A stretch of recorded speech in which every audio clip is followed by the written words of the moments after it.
Shalom. So I set up this stream before I saw that God Logic was streaming and allowing Jews on. Usually he does Muslim debates, and that's where I know him from. I have spoken to him before a couple of times, and I have to say I was really disappointed. Like he had Josh the Jew from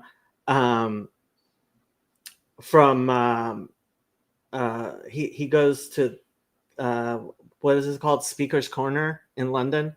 He had him on, and Josh the Jew, he actually joined my Discord for a little bit. He's apparently an actual Jew. He is Jewish. He's like this high school boy who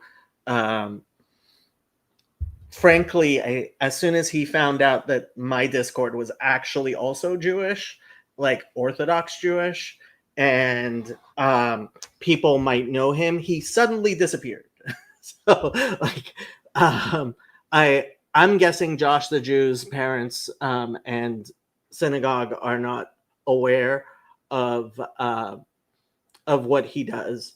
And when Yosef said, "Oh, I know that synagogue. I've been there," suddenly Josh disappeared, and now this guy Shai Yisrael, I have no idea who he is.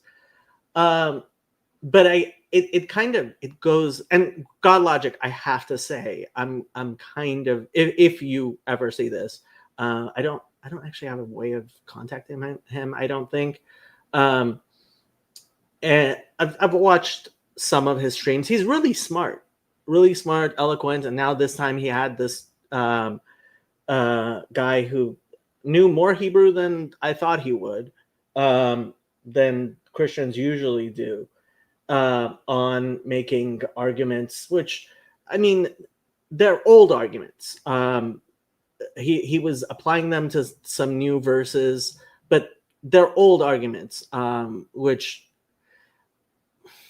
yeah, while we were sitting there watching it, the people from my channel who were watching were like, this guy has to be a plant, and he may be. That's the problem. And that kind of rolls into some of the stuff I wanted to talk about. There's a lot of stuff I could be talking about tonight. So in the description, I put Jonathan Pajot's video about Kanye West and what's sometimes referred to as the post-war consensus or the World War II consensus. And people I respect, you know who I'm talking about, have been asking me to make a video about this stuff.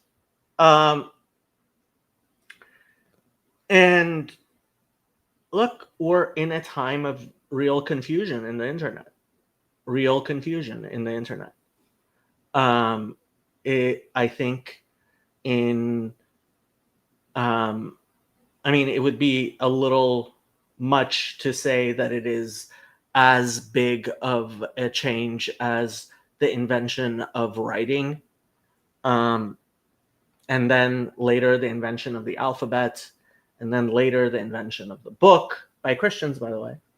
They came up with the book. And later with the invention of the printing press, and then radio, and then television. These things have seriously changed. Very similar to the printing press. These things have very much changed how we communicate with each other, how our society functions. And ultimately, I think the fact that the Shulchan Aruch, the Code of Jewish Law, is what it is, and that the teachings of the Arizal are what they are, is divine providence. But the question is, how did that divine providence manifest? And I think one of the big ways that they manifested was through the printing press. And when Rabbi Yosef Caro, I keep on calling him Cairo, it's Caro. There's no I there. Wrote the Code of Jewish Law, the Shulchan Aruch, and Rabbi Moshe Isserlis wrote notes, glosses on the Shulchan Aruch, and further commentaries were written upon those. And frankly, simply the fact that the Beit Yosef wrote a commentary on the Torah and on the Mishnah Torah, right? There was a homogenization within Judaism 500 years ago, and frankly, printed Sidurim and the teachings of the Arizal and his students in how our liturgy is. It was dramatic, a change in how Judaism functioned before that. And now we have another change that's pretty a lot, yeah, a ton of BS and pornography. Look, the Talmud says, "Kol gadol michavero yitzro gadol michavero." Anyone who is greater than the other has a greater evil inclination than the other, and I dare say that includes any sort of powerful medium like the internet. So my thoughts on Pajot and Kanye and frankly James Lindsay as well, and the post-war consensus. I don't know I hope you guys did not watch the debate between James White and Corey Muller, I think his name is. He looks like a rabbi, and apparently that's the greatest disgrace in his life, is he does look like a rabbi, and apparently he really likes platypi. So we can call him the platypus rabbi. Rabbi Platypus. So like the fact that there was so James White is famous for doing debates before internet debates were a thing. It was definitely painful to listen to. When they got to the question stuff and Mahler started asking about whether a platypus is venomous, like that was one of his questions. Is Piers Morgan a weather vane? Like, here, I will put the link into the chat if someone wants to join and discuss this stuff. But and frankly, I'll add to the mix of stuff. I was listening to Vocab Malone, and Vocab Malone was talking about Jay Dyer, and Jay Dyer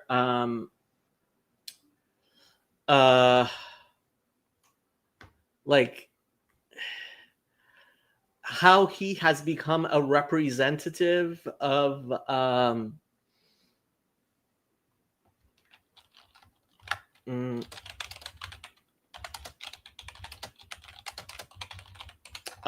how Jay Dyer has become a representative of Eastern Orthodoxy, and is kind of it's kind of sad. I think, frankly, I mean, the Eastern Orthodox can talk about themselves, but Vocab Malone the other night. And I'm hoping to have Vocab on again. In fact, let me text Vocab yet again and ask him.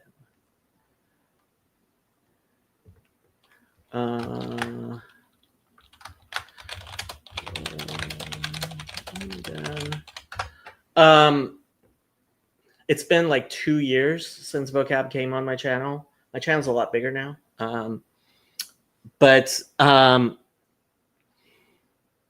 And he's discussing Jay Dyer because what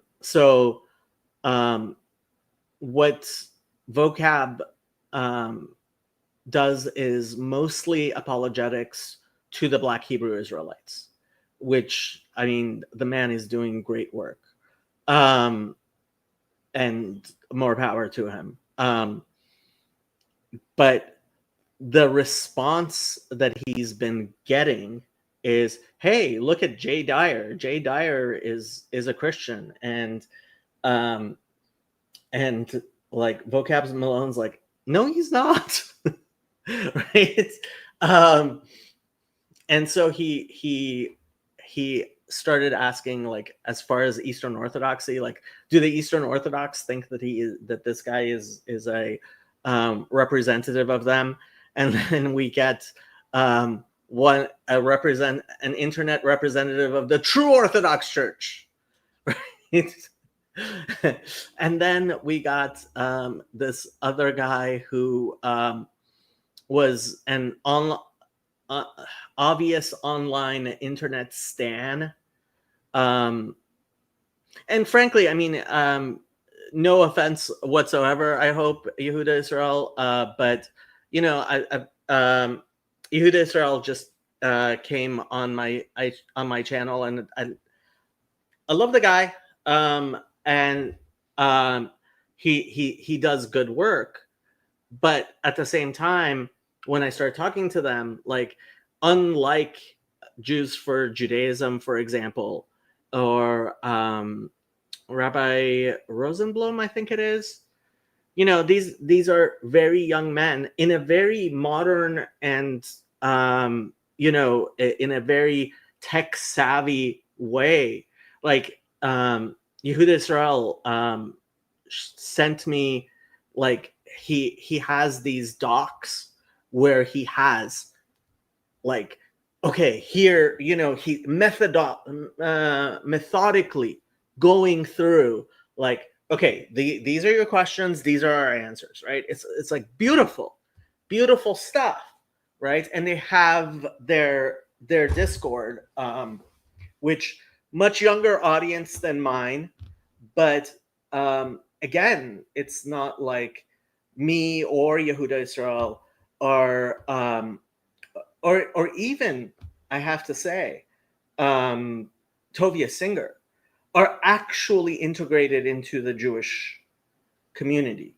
Why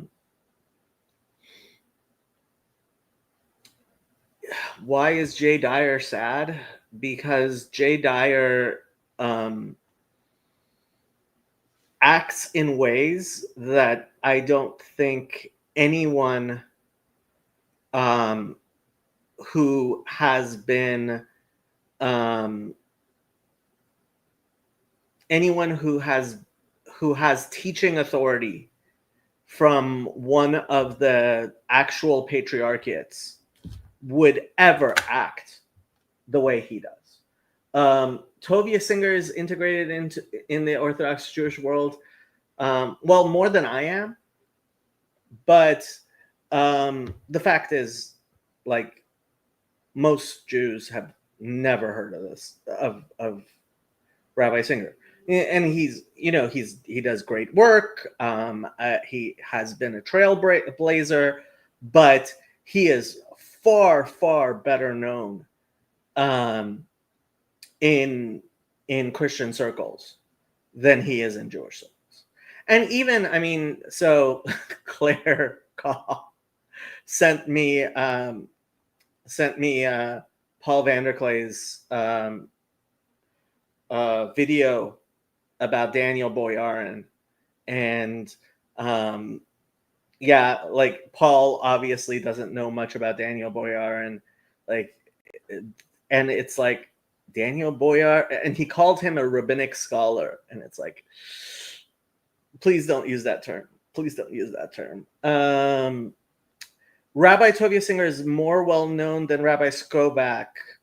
In the Orthodox community, no. In the Orthodox Jewish community, I would say Rabbi Skobach is definitely much better known than Rabbi Singer. Outside the Orthodox Jewish community, Tovia Singer is by far better known. But inside the Orthodox Jewish community, no, Rabbi Skobach is definitely well known.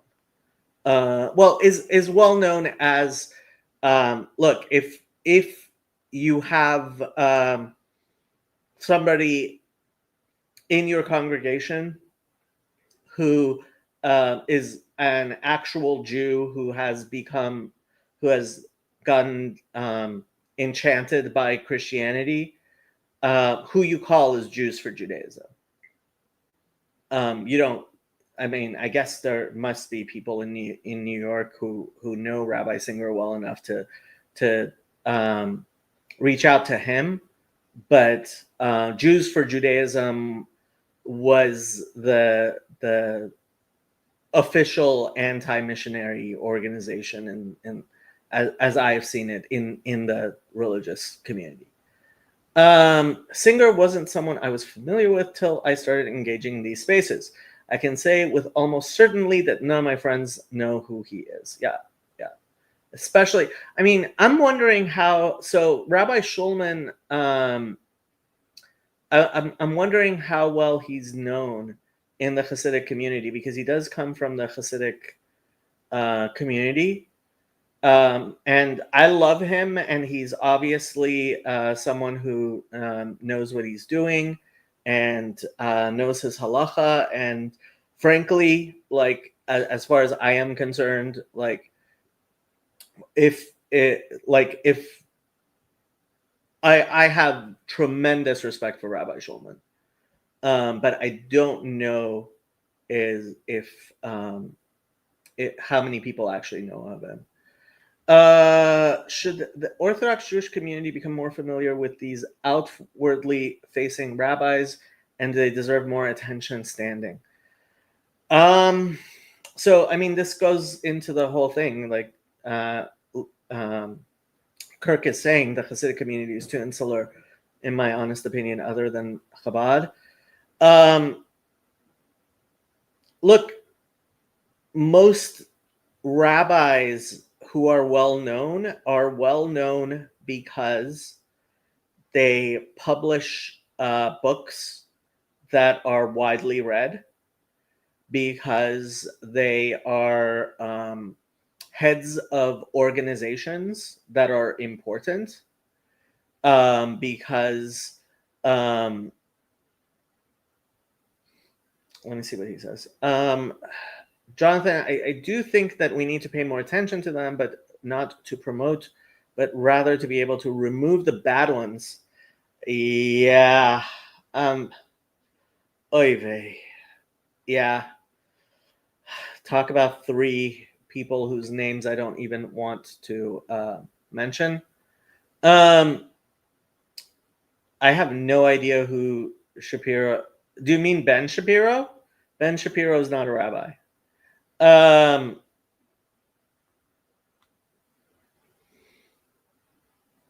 Yeah, so I mean, it's difficult, and we're in a difficult space. And Rabbi Yaakov Shapiro, well, yeah, I like him too, but Rabbi Yaakov Shapiro represents and apparently he was he was removed even from the organizations where he was popular for personal issues. But he represents the non-Zionist side. I find him to be a good rabbinic representative of, well, he would probably actually call himself anti-Zionist. I have no idea what Dave Smith's actual relationship with Judaism is, but I can guarantee you he's not at all. No, Shmuley Boteach, Mizrahi, and Ruvain are very much in the same boat. Shmuley Boteach knows. He was genuinely he has a genuine rabbinic ordination, unlike Ruvain, and as far as I know, Mizrahi. He has actual Jewish learning underneath his belt. And he was an actual emissary of the Rebbe until he was removed. But getting is in a qualitatively different league. Yeah, and Boteach, I mean, he's definitely more well known. The fact is, he squandered over the years.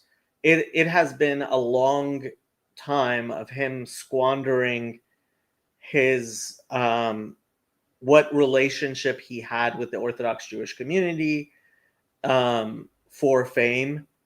That started a long time ago, and Reuven and Mizrahi have been called out by Rabbi Breitowitz, to my memory. Boteach has, the fact is, Reuven and Mizrahi are a bigger threat to the actual Jewish world than Boteach is. Boteach is just incredibly he's again very popular, but like, and in the Jewish world people know of him. But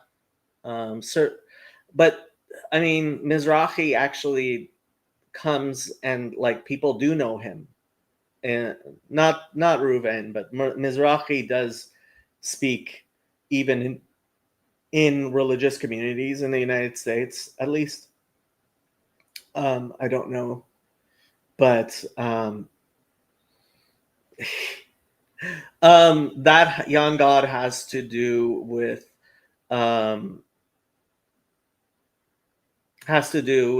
the link in the description with Pajot's video.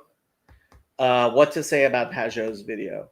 I think reading the comments in Pajot's video is very, like, Pajot clearly calls people who are trying to who are like calling Hitler a Christian prince. He clearly calls them morons and fools and idiots and evil and wrong, and right. But then you look at the comments, and there are people who are taking it in ways that are completely divorced from what anything I think Pajot would. I think Pajot would be like, if this is what you got out of what I said, right? You're an idiot.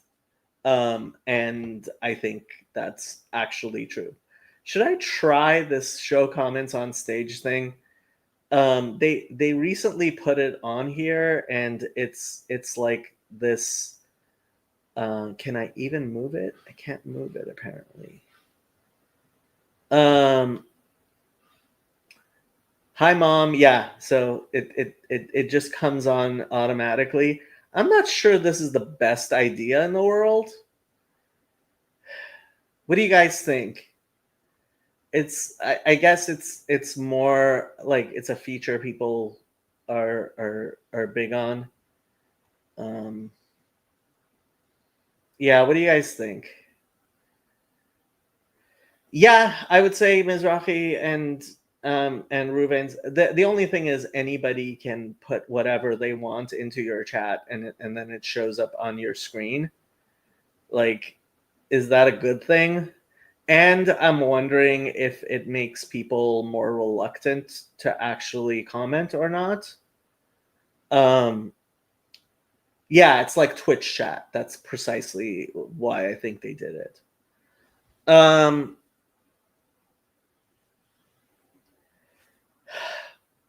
mean, we can talk about the post-war consensus. If Sam wants to talk about, I could have just done a just chatting stream. Well, that's because my audience is just very, very, very small. As your audience grows, the representation of the bell curve certainly starts manifesting itself. Yeah, curated comments. That's where Jonathan's usually the wiser of people. Yeah, especially we'll get somebody like Claire coming in.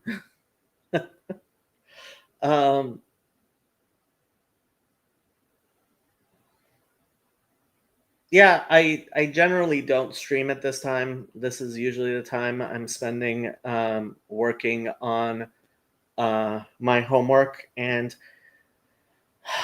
starting my last quarter of classes on Monday. What exactly is the post-war consensus? Good question.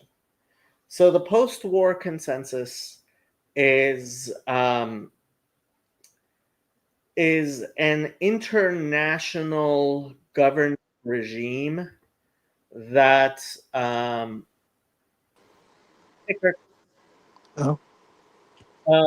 is an international governing regime that I mean, you could say it's the United Nations, and it's the idea of the United Nations. And when you play Civilization, right, there is this idea that that's how it's the narrative that held together the international order and the international law and our understanding of the history of World War I, World War II, and even to some extent colonialism, right? And there it is falling apart precisely as Jonathan Pajot says. Partially because of critiques by postmodernists who would actually very much disagree that it's their fault, but I would say they certainly share in the fault. But I also think that the post-war consensus would have held better without the internet. And if our institutions were not constantly embarrassing themselves as they are, which they really are. Yeah. Just to get to the point about the internet, have you seen Tristan Harris' Social Dilemma? I have not. I am aware of Tristan Harris, and he does good work. I think for people interested in how social media has affected what we're talking about with the post-war consensus, I think I would recommend that documentary because I think Harris's, I don't agree with every point he's made, but his analysis of social media is, I would say, about 80 to 90% correct. So I'm only familiar with Tristan Harris talking about how the internet is affecting people's attention and young people. I watched Tristan Harris. I don't think is a high functioning sociopath. He certainly worked in high tech long enough and successfully enough, and then left it in a weird enough situation that I do wonder about him. but I mean, I haven't seen anything. Oh, that was another thing. Somebody wanted me to explain why I was so skeptical of Schmachtenberger. Who's Schneckenberger? Daniel Schmachtenberger was one of the more prominent Game B people. And I mean, this does relate to the problems we are having with the Jordan Peterson sphere and this little corner. We have not been able to form a large enough distributed cognitive network where various people from who have various expertise can participate in a fruitful discussion and help form a consensus. So Wikipedia was actually my hope for this. I was one of the first people when I was back in law school, and Wikipedia was just a new thing. I was How long one of ago? this was 2002-ish. Before I was even born. Wikipedia was just starting, and I started editing it with a passion. So I went back and checked some of the more basic articles that about law in Wikipedia were I have not heard of Wikitalk. I have no idea what Wikitalk is. One of the so I created some of the first articles on several legal concepts, and I don't know how many of them are still there, but I was very, very excited about the possibilities of Wikipedia. It became quickly very clear what the problems were with Wikipedia, many of which Larry Singer pointed out when it right then. So first and foremost,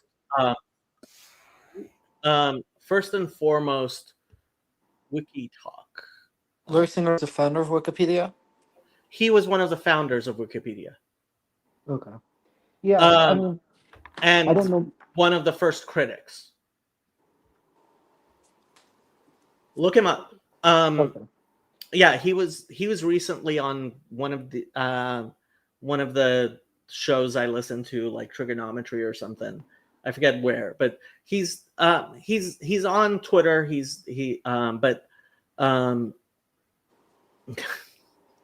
No, I cannot, because my sex life is none of your business. Wow.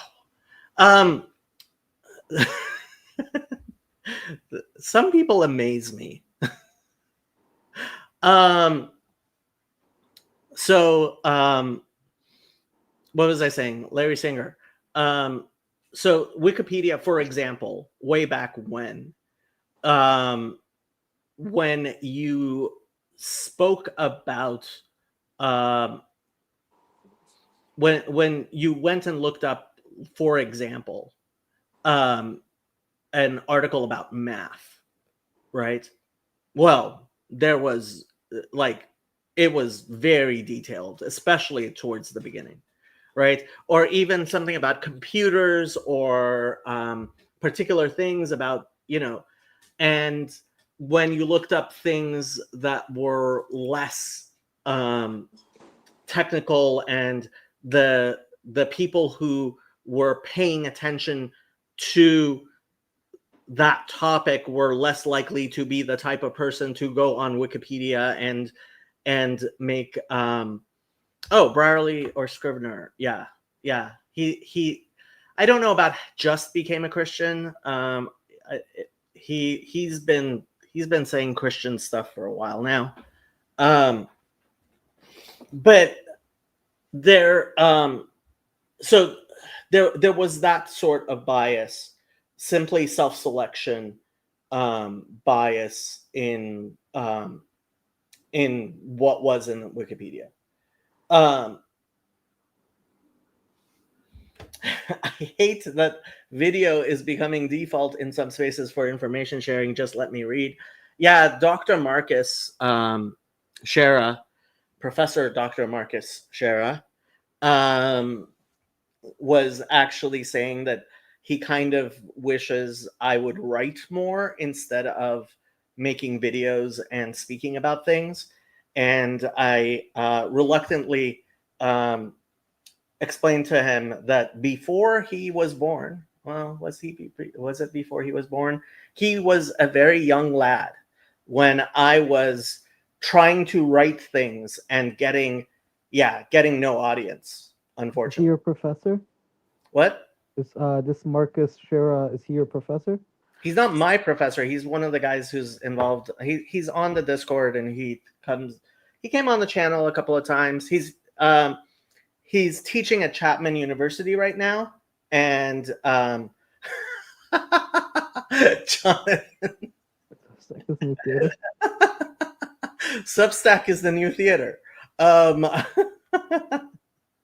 It's not completely false. What? It's not completely false.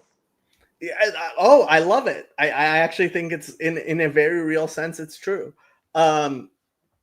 Yeah, my writing definitely has never had as much traction as my videos, which is unfortunate because while I have a face for radio, I have a voice for silent television.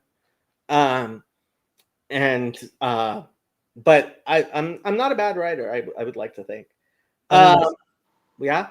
you applied for law school, so I would imagine you'd have to be like a pretty good writer to be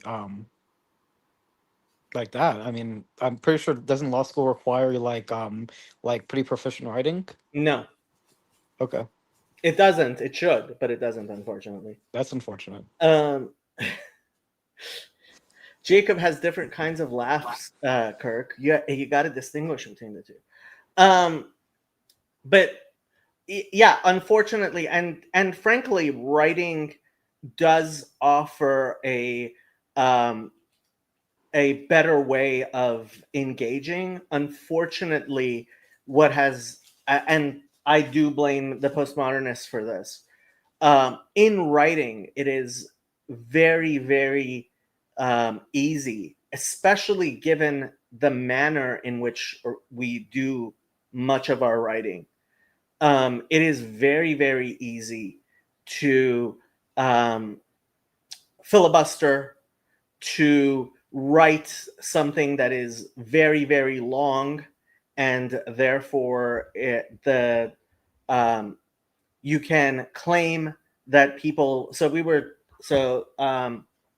We actually went out to dinner, and Professor Dr. Shara was we were talking about these things, and I pointed out to him that he desires a um, a presumption of collegiality, which used to pertain in academia. Unfortunately, I don't think it pertains in academia as much as it should, and in some senses did. So in academia, the fact is, everyone who's on a college campus has been selected to be allowed not just the self-selection process, but also an actual gated, right, question, which selection, which it allowed for an amount of collegiality and responsibility for what you said, which then lets you extend respect to other people in ways that were less possible. And the early internet actually had this as well, because in point of fact, you either had to be in the government or you had to be in at an academic institution in order to even have access to the internet. But what has happened is now we're in a free-for-all situation, and collegiality is it just doesn't function anymore because it's too easy to abuse, and it requires too much attention, and it requires too much selection. Okay, so yeah. Has this collegiality led to, do you think, peer pressure bias, like Well, conformity to the group, basically? but that was part of the good thing with collegiality, right? Because you do want some amount of conformity.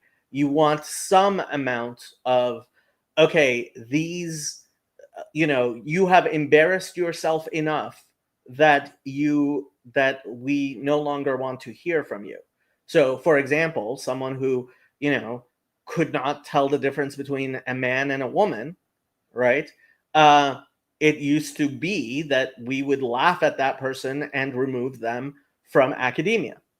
What happened was that the postmodernists started gaming that collegiality, which led to professors and I another thing, when I was talking to Professor Shara, but this was on the Discord, like, I think Larry Summers may be the one person, if you wanted to blame any single human being for the wanton destruction of academia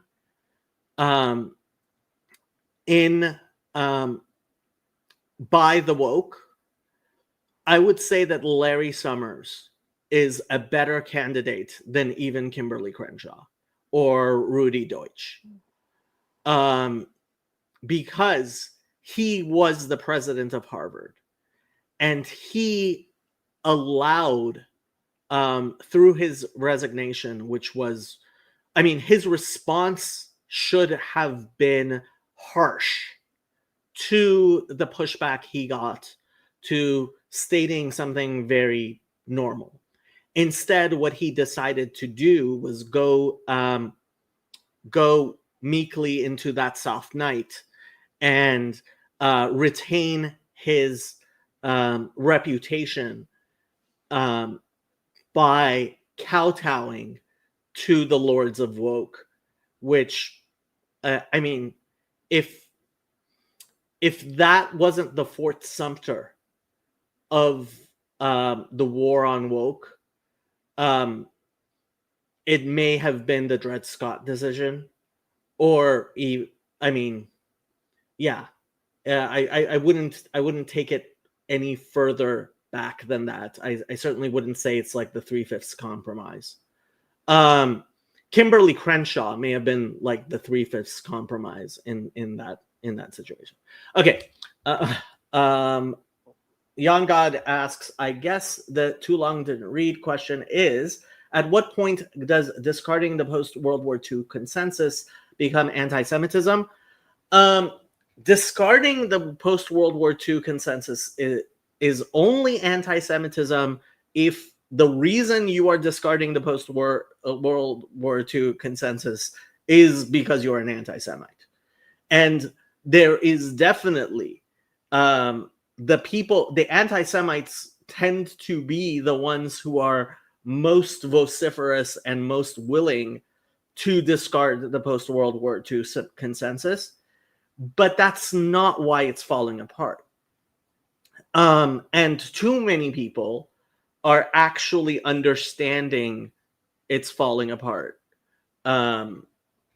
as being a sort of endorsement of anti-Semitism, and frankly, I don't think it is, and I think they're going to find out that that's the same. That they are going to find out eventually that, and frankly, Daryl Cooper's Substack, where he disavowed the anti-Semites, was in essence a sort of proof of this.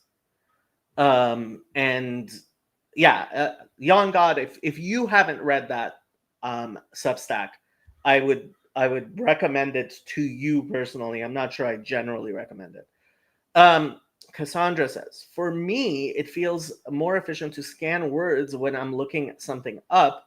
Videos take too long, and even short videos will have a while intro part. I just want to control F and find what I'm looking for. Yeah, this is true, and writing is actually better for that and should be better for that. The problem is that writing has been so first of all, reading is hard for people. Let's face it. Part of it is merely the fact that a lot of people cannot read as well as they need to, and that used to be part of the ways in which we policed. Okay, if you're not smart enough, there's plenty of people whose IQ is not high enough for them to engage with written material. At the same time, there are people who have simple learning disabilities such as dyslexia, right? So two different things, but they both caused a sort of barrier to exist into the written text. Now, I have to say, speech to typing now allows, and things like Grammarly, spell check and grammar check, now allow for people who used to easily be dismissed based on the fact that you could tell they're just not very smart by how they wrote. We are losing that capacity to distinguish between someone who's smart and knows what they're saying and someone who's just emphatically speaking. And I mean, all of this is related. It comes down to how do we intellectually engage with each other, and come together to be. I'm not sure what you're asking, Ron. Yeah. Well, the main thing, so the main thing I'm worried with regards to like in distributed cognition, which is a big topic for this community, is the James Lindsay grievance studies affair, if you're familiar with that, demonstrated that. So James Lindsay and I think a couple other people published something about like where they put literally Mein Kampf but replaced Jews with men and some other things, and basically academia said like this is like next like the greatest thing since sliced cheese basically, and like the question is like how do we avoid that, if you know what I'm talking about? Avoid. I'm not sure what you're saying. Yes, I am familiar with the grievance studies hoax. What's the greatest thing since sliced cheese? No, I was saying the woke in academia thought it was like the greatest. It was an exaggeration, but I was saying the woke in academia thought the grievance studies paper was like the greatest thing since sliced cheese. Well, there were several papers, and well, one of them did receive prizes, but I mean, look, the fact is, academia has been completely compromised. How do we So, avoid that? Is my question with distributed cognition networks.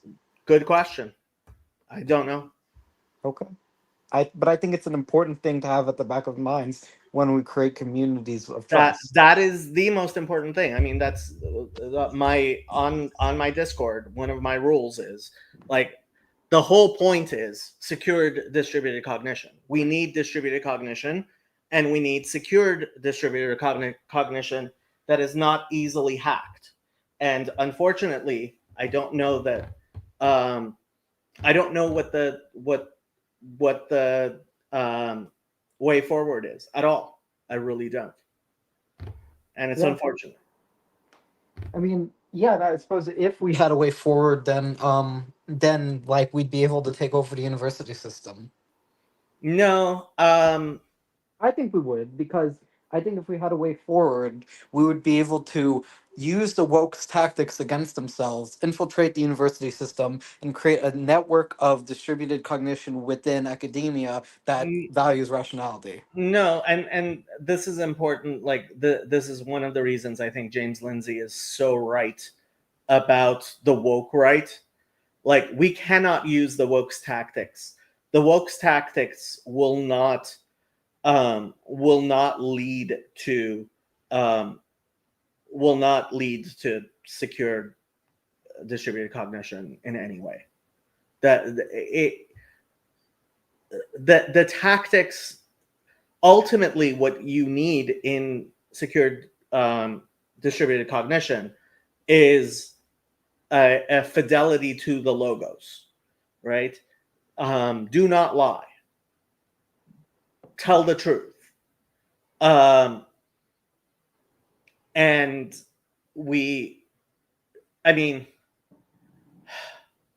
look at, for example, the Jake Tapper book that's coming out. Is the Democratic Party actually bothering to have the reckoning that it needs to have over the fact that Jake Tapper, what are ancient Persian rules about lying? Did they put people to death? Like, if there was actual, hello, Rabbi Mullet, if there was an actual reckoning, if there was an actual desire to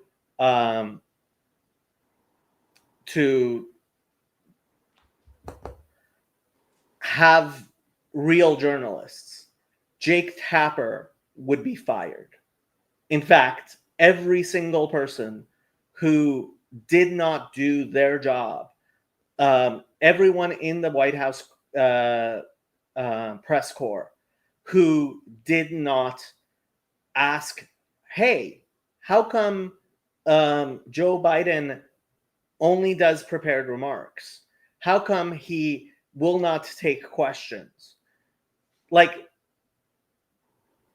all of them, every single one of them needs to be fired.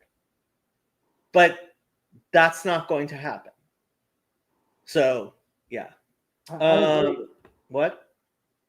I agree. I mean, the media and academia are different structures in some respects, but I think your point stands. They're very related. They are incredibly related, whereas they used to not be.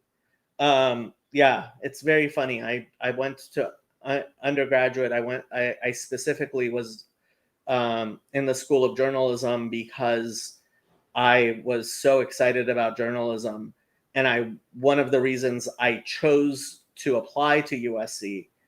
I should have applied to Northwestern. I didn't. And maybe I would have gotten into Northwestern, and maybe I should have gone there. But one of the reasons I went to USC over going to Berkeley was Berkeley did not have a journalism major. And that was part of me not understanding that a journalism major is a bad major, that it should not exist.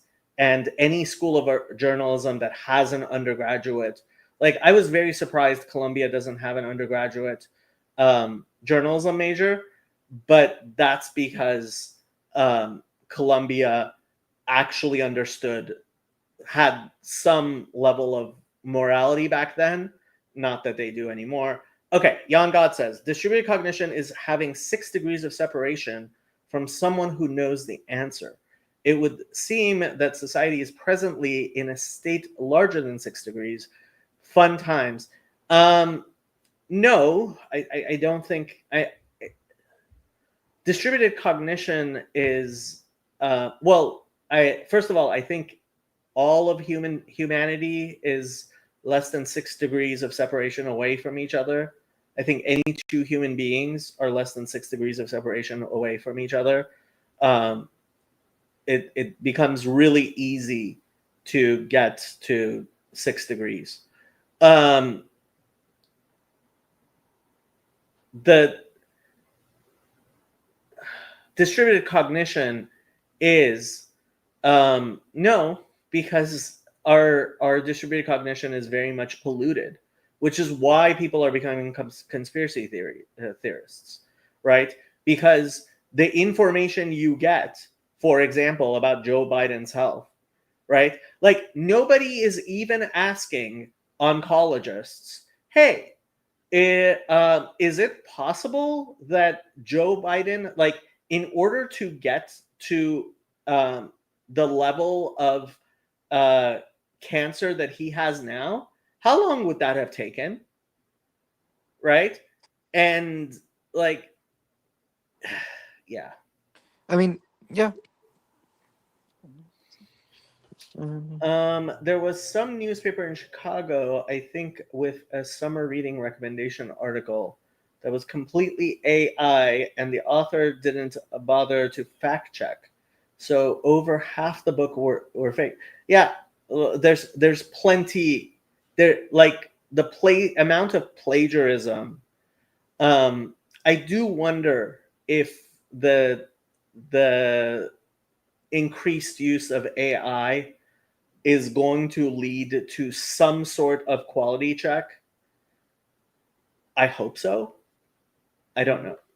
I didn't know an AI could even be that incompetent. He's saying, or she's saying that half the books were fakes. That's like, I mean, for an AI, like I understand No, AI. this was not AI. This was just somebody writing. People Okay. write bullshit all the time. That's why AI, like, I thought yeah. you said it was completely AI. It was a summer reading recommendation article that was completely AI. Oh, and the author didn't bother to. Oh, I see. I misunderstood. I didn't know that an AI could be that incompetent. That like, I understand like AI makes mistakes, but I didn't know it would be that incompetent. Okay, yeah. Um, AI hallucinates all the time. And frankly, like, the question becomes, why are you writing? What do you actually know? And too many people don't actually know anything. When you need 6 degrees, you also need millions of dollars to achieve anything. You won't get much for free. To some extent, yeah. And that's part of the problem of intellectual property production. 6 degrees for all information is not navigable without a good filter. Correct. Someone made the excuse that regular prostate screening isn't recommended anymore for men past a certain age.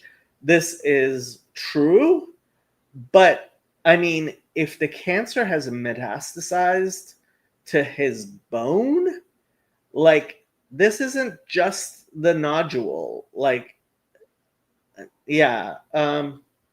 So about the conspiracy theory part, is Eretz Israel Hashlema a conspiracy theory still, or is it something else? I blame Jeffrey Sachs for What is knowing this term now. what is Eretz Israel Hashlama?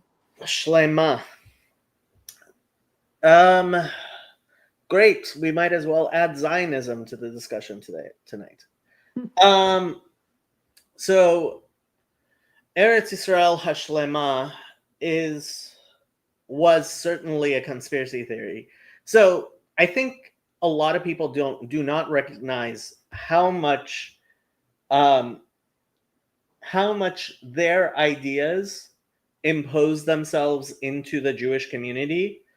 So, for example, I think the vast majority of Jews who have heard of the supposed story of Jesus being in hell in the Talmud have heard that from Christians, not from other Jews, right? Yeah, I didn't know what But what does Eretz?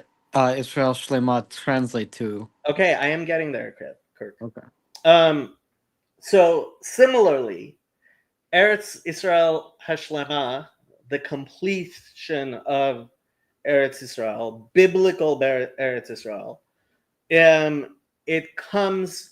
it's actually Arafat, I think, was one, Yasser Arafat was the one who popularized this idea that the Jews want to conquer, for example, Damascus, right? In order to, and some of these maps of complete land of Israel are absolutely insane. In the Arab world, people genuinely believe, many people genuinely believe that Israel wants to expand its borders to that amount. I think within the Jewish community, it is, yeah, the Two Rivers BS. And who wants that land? Honestly, I think to some extent it is gaining traction in the most fringe elements of Israeli religious right. Ben Gvir? What? Yeah, I don't even know if he's that dumb. I really He's don't kind of know if he's dumb. that dumb. What? He's not the most modern thinker for sure. That's beside the point. But like this idea that, yeah, like it's not a serious idea. It really is not. But it's gaining traction much the same way that all the people, all the woke calling people white supremacists, Nazis, and fascists has actually created this group of people who are like, yeah, we are white supremacists, we are Nazis, we are fascists, and so it's a self self-propagating, self-realizing. Self-prophesying? Well, it's not a prophecy, but it is in a sense self-fulfilling. It is creating, that idea is creating itself in within the Jewish community as a reaction to the people who accuse the Israelis. Like, I keep on telling people, please, for the love of God, stop saying how an Israeli genocide of the Palestinians is possible and what Israel is doing. Because I guarantee you, the only thing you are doing is giving succor to the very few people who actually would be like, hey, maybe genocide wouldn't be a bad idea. Yeah. I mean, Which, definitely. yeah, there are not very many of. I mean, yeah. I think you see this Effect a lot. I mean, I don't know specifically if this played effect during when like the McCarthy what like listing of Hollywood actors as communist. I don't know if that increased Communist Party membership or not. But I wouldn't be surprised if something like that happened because like yeah, reverse psychology like is to my understanding a pretty well documented phenomena. There definitely was solidarity created for the communists in Hollywood by this idea. Um, yeah, by this idea of thing. Um, has Weinstein said Sinwar won? He certainly, on October 8th, predicted it, and in a very real sense, I mean, I think I agreed with him. Brett Weinstein? No, this is Eric Weinstein. Um, um,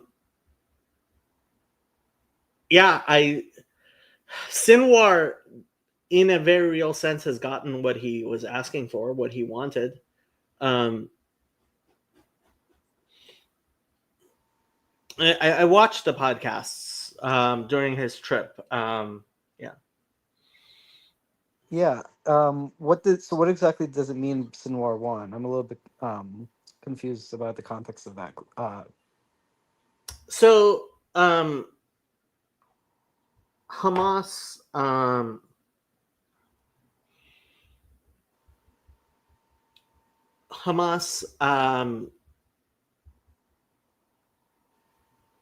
attacked on October 7th because they wanted an Israeli response that garnered them international sympathy.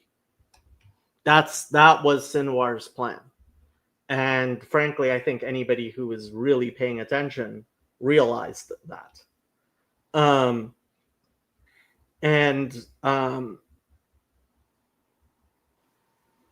He got what he thought he wanted. I'm not sure, like, it is 100% what he wanted, but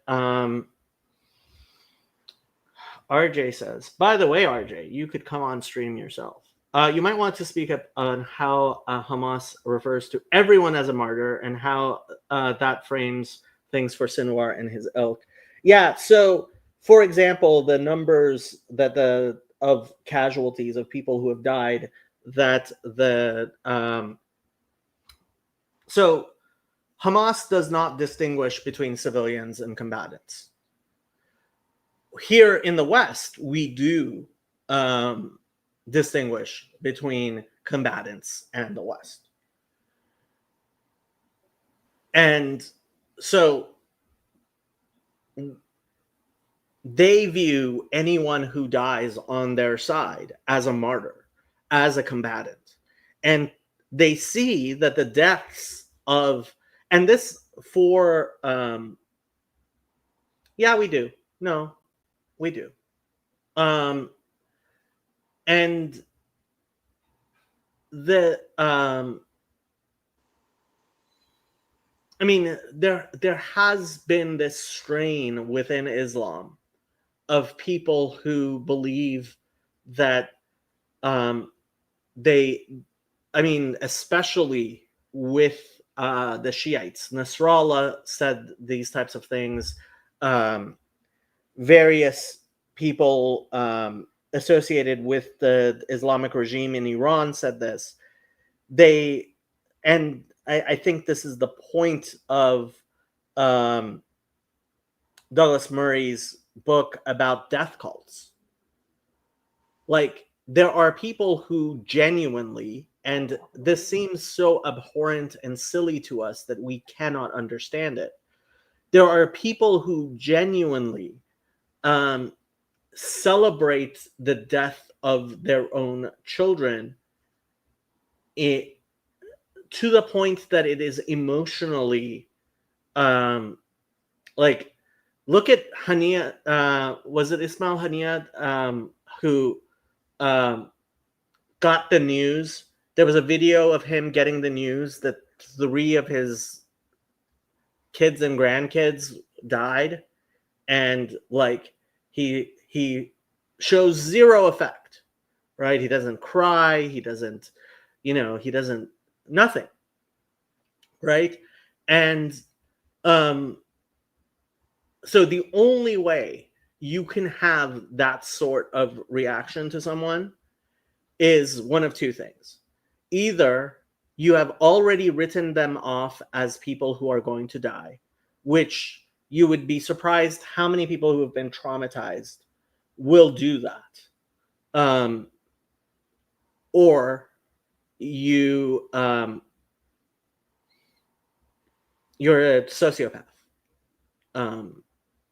Well, probably psychopath is the correct term. The thing is, neither one of them are actual DSM-5 categories, if I remember correctly. Most death cults are pro-natalists. Yeah, they are, because they are most of them, not all of them, like the environmentalist death cult tends to not be. But yeah. Yeah. Yeah, and it's funny. There is, yeah, the Jain, like the whole thing with Jain religion is also, I think in the West we have a certain idea of the Jains that doesn't make as much sense as we imagine. Some are faking it. People are wired to win. Not seek the truth. I don't really know what this means. If not seek the truth. Not sure. Yeah, I mean, this is all pretty good points. I think when it comes to Hamas as well, I don't know much about like the psychological research is done, but I think part of it's also like there's an idea of there's a feeling of self righteousness with regards to it. I mean, I don't know how much like psychological research there is on how self righteousness for a political or a religious cause leads to motivation, but like I think after October 7th, to see how militant pro Palestinians are makes me think self righteousness is a big factor. But I'd have to look at the studies or psychological research on it. How are you defining self-righteousness?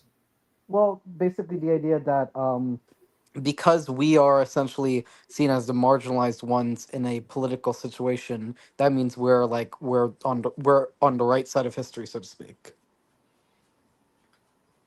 I mean, believing in your cause definitely has a lot of influence in that. Yeah.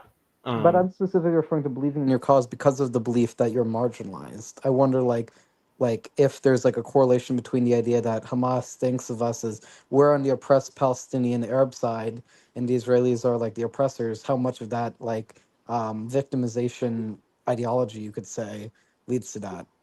Victim mentality is dangerous. This is one of the reasons I consistently tell people in the Jewish community, we cannot, must not, should not um, define ourselves with the Holocaust. And if you listened to Martyr Made, Daryl Cooper's um, explanation of the Israeli-Palestinian conflict, he and there are grains of truth to what he says. It's not completely completely without merit. It's just, it's not a complete story. There is this idea that the Jews saw themselves as victims, and because they saw themselves as victims, they were willing to do every sort of horrible thing in order to what they viewed was protect themselves. And people who do believe that like this is their back is against the corner, and they have no other way out, will become desperate people do that. I think it I mean his history was, it's not like it was indefensible. um it was very, very selective. It was basically everything you can expect from that type of motivated bad history that is not academically credible, and it takes the capacities of an academic historian to say, oh, but look, what the story you are telling is not a very good explanation of what actually happened. Yeah. Kirk, read Jonathan Haidt's work. Yes, Kirk, read Jonathan Haidt's work. I've heard. I think I've heard of him. Isn't he the one who wrote? Was it the That's not how you self-righteous? spell Jonathan Haidt. He wrote The Righteous Mind and The Coddling of the American Mind and several other books as well. Yeah, I think I've heard Jordan Peterson recommend something by him. Yes. Jordan Peterson definitely recommends it. Everyone wants to be the underdog. Everyone wants to be special. Bam, Gaza. Let me choose when I feel like a victim and I won't hit anyone. A lot of victims are made up by others convincing me. I am not sure what you're saying, Adam.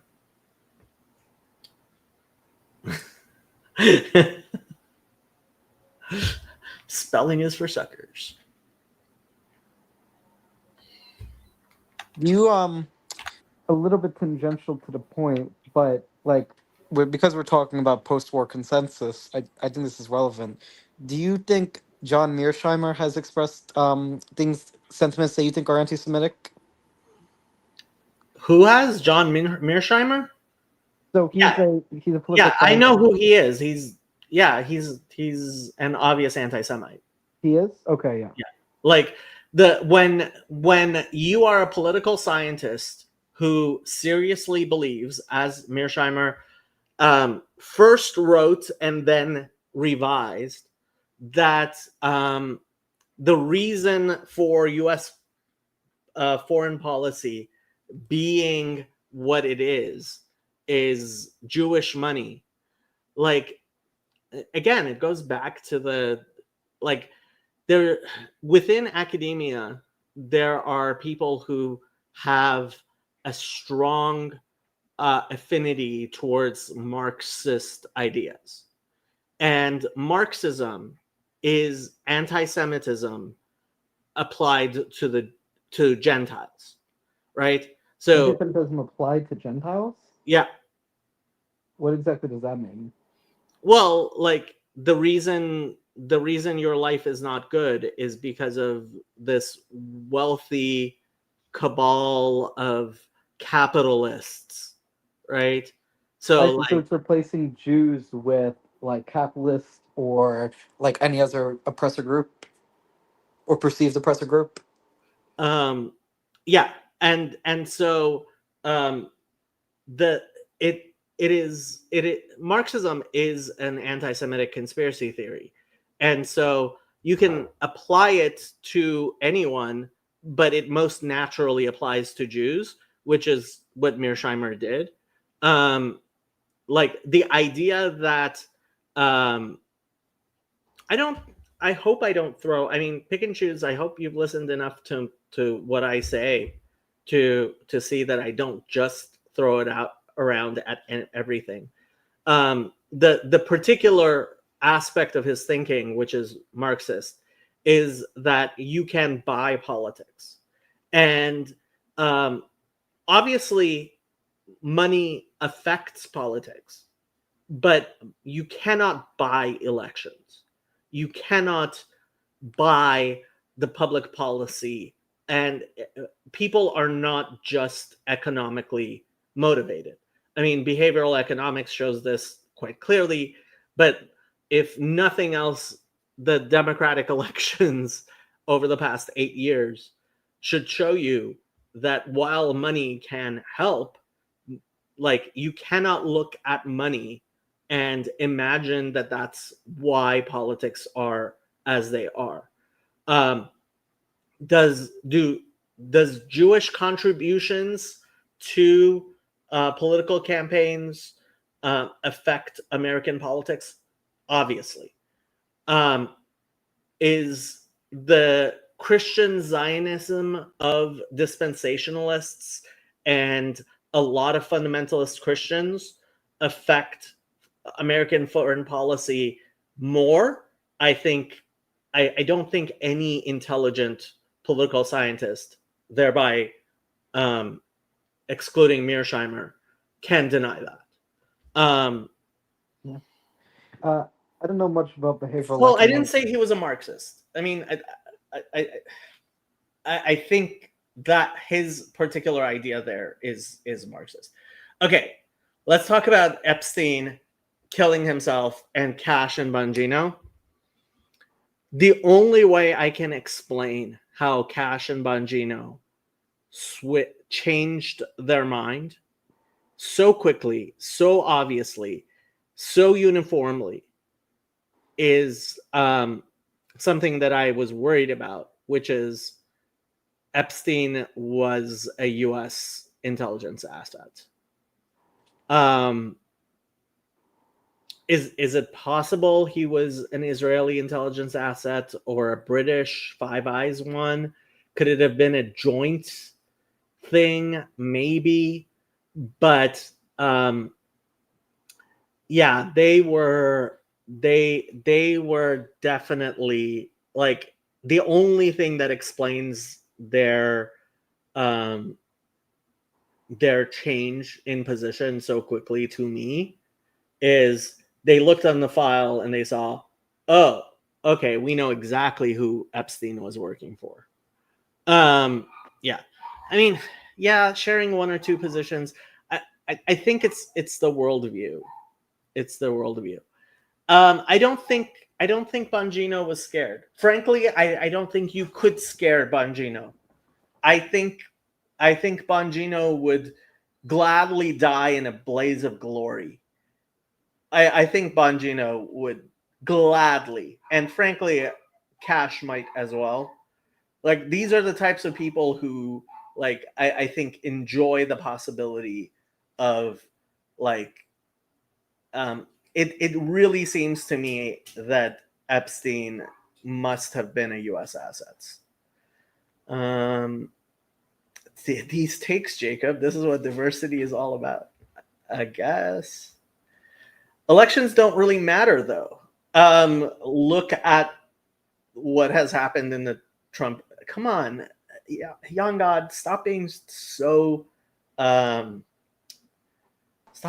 cynical. I hear the vax is still being recommended to children. It is, and it is, but I don't know how many. I don't know how many pediatricians are still vaccinating. Let's see, what percentage of children? Oh, I should be asking Grok. I don't quite know what the elections have to do with Ukraine not mattering, or the elections not mattering. Ukraine? Where'd you get Ukraine in there? If Young God says elections don't really matter. This is why Ukraine is still happening. I'm saying I don't understand why he said this is why Ukraine is still happening in relation to elections don't matter. Oh, he did say that. No, I mean, Ukraine is still happening because what's his name wants it to happen. I mean, I don't think you can say that there hasn't been any change in our Ukraine policy. There obviously has been a change in our Ukraine policy. But Putin still wants it happening, is what you mean? What'd you say? When you said somebody wants it, the reason Ukraine's still happening is because somebody wants it to keep happening. Are you talking about Putin or Zelensky? Putin. Okay, yeah, definitely. I mean, I'm not as Ukraine skeptical as those are conservatives, but I didn't understand what your position was because I haven't talked too much about it. What percentage of children under 5 are vaccinated against COVID in the United States? Let's see what Grok gets back to us with.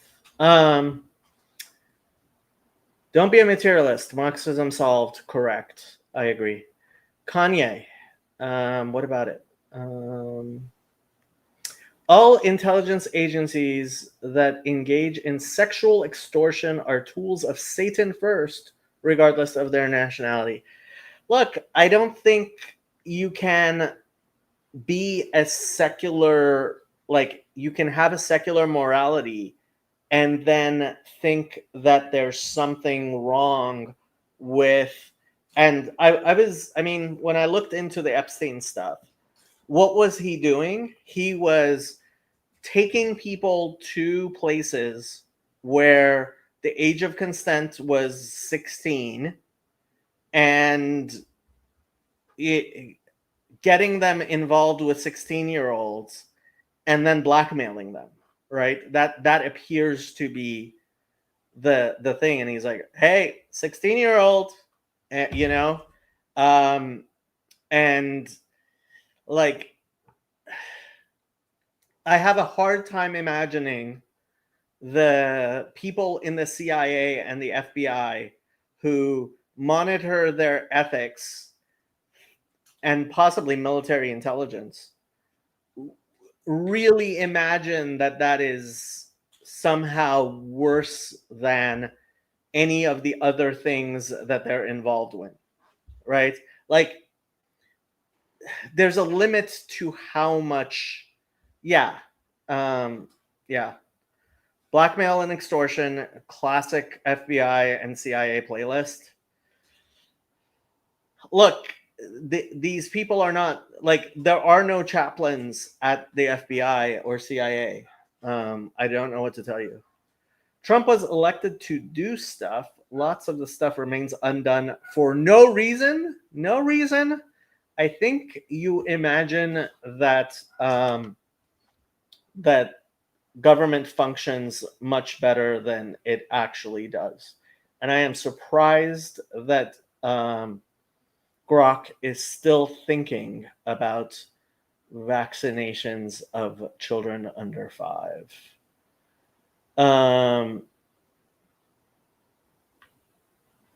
It's only been able to find aggregated data for children from 6 months to 17 years. That's not a very good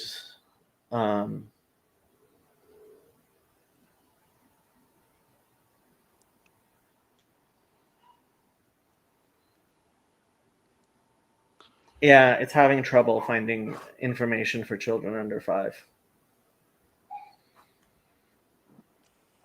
I mean, maybe there's just not that much data about it. Probably because our medical institutions have been trying to cover up the entire thing. Yeah. What have you been up to, Kirk? Life just the only development in my life recently that's been a little bit exciting is that a pool's being built at my house in my property. So other than that, life is life. You're going to school? Yep.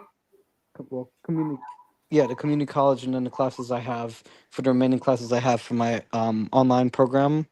So I got those programs continuing. I'm gonna, graduate not that far from now, so we'll see. The only thing that I've been a little bit slow on is when it comes to like I wish I had started getting a driver's license soon, and I think I'll try and look at that soon. But I live in Mississippi, so to be fair, it's not like a driver's license is the most necessary thing at the point. It's a good thing to have. It's a good thing to have. I'm just saying, like, certain personal reasons make it a little bit less necessary. Okay. How can Kanye be in the thumbnail and be discussing crazy anti-Semites and not talk about how Kanye is directly using World War II archetypes to stoke more anti-Semitism? I don't think he is deliberately stoking anti-Semitism. I think Pajot is correct when he says that, I mean, this is my interpretation of Pajot. Hopefully this is right.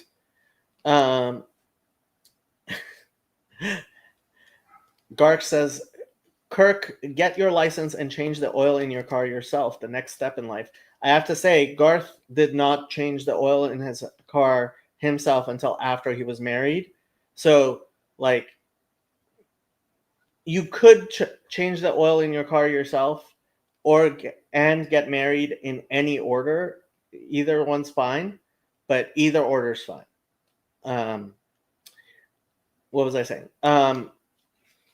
Kanye is looking, he's breaking taboos, and he's looking to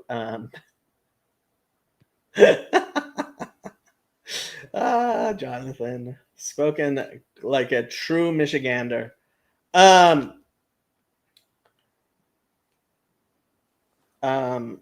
you think? Kanye, I think, I mean, like a true fool, he pokes fun at the our way of looking at Hitler is not tenable. It's ridiculous. And he is an artist who knows how to get people's attention. He likes to break taboos, and so he does, and that works well for him. And so, yeah, I don't know that.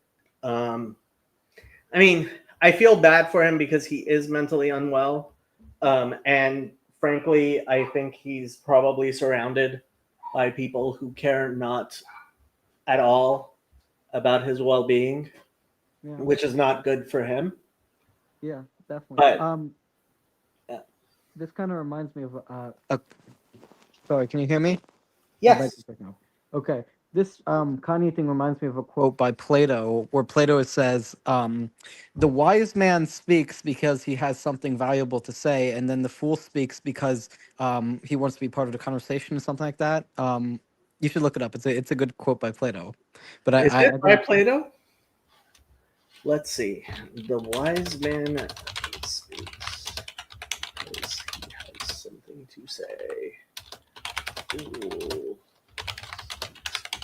I heard it attributed.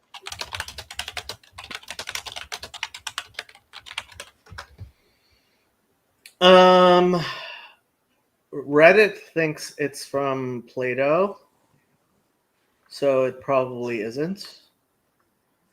Well, just Goodreads. because it's on Reddit doesn't mean it's false. Did Plato say this? In a recent posting, mostly on parts of speech, in particular, the category of wise, in the wise talk because they have something to say, I quoted a book of advice for writers in which the example is attributed to Plato. I didn't pursue the attribution, but now Rochelle Edinburgh, a philosophy grad student at Princeton, writes to ask about it. To quote, the quote in question is attributed to Plato. However, I have been searching for any hint of the original in Plato's works and have yet to find one. Do you know where this quote originally appears, or, for that matter, why someone would use such a poorly attributed quote in a textbook on writing style? I haven't found anything similar in several books of quotations in English. Of course, you have to guess how an ancient Greek original might have turned up in English translation, so I've become suspicious. I do have something of an answer to Edinburgh's question about the advice manuals. Books for popular audiences standardly quote what they take to be famous sayings, often third, 10th, or 100th degree removals from the originals, if there are any. There's a huge tradition of folk quotation, almost entirely removed from scholarship. I'm opening comments on this post for anyone who has a decent clue about where Venolia might have gotten the Plato quote, the wise quote. Please don't comment here on the syntax of the plus adjective construction. I'll talk about that in a later posting. Let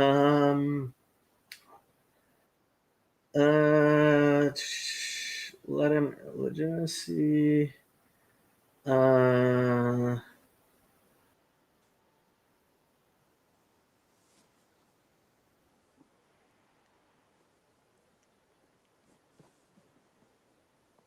Might be a Dante quote. Well, might be something like a Dante quote.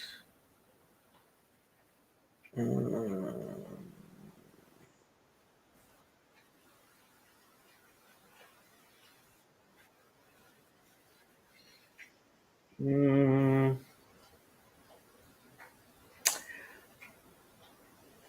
In the 19th century, the opposition have to say something was often attributed to Archbishop Richard Whately, it seems, perhaps correctly. So it apparently comes from Archbishop Richard Whately, according to someone. Okay.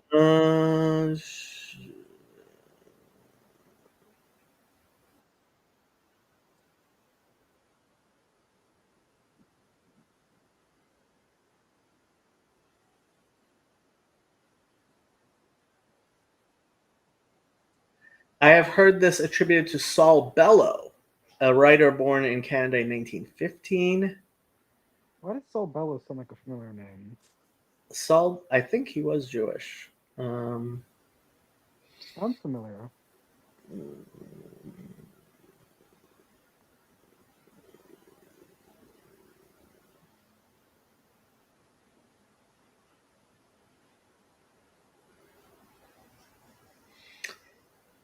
It's in his 1858 Elements of Rhetoric. Universally, a writer or speaker should endeavor to maintain the appearance of expressing himself, not as if he wants to say something, but as if he had something to say. So apparently that's the original quote from Archbishop Whately, which got switched around and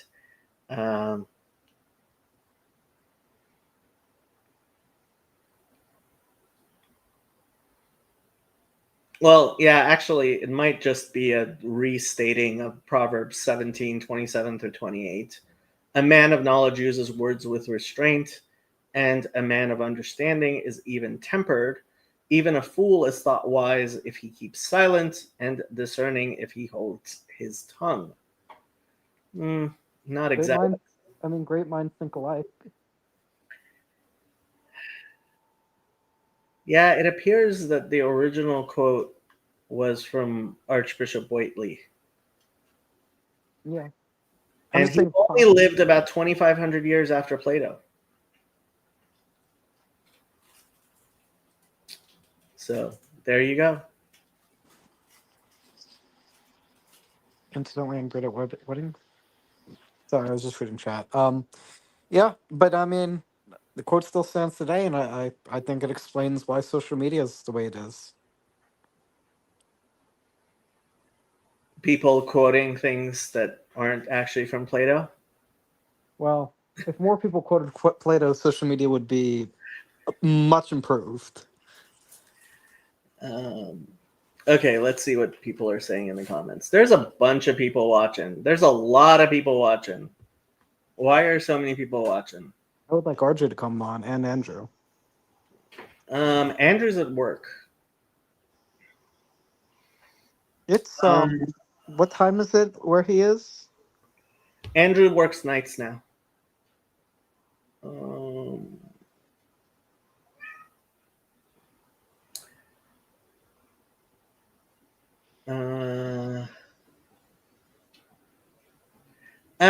Leasing isn't much better than owning.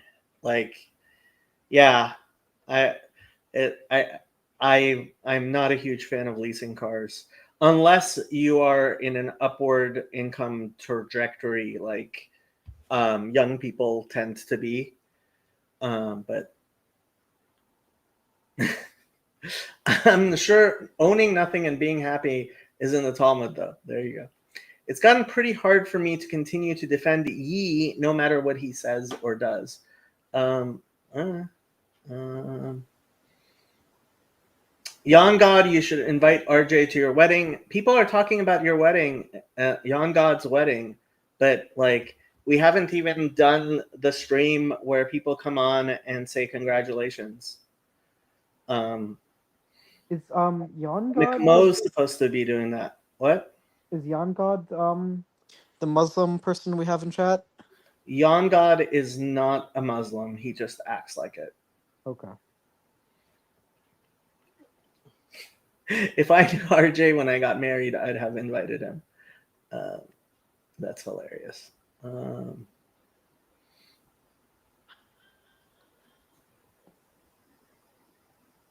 Incidentally, I'm great at weddings, can confirm. If you're a dumbass, why would you want to seem wise? Like, let me be bruv comment. I have no idea what you're saying. Garth is pushing buttons, as he always does. Oh, work starts in 2 hours. Okay. I'm here for all the wisdom, Jacob. Why would you be here for wisdom? RJ's asking in the chat, honestly, what's the topic at this point? Yeah, this really should be a just chatting stream. All my streams are just chatting streams. No, not on your channel, at least. Your Hebrew Bible study, like, no? I mean, we start with topics, but still. I've seen people buy a $4,000 car and sell that same car 100,000 miles later for $4,000. Take good care of it. Yeah, honestly, like once you're talking about $4,000 for a car, it's kind of hard for the car to be worth less than $4,000. Yon God is getting married. Well, kind of, yes. I hope your first child is a masculine child. Yes, I got the Godfather reference. I haven't seen The Godfather. I would like to get to that eventually. Very, very good. Grok crashed trying to think. Okay. As of February 2023, about 5.5% of children under 5 in the United States have completed their primary COVID-19 vaccination series. What did I tell you? According to the CDC. More recent data specifically at this age group is limited, but a 2025 report indicates that around 95% of children under 4 remain not fully vaccinated, suggesting the percentage fully vaccinated is still very low, likely under 10%. So there you go. What did I tell you? Precise, up-to-date figures are hard to pin down due to varying definitions of vaccinated, e.g. at least one dose versus fully vaccinated, and inconsistent reporting. If you want, I can dig deeper into specific jurisdictions or survey data for a more granular estimate. So there you go. As I said, I did not think, I doubt very much people are actually vaccinating children anymore. Well, yeah, I mean, but there's also problems with how the data's collected and some things. Yeah, but 5%, I mean, that, like, when you consider what percentage of females voted for Kamala Harris and what percentage of them think abortion is like a number one good thing in the world that they should vote for, like, I am guessing every woman who thinks the most important fact in life is whether or not you can abort your children has stuck COVID vaccine needle or other thing likely to cause their child not to live very long into them. Okay, I'm being a little mean, but I hope you can see the reference. I looked up the data about the abortion poll, and first of all, it was not 80-20. It was a little bit, the pro-life percentage was a little bit higher than that. But more importantly, the data said that the people who vote on abortion are pro-lifers. The people who care about abortion are pro-lifers. Yeah, the people who care generally. Can you imagine Yon God having a regular person name like Ted or something? No. Inconceivable. I hate to tell you, but Yon God told me his actual name, and let's put it this way. If you listed the 500 most common names in the United States, Jan God's name would be in the top 1,000. Oh, okay. I mean, I don't know. It's Ted like I, I don't like this whole normal person name thing. Like names are, I don't know. His name definitely isn't something like Anthony or Keyshawn. Let's put it that way. Yeah. Um. So since it's a just chatting stream, could I derail the conversation? Sure, derail the conversation. So let's derail it to something productive. Do you want to do any Torah stuff? Torah topics? Well, we could finish up Mane Chacham, but if I'm gonna do Mane Chacham, I'm gonna start a new. Well, okay. I was gonna ask like if we could do the weekly parsha with Hezi, but Hezi's not in the comments, so Hezi would be asleep still. What time is it in Israel right now? It is like 4 a.m. okay. Well, how long are we going for?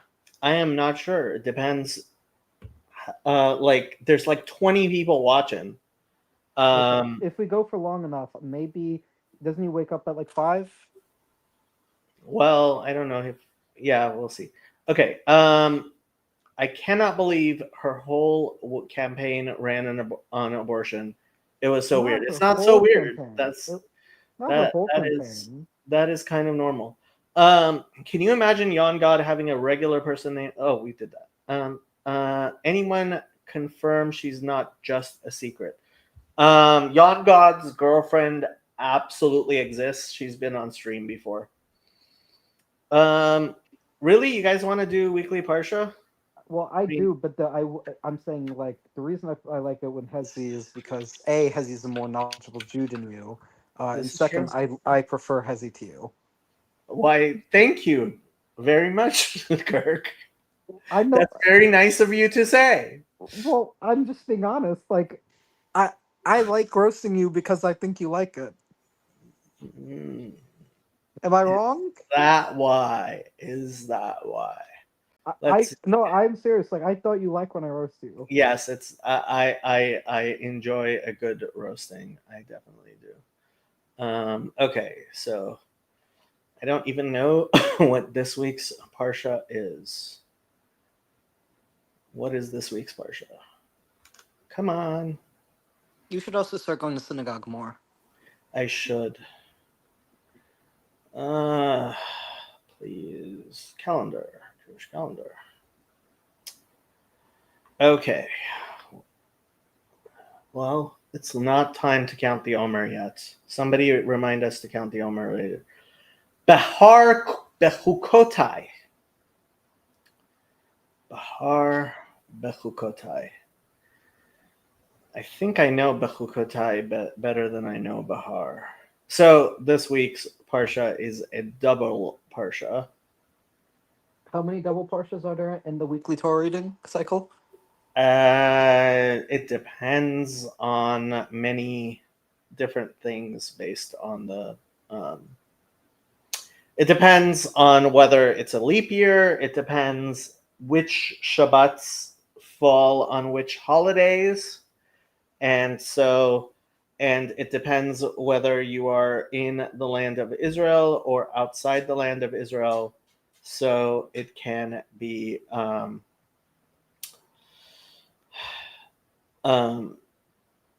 so it varies. Yeah. As I understand, so I thought the reason there's double portion some weeks is don't they have does it have to do with the timing of the double Yom Tov? And does that have to do with it? Because I know in the diaspora they have 2 Yom Tovim, and in Israel they only have 1. Yoav is awake. Good morning, Yoav. I don't know if Kirk is honest, but yeah. I'm more honest than most people. Boker Tov, Yoav. If you haven't counted the Omer yet, you can still count the Omer. I'm guessing it's not morning yet. And even if it is morning, you can still count the Omer. What was I saying? I was saying about the double parshas. The double parshas, I mean, even in Eretz Israel, where you have fewer Yomei Tovim, you will still have double parshas on a year that's not, because the parshas, like, we have to have enough parshas that if you live in Israel and you're it's a leap year, you can have a maximum, like, you need maximum number of parshas. So, like, I don't know how often I don't know if, I wonder, let's ask Grok. Hey, Grok. But the Yom Tovim do have a factor in it. Yeah, of course. Because if they fall on a Shabbat, then you don't read the normal parsha. You read the whatchamacallit. You read the parsha for the Yom Tov. What's the parsha for Shavuot? How often in the Jewish liturgical calendar is no double parsha read for an entire year? Okay, while Grok tries to figure that out, what were you saying? I was saying, what was the parsha for Shavuot?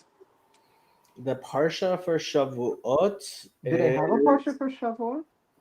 Yeah, of course. I don't remember what it is, but I'd imagine it's the giving of the Torah parsha. what? I mean, I assume it's the giving of the Torah parsha, but I might be wrong. Oh, right. We read the Ten Commandments. Why did I forget that?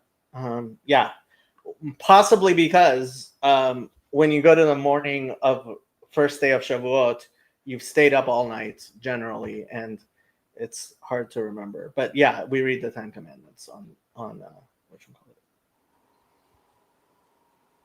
We all woke at 3 a.m. for a Houthi missile.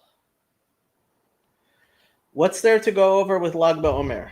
Lag BaOmer is believed by many, many people, probably wrongly, but we don't have any reason to know that it's wrong, to be the day that that Rabbi Shimon Bar Yochai passed away.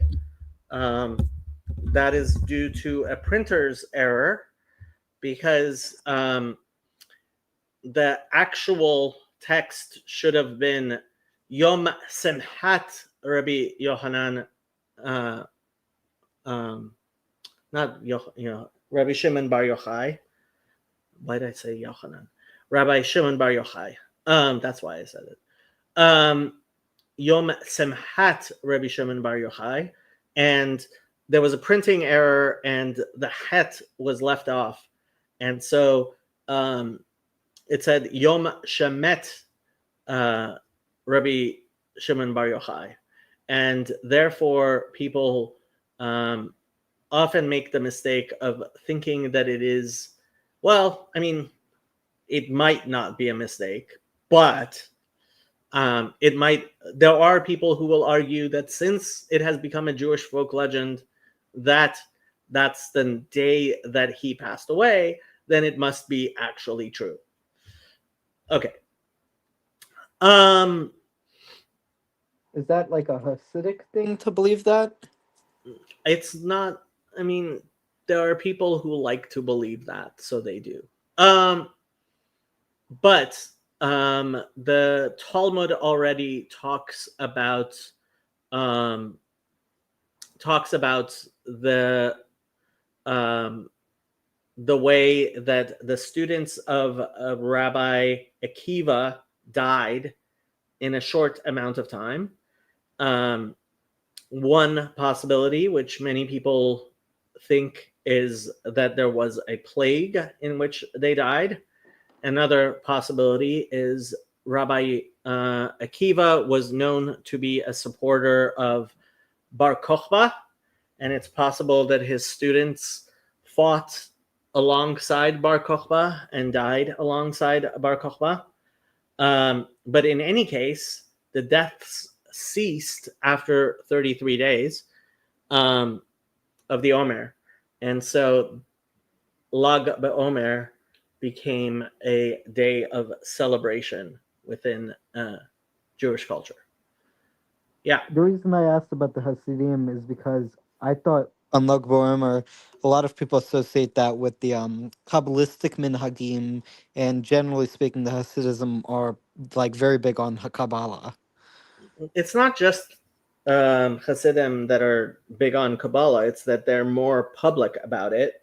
But so because of this idea that it is Yom Simchat, the day of the rejoicing of Rabbi Shimon Bar Yochai, and he is considered the primary contributor to the Zohar. If I remember correctly, the Yanuka makes a siyum on the Zohar every year on Lag BaOmer. So yeah, but that's the connection. And for the people who believe that it is his Hilula, the day that he passed away, but believing that it is the day he passed away, I don't know if it's particularly Hasidim who believe that. Yeah. Not. I just associate Hasidism with Kabbalah more than other Hasidic. Most Orthodox Jewish sects believe in Kabbalah, but Hasidism are the most explicit about it. Explicit about it, correct. This is taking very, very long because apparently Grok has decided to go through various Jewish years, find out if there are wow, that talk about taking the long way around. So what he is, what it is trying to do is find a year when and calculate and find out and do the calculation. This is amazing, which is why it's taking it 6 minutes already. Oh, I wow. guess that's one way of finding out which years don't have a wow.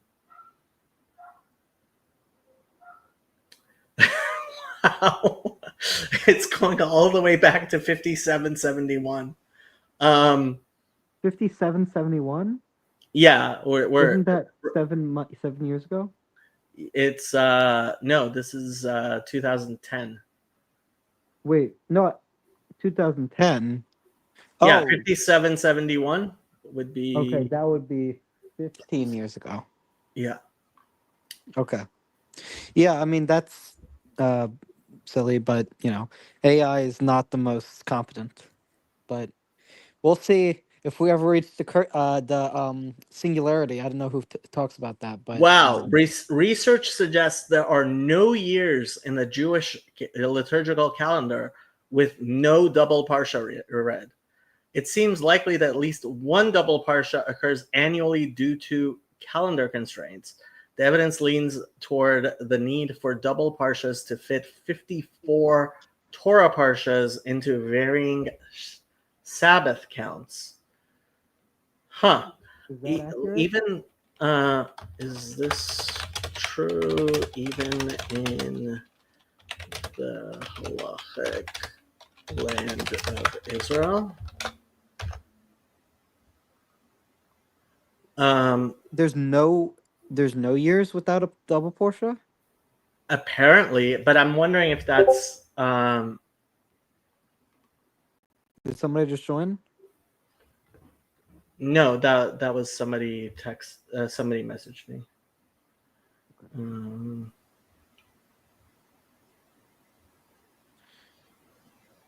I mean, in Israel they'll have fewer constraints because of the fewer Yomim Tovim. But if they have no years without a double parsha in Israel, then I'll be surprised. Mm.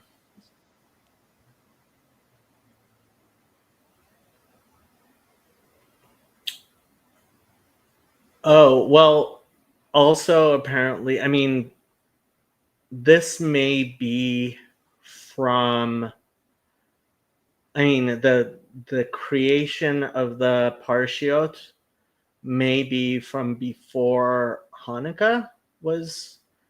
Do we on is on do we read the normal weekly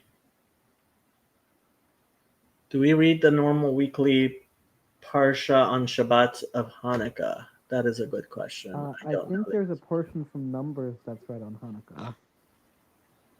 If my memory serves me correctly, I think on Hanukkah Shabbat there's a Porsche. Part of the Parsha that's read is a section from Well, Numbers. yeah, there will be a maftir.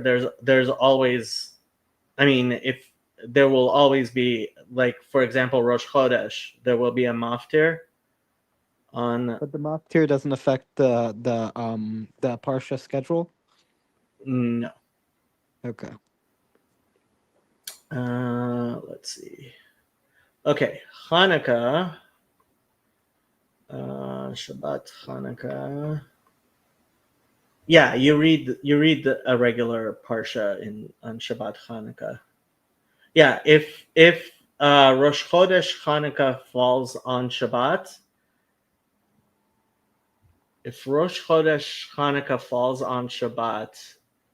you take out 3 Sifrei Torah, if I remember correctly, and you read the maftir for Rosh Chodesh for Shvi'i, if I remember correctly. Well, we'll ask Grok after Grok figures out if this is true also in the land of Israel or not.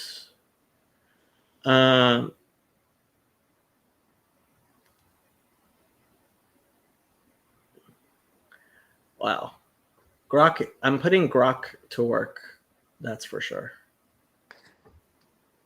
Yeah. I mean, I don't remember.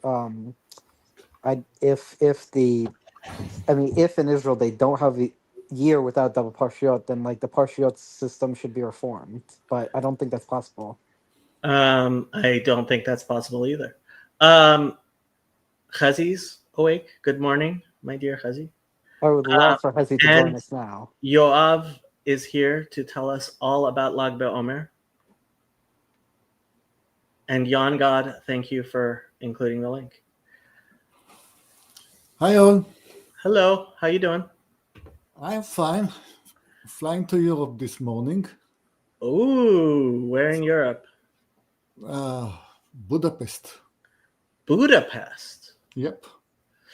So I only recently found out that Budapest is called Budapest because on either side of the river there was Buda and Pest. Like they're 2 different cities. And Budapest is adding the 2 names together, which if I were from Pest, I would feel kind of slighted.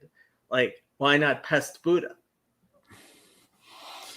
Have you ever heard about a city called Ankh-Morpork? I have not. It's the amalgamation of 2 parts, Ankh and Morpork. Okay. And it's fictional, but it's worth reading. Okay. Is the name of the book Ankh-Morpork? No. What's the name of the book? Ooh, there must be about 10 of them. What's the name of the series? Who wrote the book? Do I have to ask Grok now? The author is Terry Pratchett. Oh, okay. Terry Pratchett. Okay. It's the last of the great English writers. Really? I didn't know you liked him that much. Don't read any of the new books because when he went down with dementia, the right orders have continued writing on his name. So anything recent is a piece of crap. Start from the first ones. Okay, yeah. I started reading Terry Goodkin's. You reminded me because Terry, but Terry Goodkin's series, Wizard's First Rule, is excellent. I would compare it to The Hobbit in terms of how good of a fantasy book it is that anyone can pick up. Each book, I read all the books in the series, at least as they existed like 10 years ago. Each book gets progressively worse and worse and worse, and it just gets worse and worse.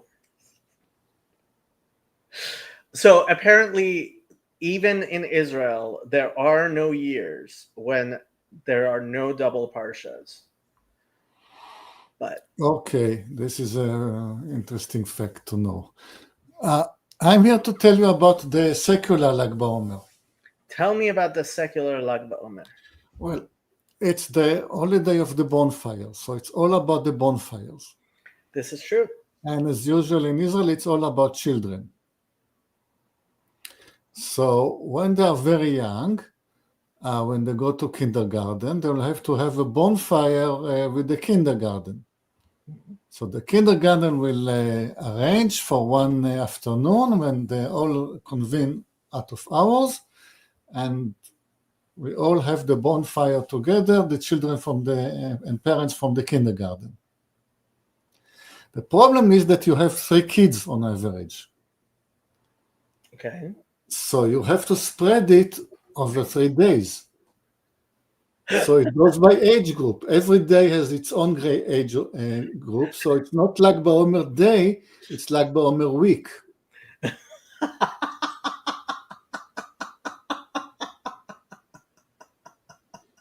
So parents can go to Lag BaOmer with their kids. Yes.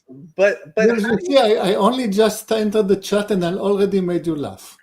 But how do you know? Like, so I guess most people, their kids are like 2 years off from each other, because you could end up with 3 kids, all of which end up having the bonfire on the exact same day, despite like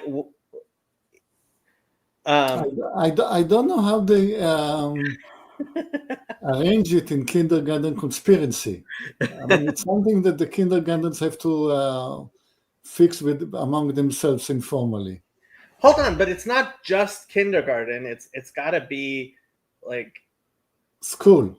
Okay, yeah. Okay, when you grow up and you're in school, then every class, every year, will have its own bonfire.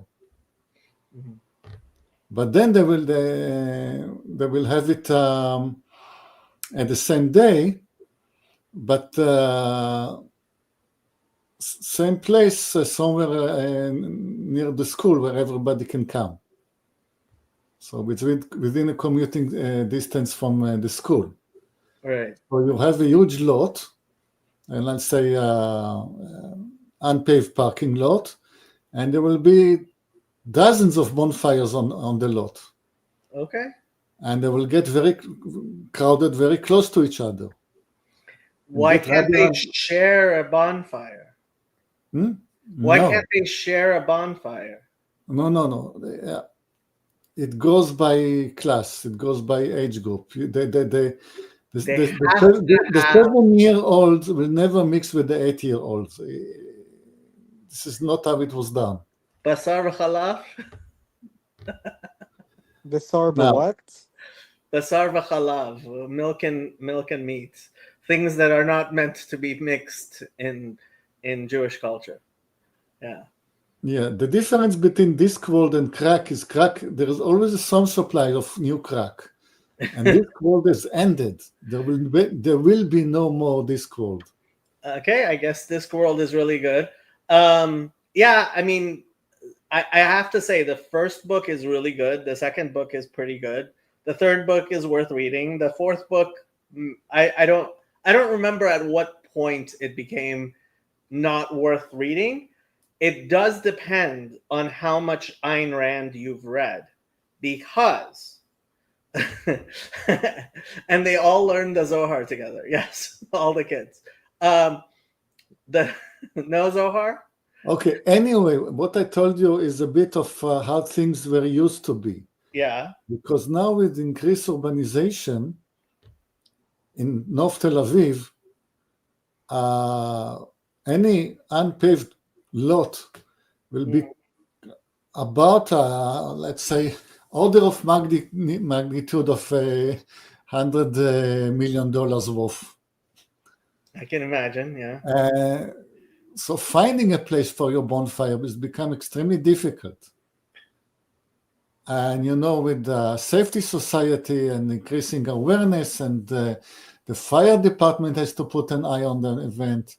And after the tragedy at Myron a couple of years ago. No, this is a completely different issue. I'm talking about secular North Tel Aviv. Meron is... Yeah, but when there's something that happens where people die, the safety issues, people become very, very crazy over this. Well, you underestimate the rift in the Israeli society. What happens to religious people in Meron? Has no bearing. It's only of concern to people of North Tel Aviv, in as far as they can say those primitive people do not know how to behave. I see. That's not Wow. Yeah, I guess I do underestimate the I would say I probably overestimate the people in North Tel Aviv, but that's just me. So Okay. the scandal this year is that nobody died, but they left too much rubbish on the place. Okay. So you can make a nasty comment about how filthy they are. Oh, for Myron? Yeah, of Yes. course. Of course. Well, I mean, you always have to criticize. I mean, I think the one word in modern Hebrew I have read most on Twitter has to be parazit. What does that mean? Okay.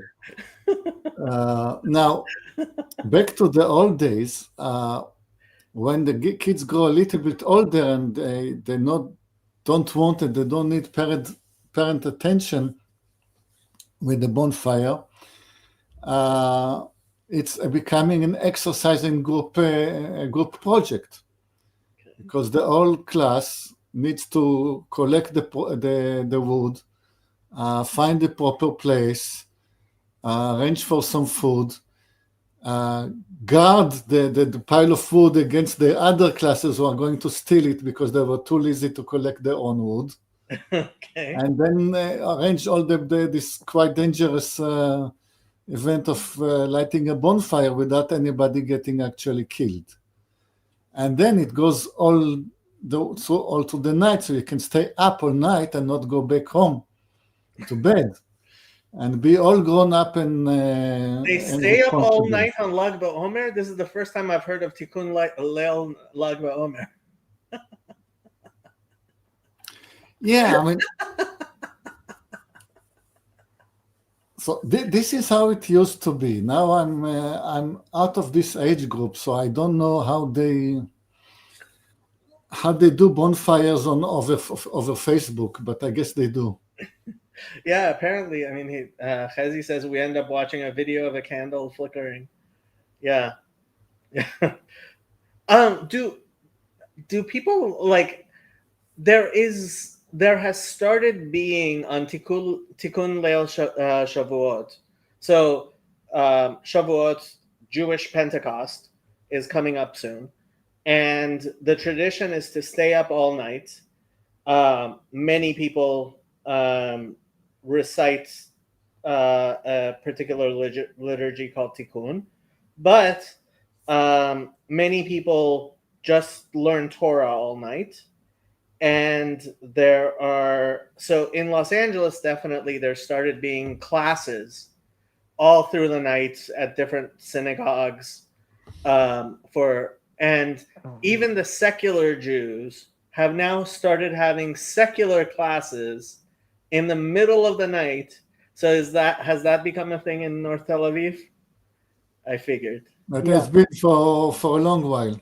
Well, Wow. I actually had kind of a question, basically what you were asking, Jacob, but to be a little bit more specific to Yoav, if a secular Tikkun Lel Shavuot, or I would include a Reform Tikkun Lel Shavuot, because Reform Jews, even though I'll say they're religious, have a very similar mindset to secular Jews. When they do those studies, do they try to appropriate the religious text, or do they like just do it on like secular issues? Appropriated the text, of course. The whole exercise is to appropriate and modify the text. I see Jacob smiling for some reason. Yeah, I mean, appropriate. I mean, I'm not. Look. Like, I mean, using the Talmud to say there's 8 genders. Like, that's what I mean. Oh, that type of thing. I don't know Yeah. that in Israel you get as much of that as we get here in the United States, because at least, I mean, when it comes to the Torah, enough people can read the Torah themselves that we don't get as much weird translation and weird idea eisegesis into the Torah as I haven't seen it as much in Israel as I see it here in the United States. I don't know if that's your experience, Yoav. You don't Well, know. I never attended any of these events, but I see it as an exercise in how to interpret the text in the most woke way possible.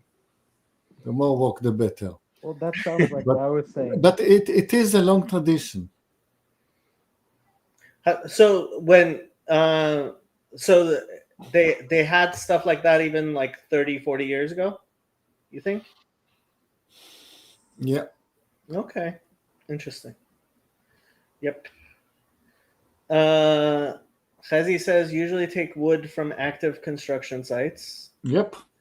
And Chazi is so excited for Shavuot. Baruch Hashem. You're so excited for Torah. Why aren't you joining stream and teaching everyone here? It might be a little early. What time is it in Eretz Israel right now? Almost 6. Almost 6. He has to take his kids to school. Oh yeah, I forgot. Hezi is a father. Yeah. How many does he have? He has 3 kids, Bli Hara. Biyun what? 3 kids, Bli Ayin Hara. Bli Ayin Hara? Yes. May there not be any evil eye.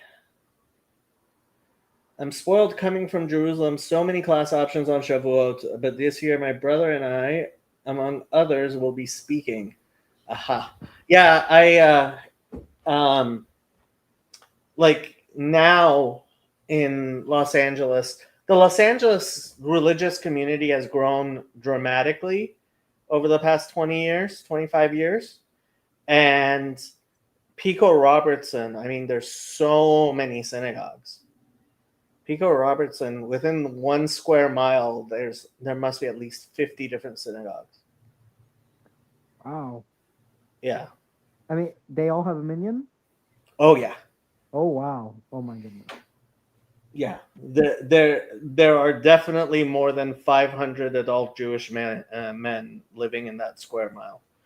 I wonder if C.S. Lewis touched on something like that in his Ransom trilogy. One of the books mentions 7 genders. No clue. I did not read the transfer. Are you a fan of C.S. Lewis? What? Are you a C.S. Lewis fan? He seems okay to me. I didn't actually read Chronicles of Narnia.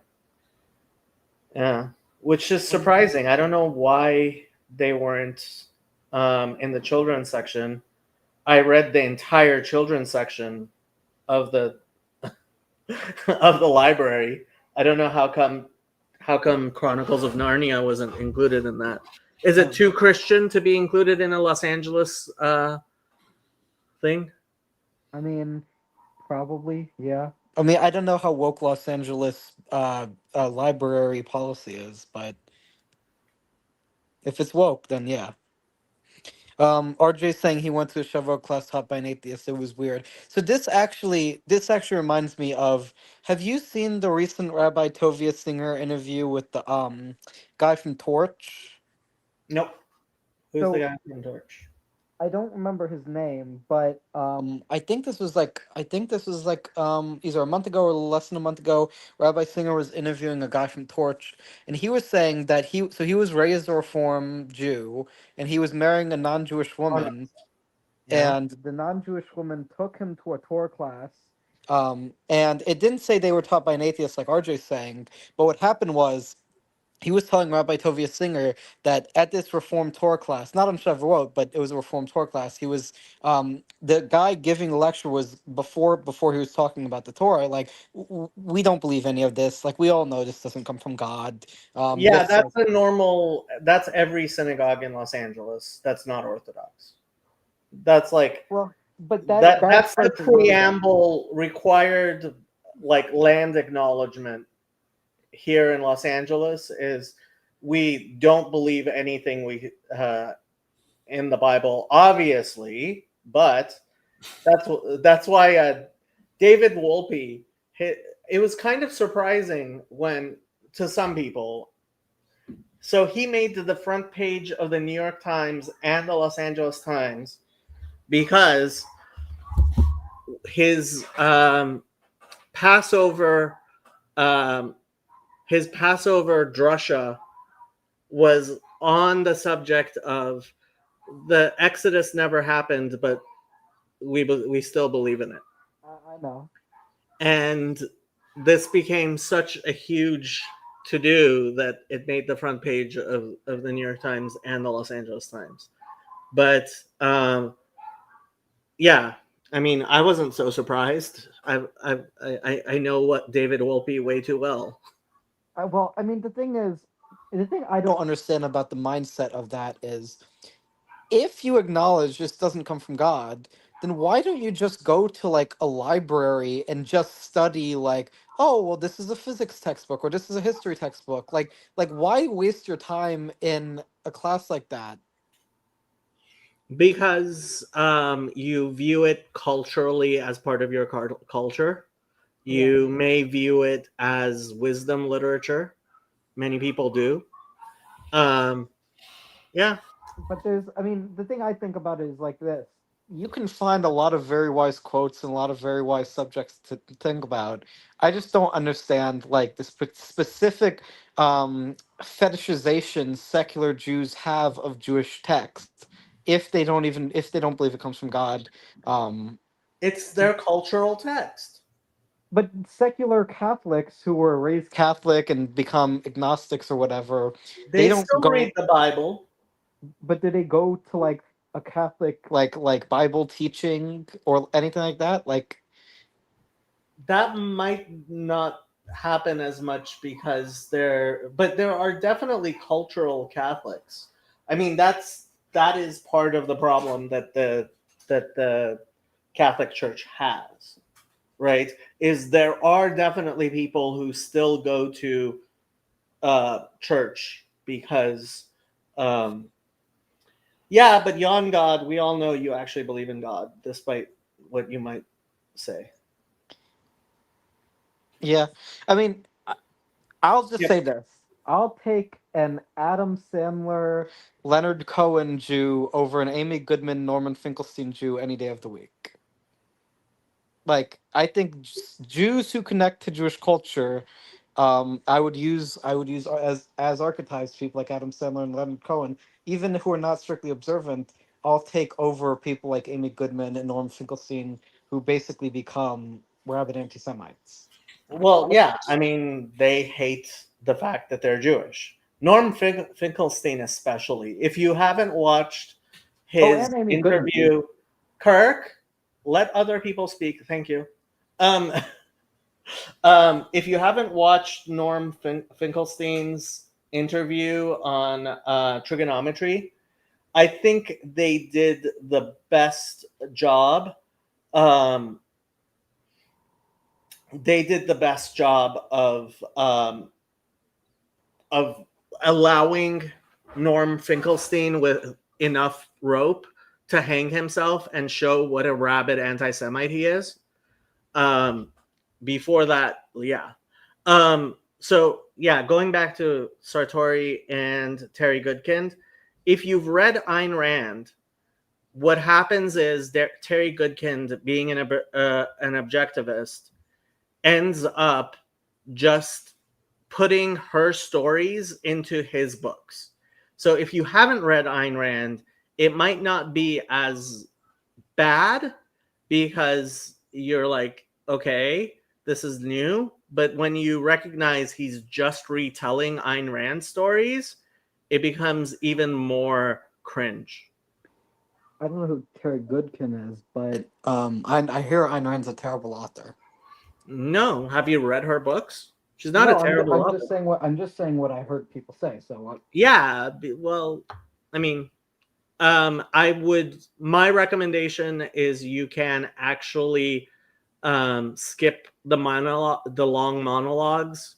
She always has like this long monologue somewhere in the middle of the book that's kind of supposed to be like the big thing. But if you skip that, they're actually pretty good books. Okay. I'll is like an Atlas Shrugged or like Fountainhead, like what's the best Ayn Rand book relative in terms of like literature? Fountainhead seems more like it's more popular. Atlas Shrugged, I think, is a better book. The statue, what's his face, makes around book 5. It's like textbook objectivist art school. Yeah, I remember that. And I was also reading so I used to read Dungeons and Dragons books, and there was a Dungeons and Dragons author who was also an objectivist, and his first few books were good, and then he also started just redoing Ayn Rand books into the Dungeons and Dragons thing, and it was equally as bad. Can you please define objective for the beginners? Objectivism? Yeah. Objectivism is what Ayn Rand called her philosophy, and it is so it came as a reaction. So Ayn Rand, her real name as Alice Rosenblum, she came from a secular Jewish family from Russia during the Soviet Union, and she came to the United States, and she had a strong reaction to both the communists in Russia, the Soviets, and what she viewed to be the subjectivism that lent towards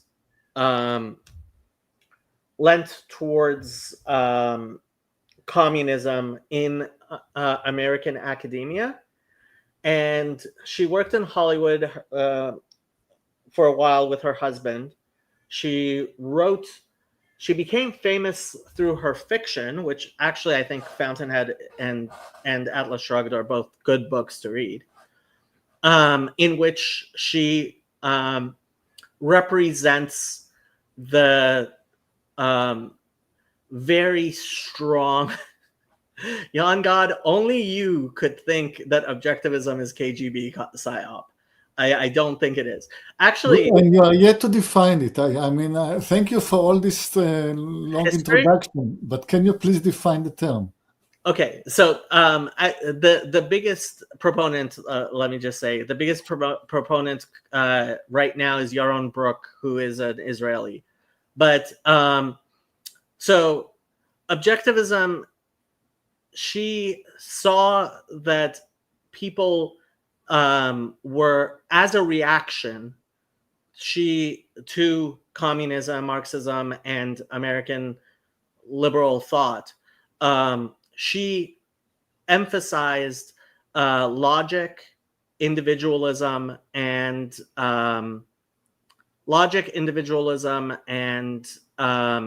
Egoism.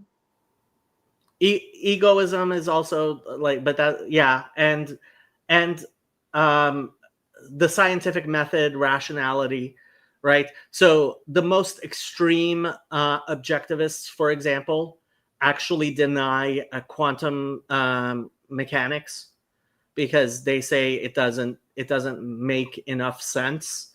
And so yeah, modern day objectivists, like, if you want to know how crazy an objectivist is, they tend to be very free market, but like, ask them their views on quantum mechanics, and if they deny quantum mechanics is a thing, you know they are a true objectivist. But yeah, I mean, Aristotelians, they call themselves, they're very into materialism. There is no such thing as the supernatural, and what she calls rational self-interest, right? It's actually like secularized Judeo-Christian morality. She actually has a lot more Jewish, like, now that people are more are studying her more critically and objectively, there are people who do bring out, like, she obviously has a lot of her Jewish values included in objectivism, but yeah, there was, like, there's also a large element of whatever she liked was objectivism, and it is not necessarily as logical and coherent as she liked to present it as. Did I answer any questions, y'all? Well, thank you. I get the idea of what it is. Sounds very. I mean, it's very easy to understand. The description is very simple. It's very hard to get into such a mind. Jon Gon comments that quantum mechanics is just math, and he's right. There is no explanation. It's a set of formula, and there is no explanation behind it. Sort of that intuitive understanding of the world that may come from it. So you cannot deny it because the math works, and the explanation, it doesn't exist. So there's nothing to deny. Well, okay, so the idea that in the double slit in the double slit experiment, that observation changes the way things function, makes objectivists very unhappy. Some of them, like, I mean, I obviously, I don't think Yaron Brook, for example, would deny quantum mechanics. He might say that our current understanding might not be perfect or something like that. Yeah, but that is true. Any explanation, any understanding of quantum mechanics is not true. There is no explanation and understanding of quantum mechanics. It's just a set of formula. Okay. I mean, yeah. Right. The thing about I just think that that's a level of agnosticism and intellectual humility that objectivists would generally find difficult. I mean, the thing to say, yeah. But the thing I have actually been exposed to Yaron Brook and to objectivists, and when I talk to them, when I bring up a philosopher who's not Ayn Rand, they almost never understand that philosopher actually. Like when I, for example, like one time I was having a conversation with an objectivist about Kant, and I've been reading Kant's Critique of Pure Reason for several months now.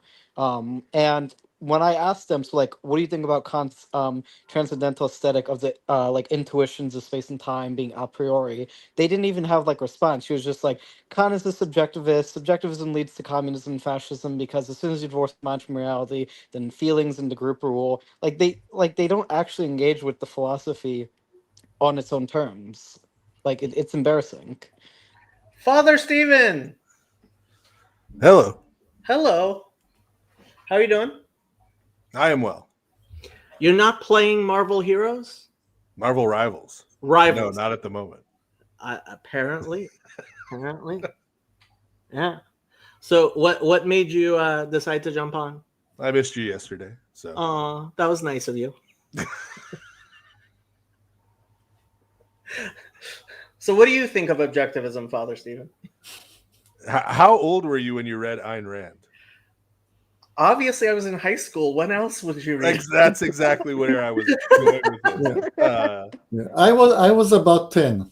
It's anarcho-capitalism is sort of, that's the demographic. Well, no, you read it in high school because you want to participate in the $10,000 essay contest. I actually did participate in that contest. So did I. I wrote a scathing review, which of course did not win me the $10,000. Of course not. Yeah.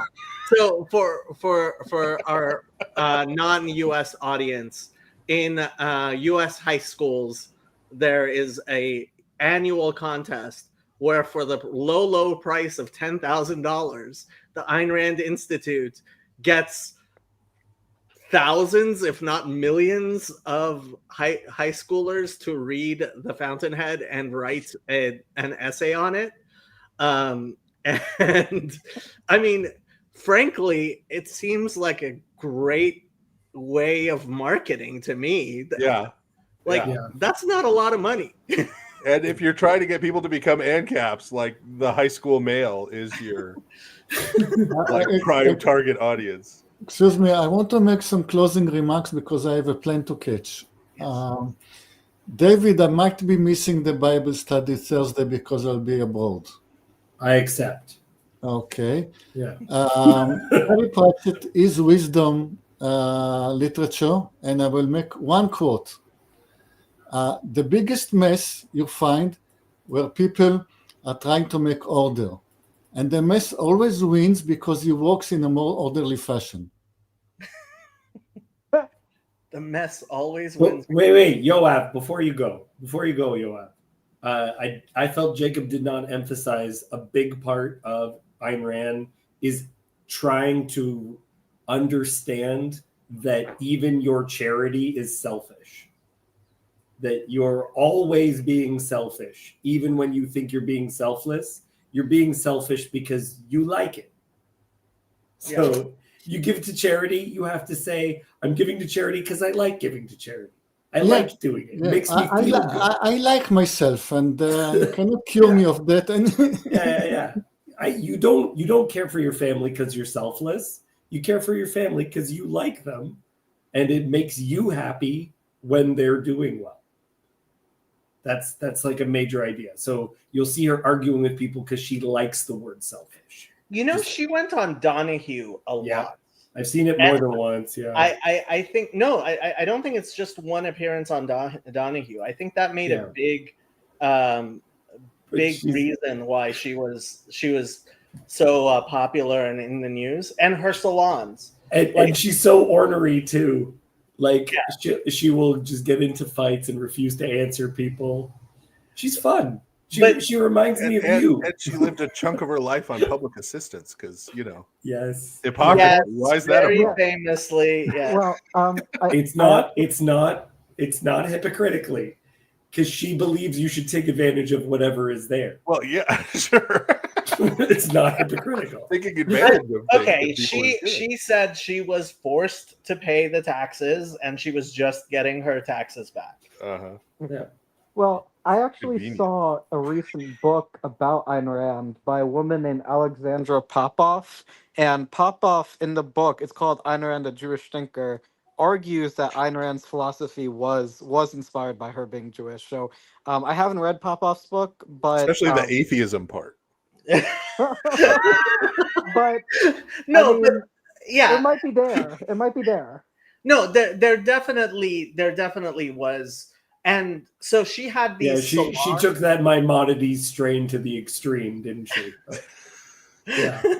there was she would have these salons where she would have people over to her house for discussions, and famously Alan Greenspan was part of her salon audience, and she would have a lot of discussions, etc.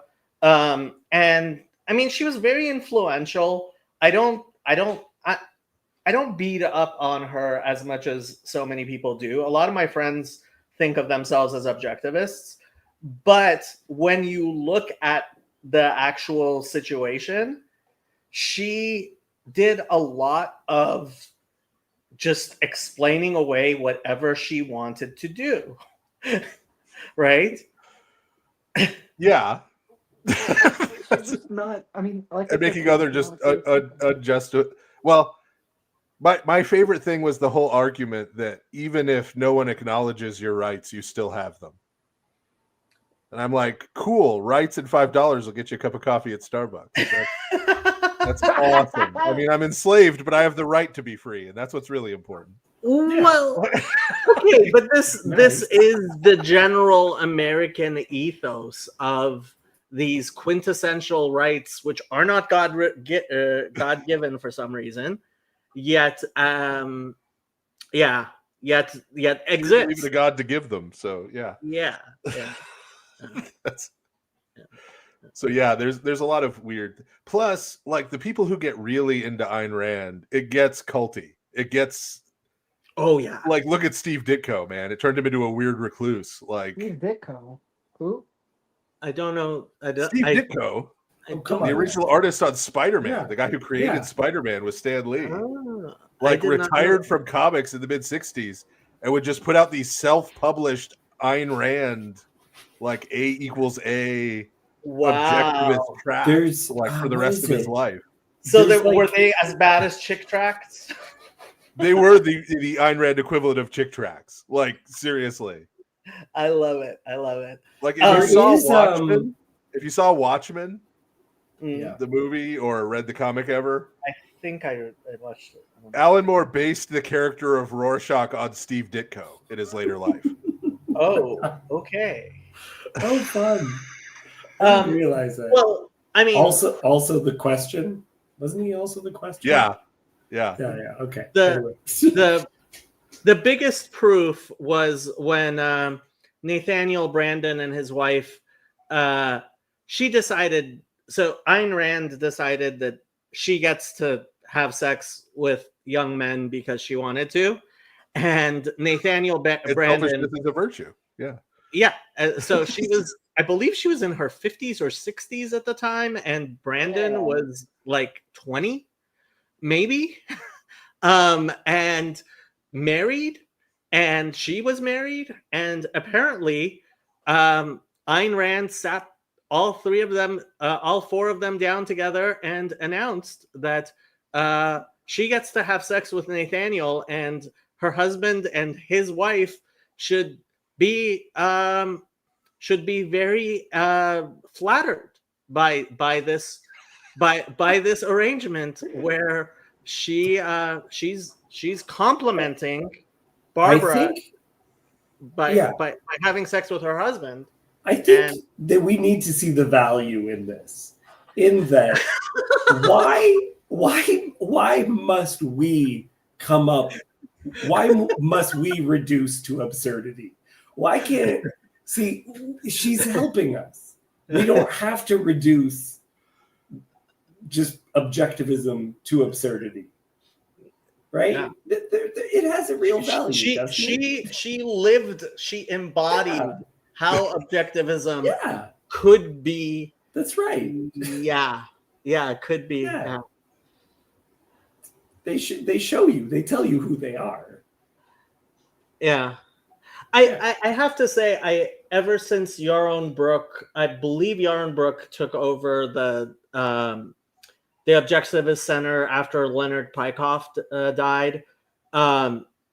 Mostly objectivism has become a lot less cultish, but I heard there's people that like she liked a particular artist, and there's people who will objectively argue that the art is the best because she liked it. That it must be the most logical. Like it has to be. Oh, I have definitely seen people who like their entire aesthetic. She definitely started as much of a religion as any of the communists did. Really? Yeah. Okay. I mean, yeah, she is a very culty figure. I mean, to be fair, I think the reason she was doing what she was doing was like she saw communism, and I do think like I give her some defense there, but the problem is if you're gonna be a philosopher, you actually have to be a philosopher, and she was not like engaging with academic philosophy to any serious degree. I mean, do you disagree? I do disagree. Yeah, I thought the Romantic Manifesto was actually a pretty good book. Okay. Here's the thing. There's a lot of Republicans out there who want to smoke weed. Sure. And so they need to become libertarians. There is no libertarian intellectual tradition to draw upon, like there is for conservatism or liberalism.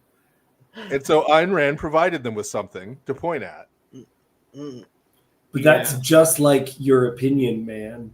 that is also something which is used in order to smoke weed. It's not a legitimate argument unless the word "man" is at the end of it. Yeah. I mean, wasn't Ayn Rand? Didn't she also? So you're saying she was sleeping with younger men while she was married. I'm pretty sure she also like when she was talking about like public figures, she would like very much like go after people viciously and stupidly. I've didn't she comment on like Reagan as like the most evil as like the most evil man in America since FDR or something like that. She was very polemical in her style. She was definitely polemical. I had never heard that. But why are we spending so much time on Ayn Rand? Well, someone brought it up, and then because this is the Jacob stream, we derail, and it's not my fault. I mean, there are other Jewish atheists we could talk. There are definitely other How Jewish about this? atheists. Who's more Jewish in their philosophical orientation, Ayn Rand or Hannah Arendt? What do you actually? I'm sorry. Would you classify Milton Friedman as libertarian? He seems kind of libertarian to me, not just conservative. When you're saying there's like no one you can really like, Thomas Sowell, and so actually, Friedman, they edge on libertarian minimally. Let's talk about an actual Jewish thinker. Israel Kirzner. Israel Kirzner is it's actually kind of amazing that he is separately well known as an Austrian economist, in which case he doesn't really talk about his Jewish background at all. And for anyone who comes from a very strong Jewish background, a strong Orthodox Jewish background, he may be the most prolific student of Rav Hutner. And he actually put together, so he is the person who put together Rav Hutner's collected works. And people are asking for the link.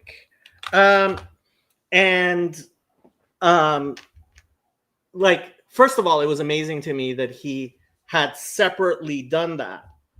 But it made me think, a student of Rav Hutner, like he must be in order to be the person who put Rav Hutner's works together, he must have like believed that it was a strongly Jewish understanding of economics.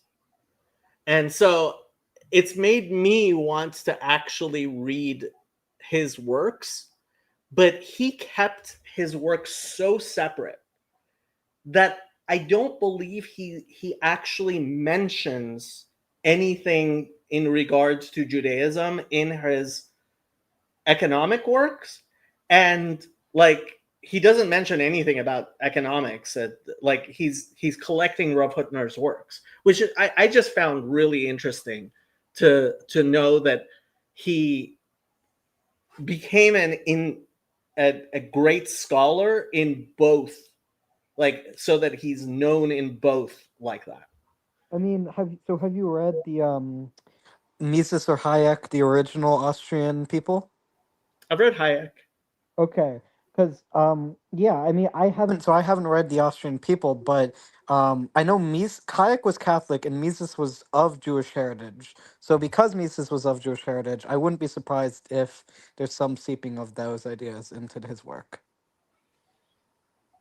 Could be, but That's not I mean, necessarily the case. I mean, Karl Marx was of Jewish heritage. I know, but I'm Yeah.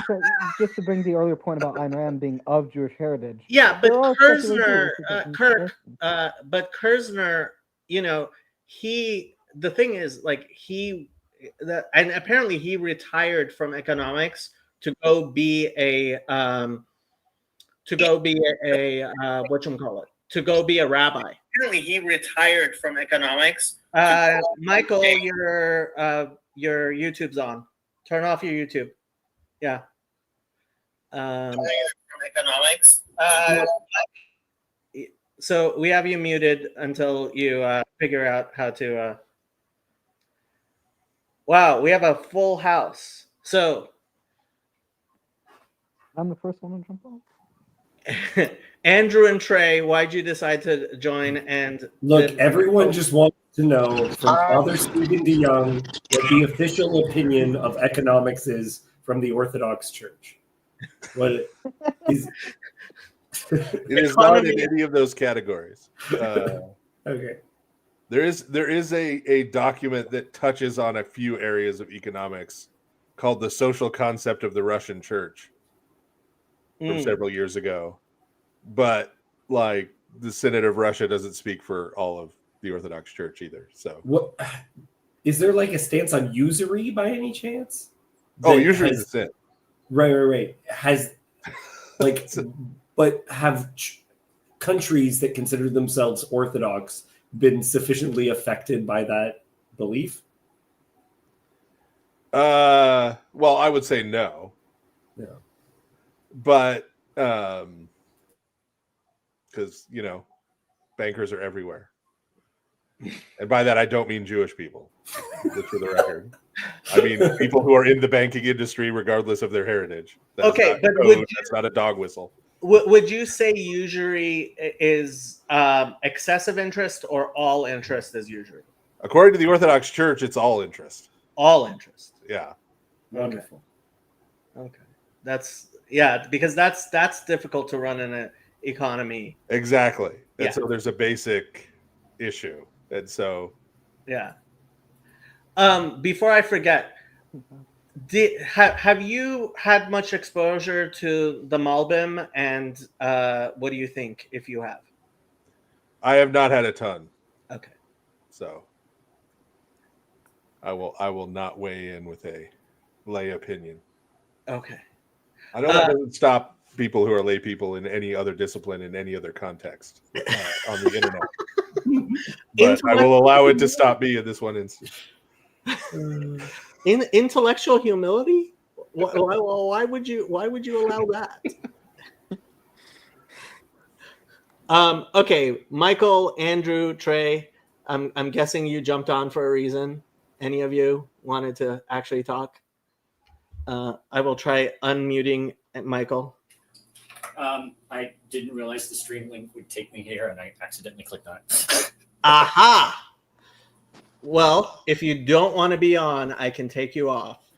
Surely this was predestined before the foundations of the world. I'm fairly certain any conversation with me and Father Stephen will quickly devolve into nothing but endless pop culture. Well, that might not be so bad, but Yeah. yeah.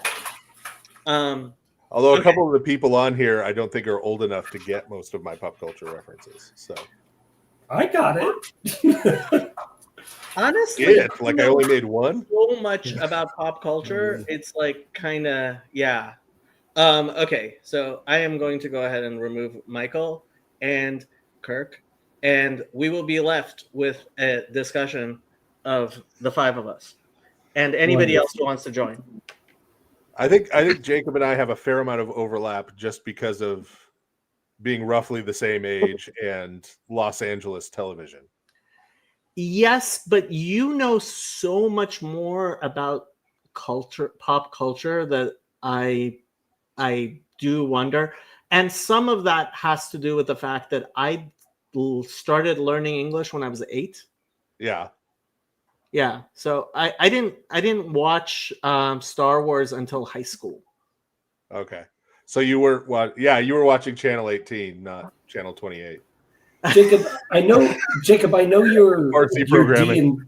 you're D&D nerdy. Are you also comic book nerdy? Do you get into comics at all? No, I tried. The only comic book I actually like is Deadpool.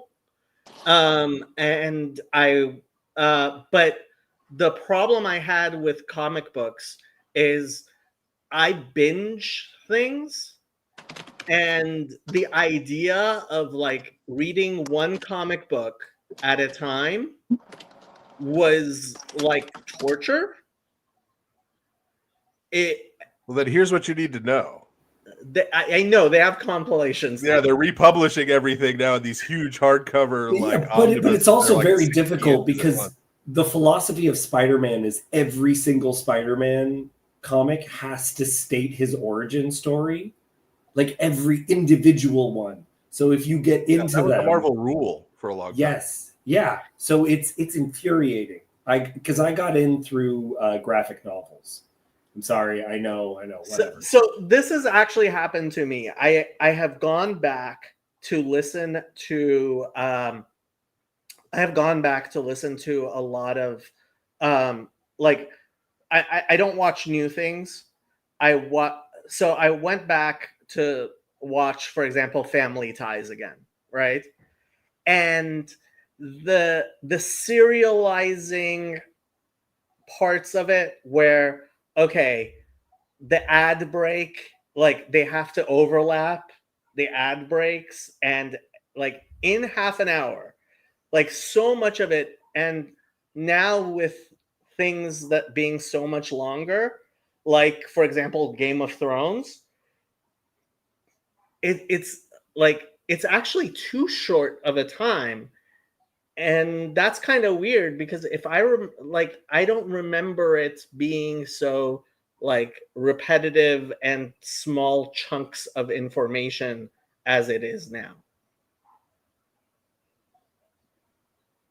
Have you actually, if you haven't read it, I would give a recommendation to you, Jacob. Have you read Persepolis, Story of a Girl?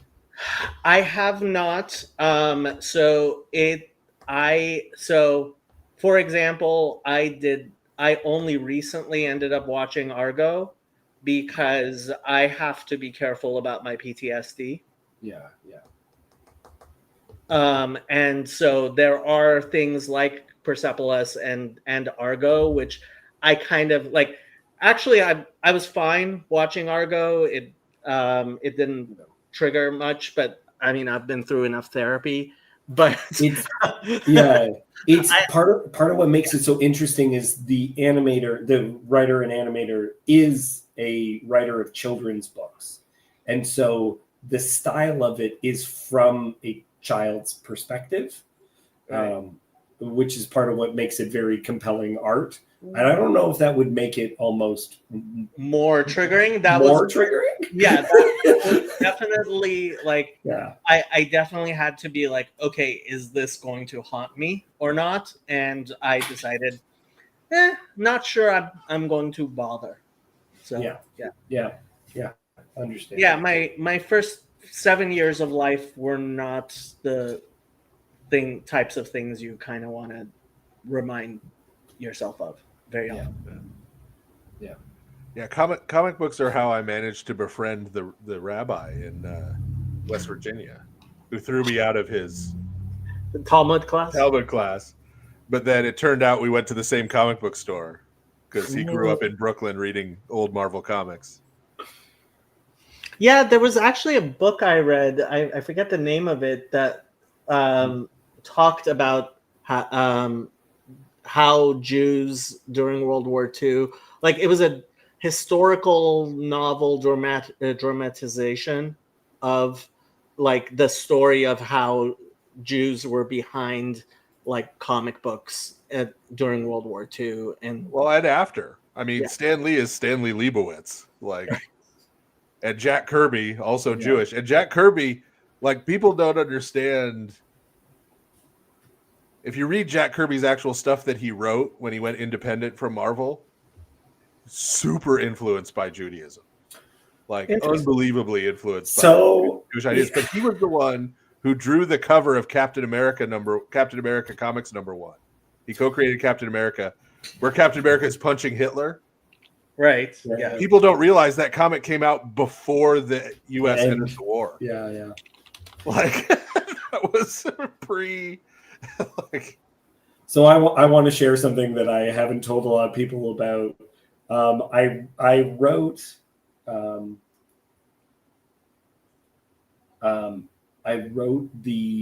version of a comic that is probably horrible, but it was called Superman Exodus, and it was the Exodus story with Superman as Moses, because it's very clear that they took the stuff from him. So it's Brainiac is in line with Lex Luthor. Lex Luthor is the Pharaoh. The gods of Egypt are Brainiac, and that's who has to be fought by Superman with his Hebrew name and everything.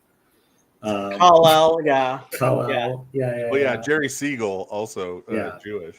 All the names, So the Rebbe was really big on taking anything from American culture and like trying to elevate it. Like this was a major part of his theology, and that's where Mendy and the Golem, which is a Orthodox Jewish comic book, came from. And I think they've tried now making it into an animated series. But yeah, Mendy and the Golem.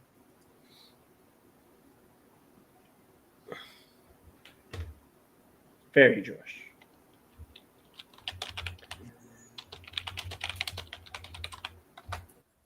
Yeah. Jack Kirby got to invent his own group of space gods, and their leader is named Isaiah, and it's a bearded guy with a shepherd's crook who goes to commune with the Source, and the Source communicates with him by a hand appearing and writing on a wall. So yeah, it's a little slightly, I get it. Slightly influenced by Judaism. So, Father Stephen, what are you working on now? Later this year, my Bale book is coming out. We finished the editing on that. So, Paul and then Bale. It's perfect. It's perfect. I thought you would enjoy that coincidence. Yeah. Yeah. So, which is going to be subtitled "A Biography of the Devil." So, a biography of the devil. Because I disagree with the common but poorly argued notion that the devil is this figure that gets invented by Jewish people during the Persian period. Because I think that theory heavily depends on them not understanding Persian religion at all.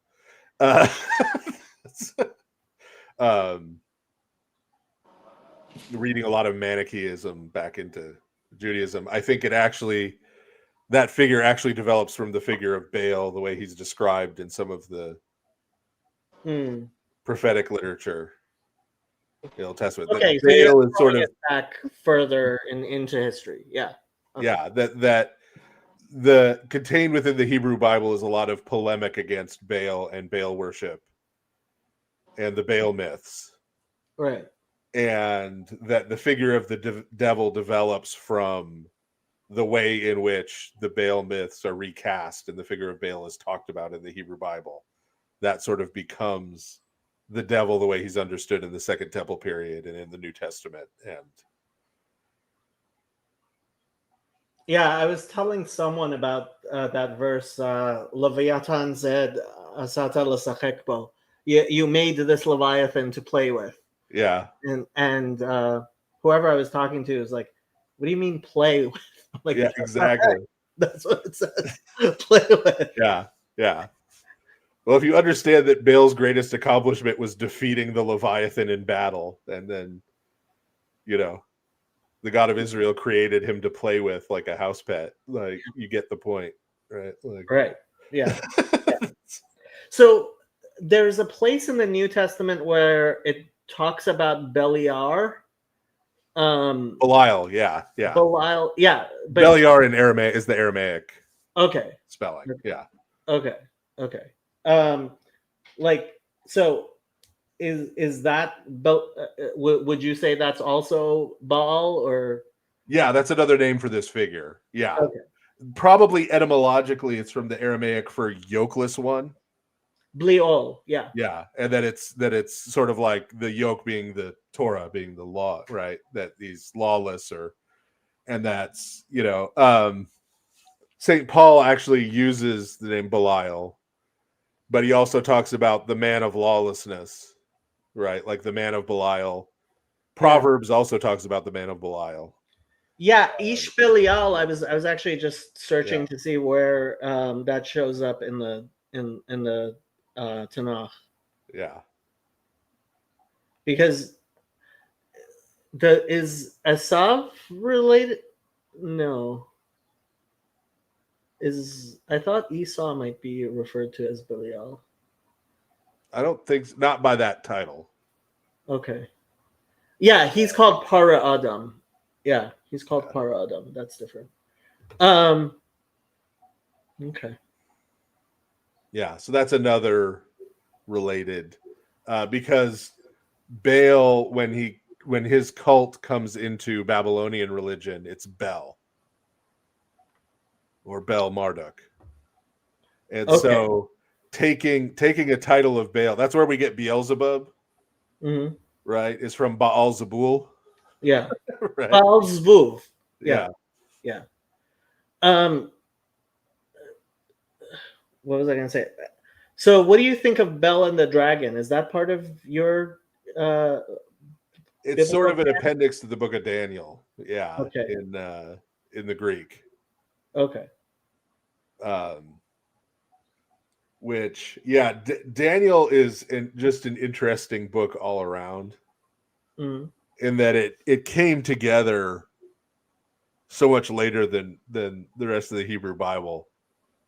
That you get just the weird things of it switching from Hebrew to Aramaic and then back to Hebrew. Okay. And it really looks like it was kind of compiled.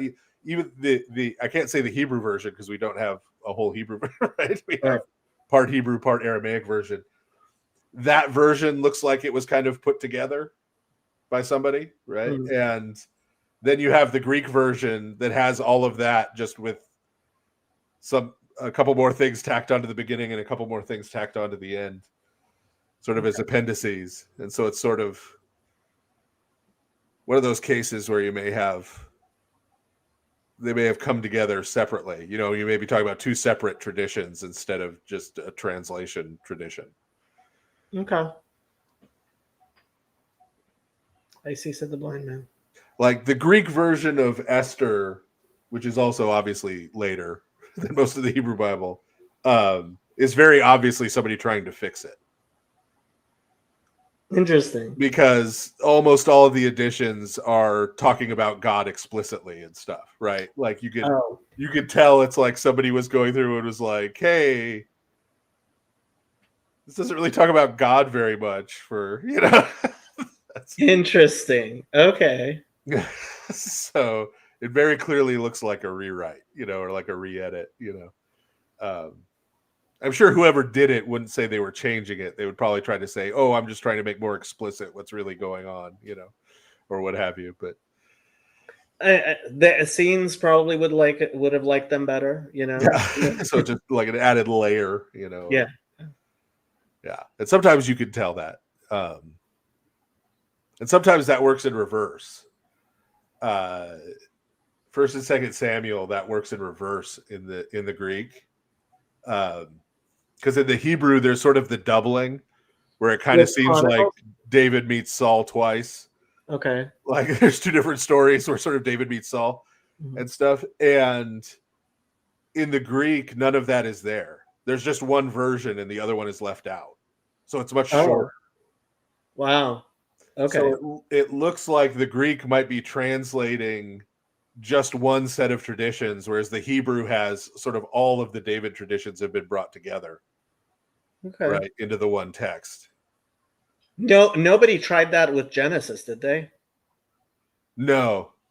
The Greek of the Torah is what is the most clearly just a straightforward translation, right? Like as straightforward as you can get.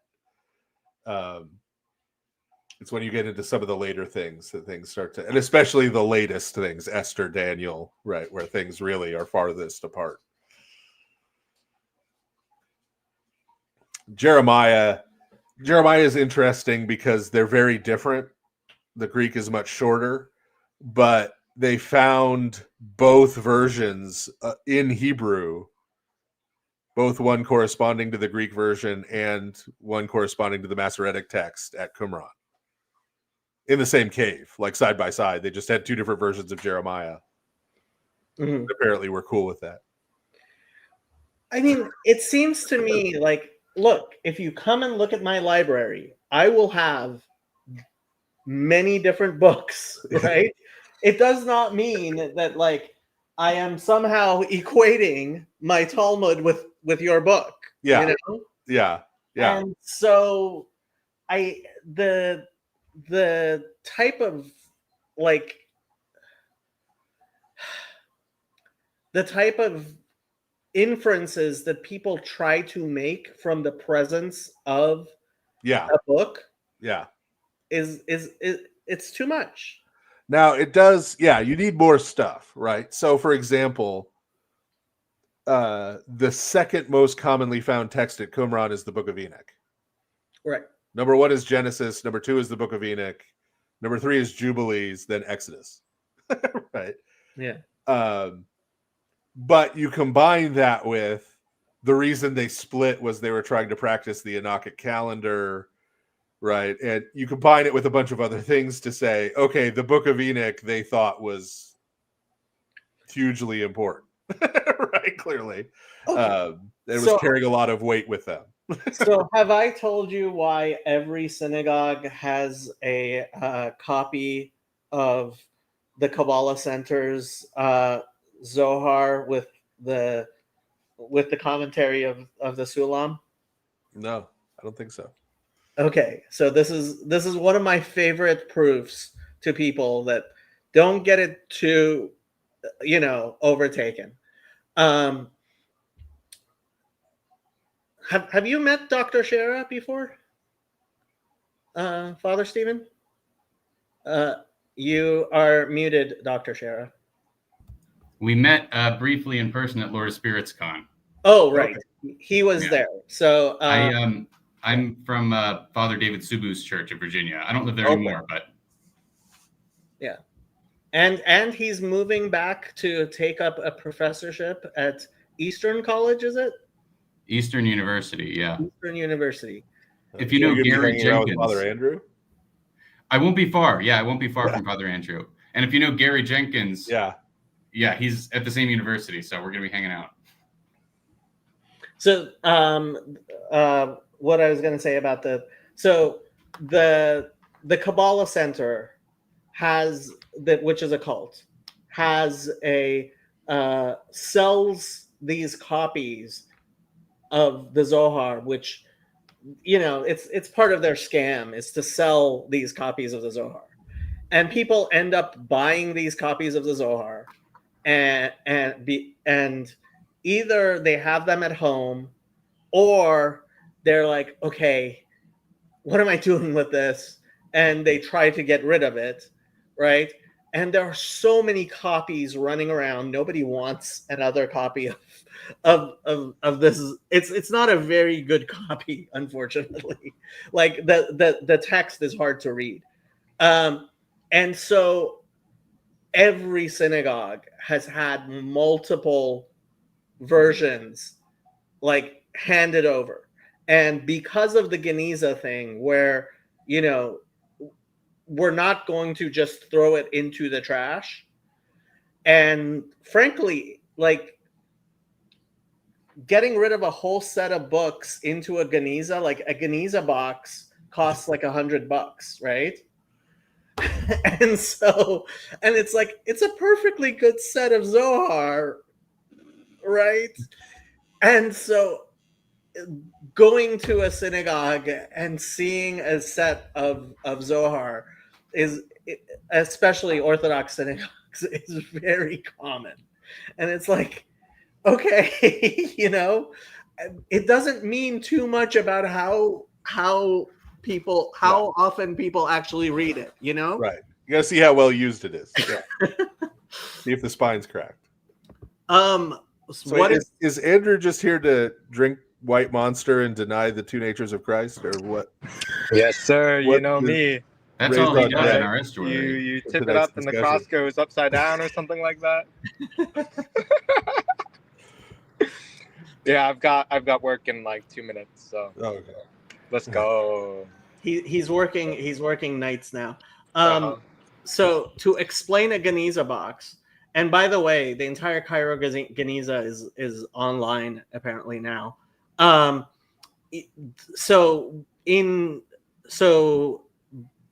Okay. It is prohibited in Judaism to be disrespectful of the name of God, especially if it is written in a scroll, right? And so the Jewish practice is we don't just throw things like old mezuzot, etc. away. Like a mezuzah, you can't just throw away. You have to bury it.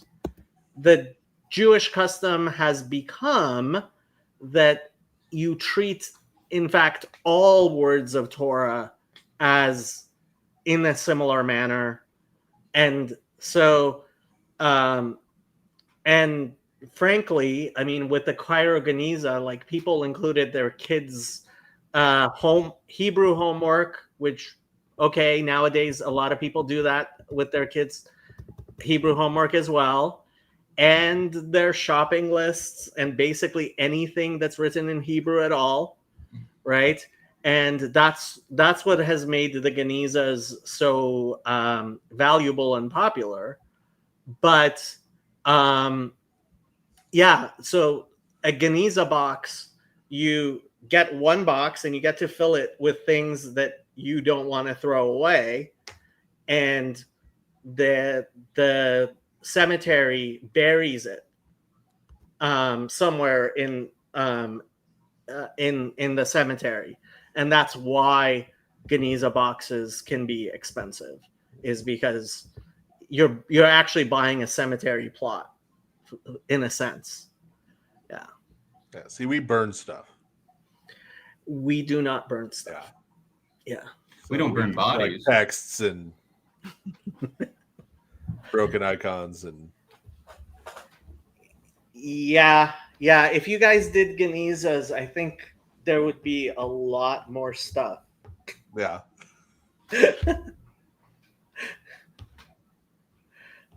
So, Dr. Marcus Shara, what made you decide to jump on? You said you were talking about me. We were earlier because of the concept of collegiality. Mm-hmm. And people were telling me that I should, instead of doing so much videos, I should write more. And my response was, well, Professor Dr. Shara also recommended that.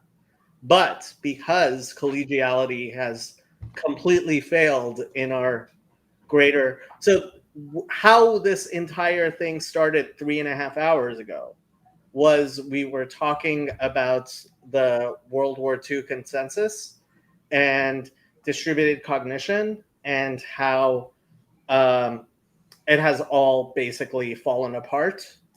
And I think a large part of that is because collegiality can be gamed and is being gamed. I went on a rant against your good friend Larry Summers, as I am oft likely to do. He is... And wait, and so if I remember, your argument against him is that he should have stood up when other people were not collegial towards him, and so him backing down created a cascade effect. I don't know how I mean, that was an event. I don't know how critical that event was in the grand scheme of things.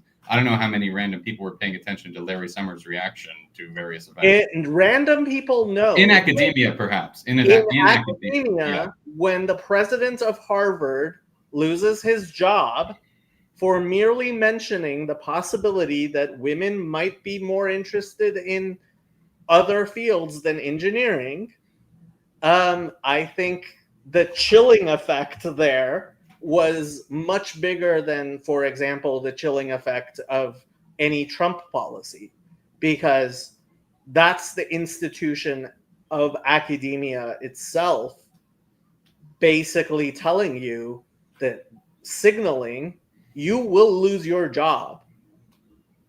And so all of these people who supposedly care so much about academic freedom now, they obviously didn't care so much when all of the things happened in Yale and Harvard. And Larry Summers was the perfect example of that, right? Look how much they fought to keep Claudine gay. And how little they fought to keep what was a perfectly reasonable statement for Larry Summers to make. Well, that's kind of the point that I was making in the National Review piece, was something like, well, if academics, particularly economists I was talking about, are in a social environment where things that they say might have direct consequences on maybe their job, but also, their social standing in the university, then the things that they say are now suspect in various ways. And that can apply to true things and false things. So even when you're saying true things, you no longer have the credibility of your audience, right? So a lot of comments that I saw were, so this was in the context of the Trump tariffs too. A bunch of economists say Trump's tariffs are bad and are going to cause all of these various problems. And then people in the comments are saying like, oh, these are the same economists at Harvard that said that you can't look in the bill before, we have to pass the bill before it comes out. They're not the same economists, but the reputation of the entire profession comes as a lump, right? Just like, oh, people have bad experiences with doctors all the time, and then they turn to quack medicine or whatever, and they attribute the entire medical profession as one thing with one big reputation. So as a profession, all of us ought to invest in making sure that other people are sticking to the truth when they speak, if we want to be taken seriously whatsoever. So to some degree, yeah. That's the whole concept of professionalism, of credential means to believe. And I realize this is Marcus, his field of study is the economics of monasteries in the 3rd century. Well, 4th century, I guess. 4th century. Okay. And the model basically was that it came out of, I did my dissertation on 4th century and monasticism and the institutions involved. And it's like, oh, well, I did a historical topic completely irrelevant. And then I found a way to apply it to the tariffs.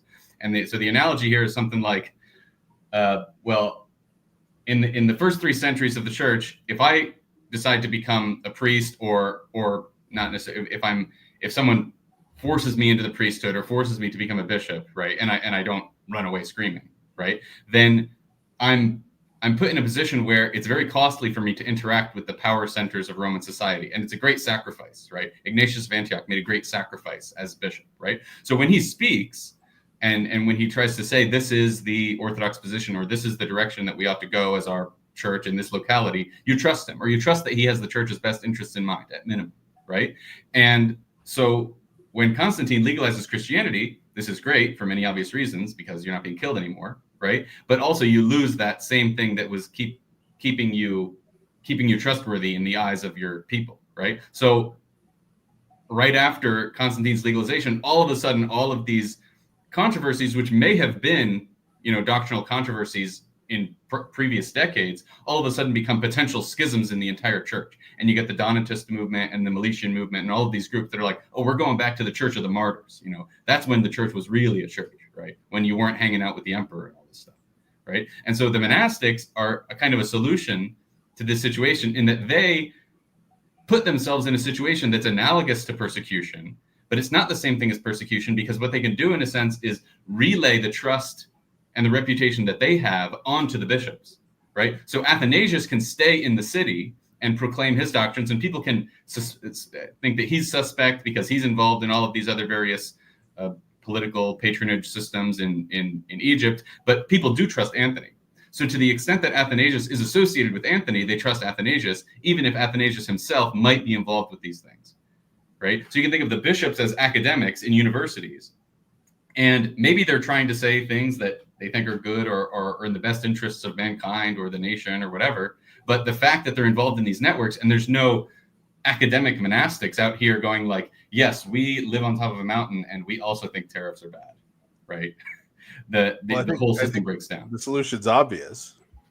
You need to be like the Chinese government and start shooting academics, and then you get your credibility back because you're risking your life. Yeah, we're persecuted. Yeah, but then the cost of that is that they're driven underground. There's far fewer of them. Many people leave, right? And then it becomes more costly to actually relay that information, right? So that's the trade-off.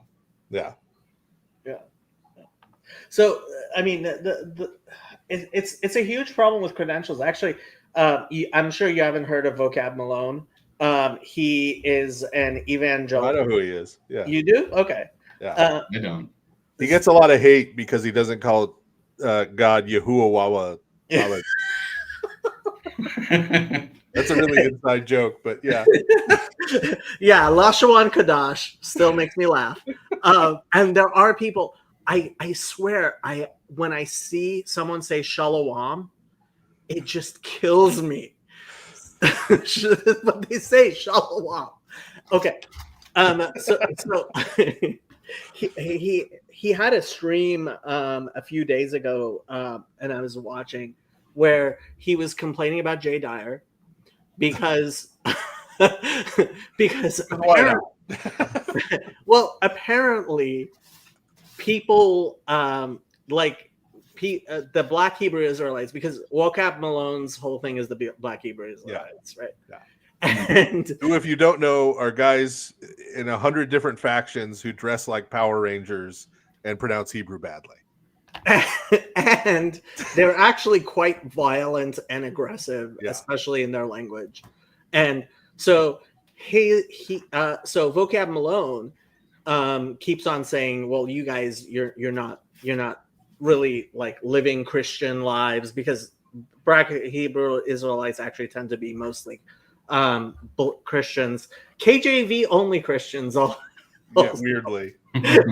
But they insist that King James was black. They do. Yes. As was Shakespeare. Yeah, I was. I think heterosexual also, but also black. I actually have Not Out of Africa. I'm reading it on my bedstand. But so all of this. So apparently their retort to him is, well, there's Jay Dyer. And if Jay Dyer does it, then it must be Christian. Wow. But that makes total Dyer sense, has actually. become the model of Christianity for Black Hebrew Israelites. That is amazing. Does he know that? I don't think so. I need to find a way to get that news to Jay. I have a couple of ways. So Vocab Malone was at his stream. So he has this stream like ragging on Jay Dyer, and this, I forget what his name is. He's pretty famous. This true Orthodox priest came on, and he's talking like, and then this young guy who obviously he seemed very ortho-bro-ish to me came on to defend Jay, right? And it was just very interesting. Yeah, it was just very interesting. But it goes back to the whole credibility thing, because like, yeah, there's a lot of people. I mean, the fact that Vocab Malone is trying to distance his reputation from that of Jay Dyer is interesting. Yeah. I thought you were going to say the Black Hebrew Israelites had credibility, but that was... Well, they have a sort of credibility in that if you associate yourself with the Black Hebrew Israelites, there's probably a lot of social clubs you're not welcome in anymore because of the things you say, or just merely by being associated. Well, yeah, including the rest of the Black Hebrew Israelite social clubs, because like every that's even better. group thinks all the other ones are heretics. Black Hebrew Israelites are very violent. Yeah. Actually, Colonimus's friend was one of the people murdered by by a couple of Black Hebrew Israelites 3 years ago, was it, in New Jersey? Yeah. So yeah. I call them Black Hebrew idiots, but But you are safely ensconced in when Los Angeles. Oh no, safely? What do you mean safely? That I was at a CVS and they were arrayed out front. There's plenty of them in no. There are large numbers of Black Hebrew Israelites also in Los Angeles. And so when I had Vocab Malone on my channel 2 years ago, Zion Lex, who I call Lion Zion, because here I can pull up his thing. They're like the weirdest form of Hotep. Like, yeah. So he charges $300 for his biblical Hebrew classes, and he was reading, and he got to Kol, which was Chaf Lamed with a Kamatz Katan, and he read it Kol. You're teaching Hebrew. You're charging people to teach Hebrew, and you can't read Kol. Like, it was. Their pronunciation is part of what distinguishes the different groups. Oh no! But the thing is, actually, Zion Lex, he's better than the vast majority of them. Okay. He is much low bar, but yeah, he's very low bar. So Vocab Malone, like when I asked him, like, do any of these guys know anything? He said Zion Lex seems to know, and so we were discussing like Black Hebrew Israelites, and Zion Lex noticed that we were discussing it, and he puts me on blast. He made a video, and this guy has like 10,000 views on this video he made. Racist Jew Jacob Federecci, right? And nice.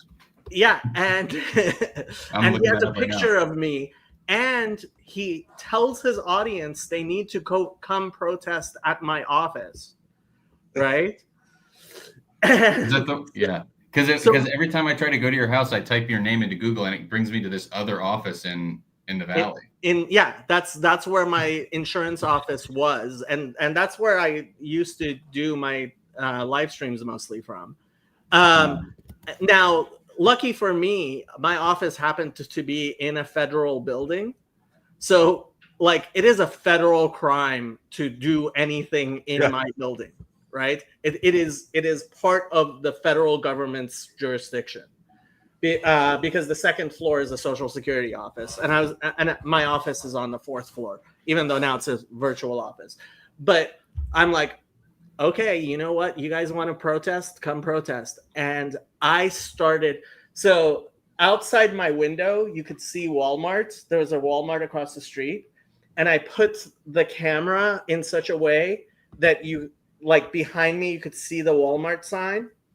And I just did video after video, like ragging on Zion Lex and saying, I'm not a rabbi, I'm nobody, I'm just an insurance agent behind the Walmart. and I know more Hebrew than you do. And for a while we had kind of our little beef going until he realized he was giving me more attention than anything you were else. giving him. Yeah. and I was just, I was like, okay, you know what? Come at me. And they went, a bunch of them went and rated down my offices on Facebook, because I had for my insurance business, I had my Facebook on there. And they tried to do it with Google, but apparently Google and Facebook know how these guys operate, and it was fixed almost immediately. So like,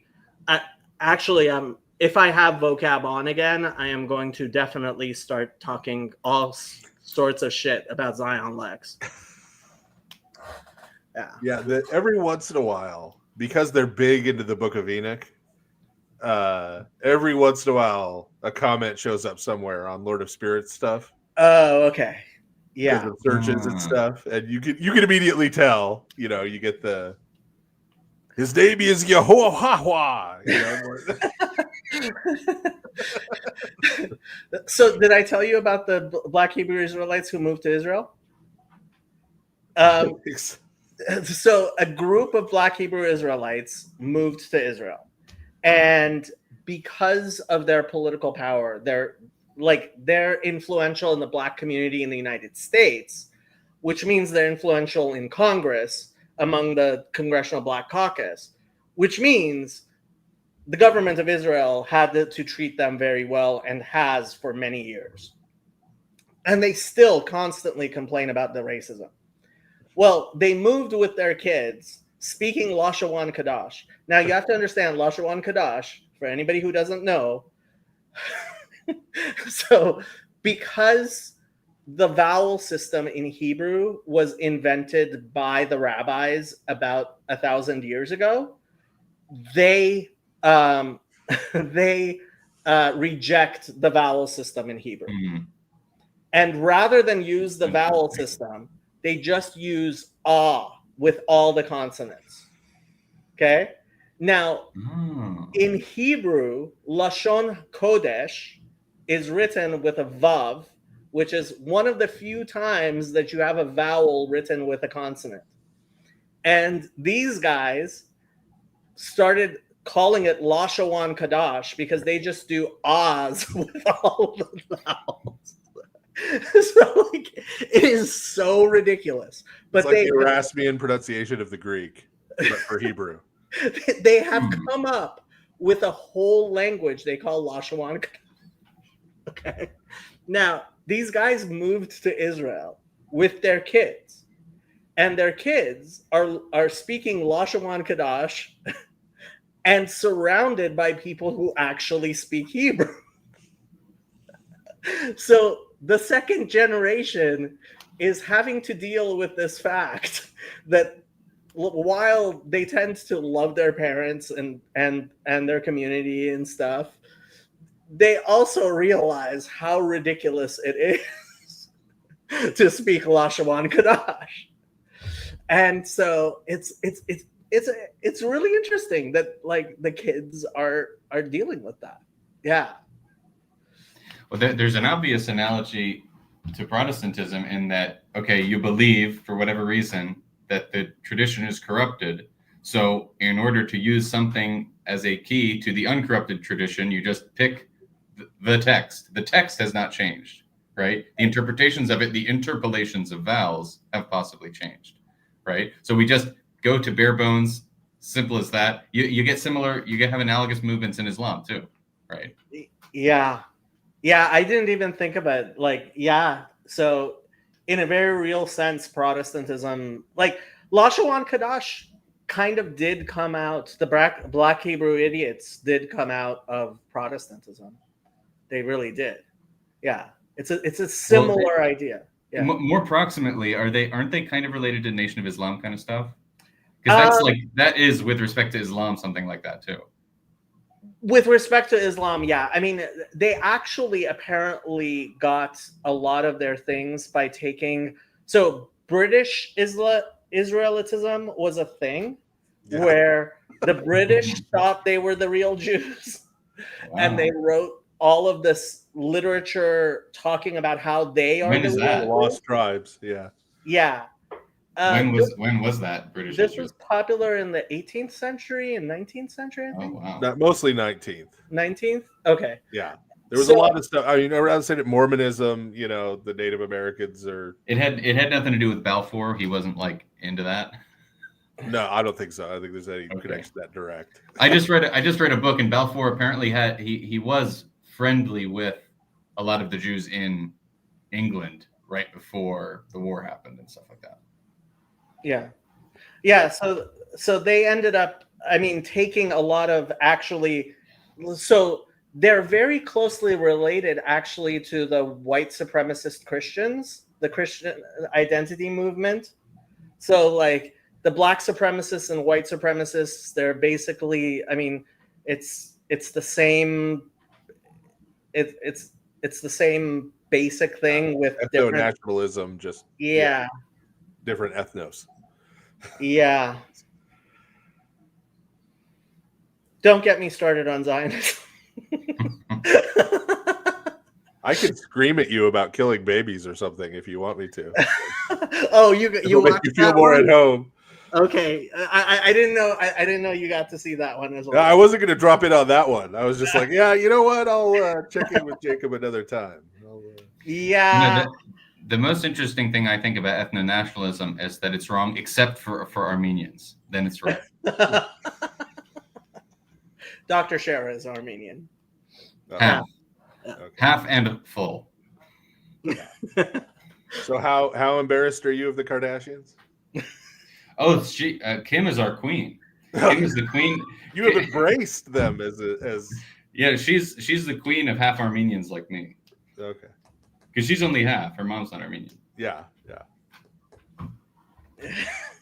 Yeah, my joke is I'm 0% Armenian by DNA, 70% by weight.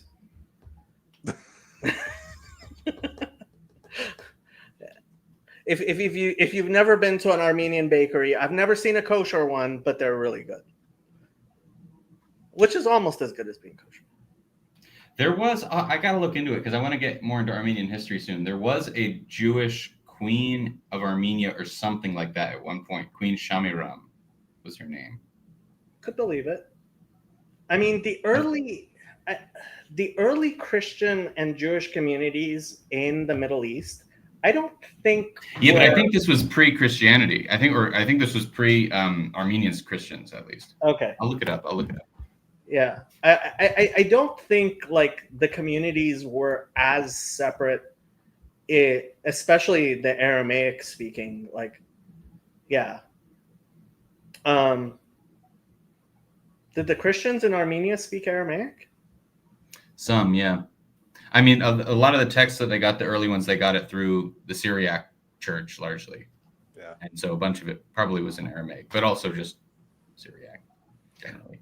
I was very surprised to learn that there are Syriacs who claim that they are the descendants of the people that Jonah converted in Nineveh. Yeah, I mean, some of the Assyrians still talk about Nineveh, like when are we going back to the land of Nineveh, or when are we rebuilding Nineveh? Interesting. Some of them recently, like 4 years ago, went to Artsakh and fought in the war because they thought of the Armenians as their co-victims of the Turks, and then sent some of their young men to go fight in Armenia. it's interesting how that's like all the Lebanese folks wanting to be Phoenicians and not Arabs now, in that like their ancestors 200 years ago had never heard of Nineveh outside of Jonah. Like they had no idea they were related to anybody from Nineveh. Like the Romans didn't really know about the Assyrian Empire. That like the site was undiscovered. Like there were people arguing it never existed.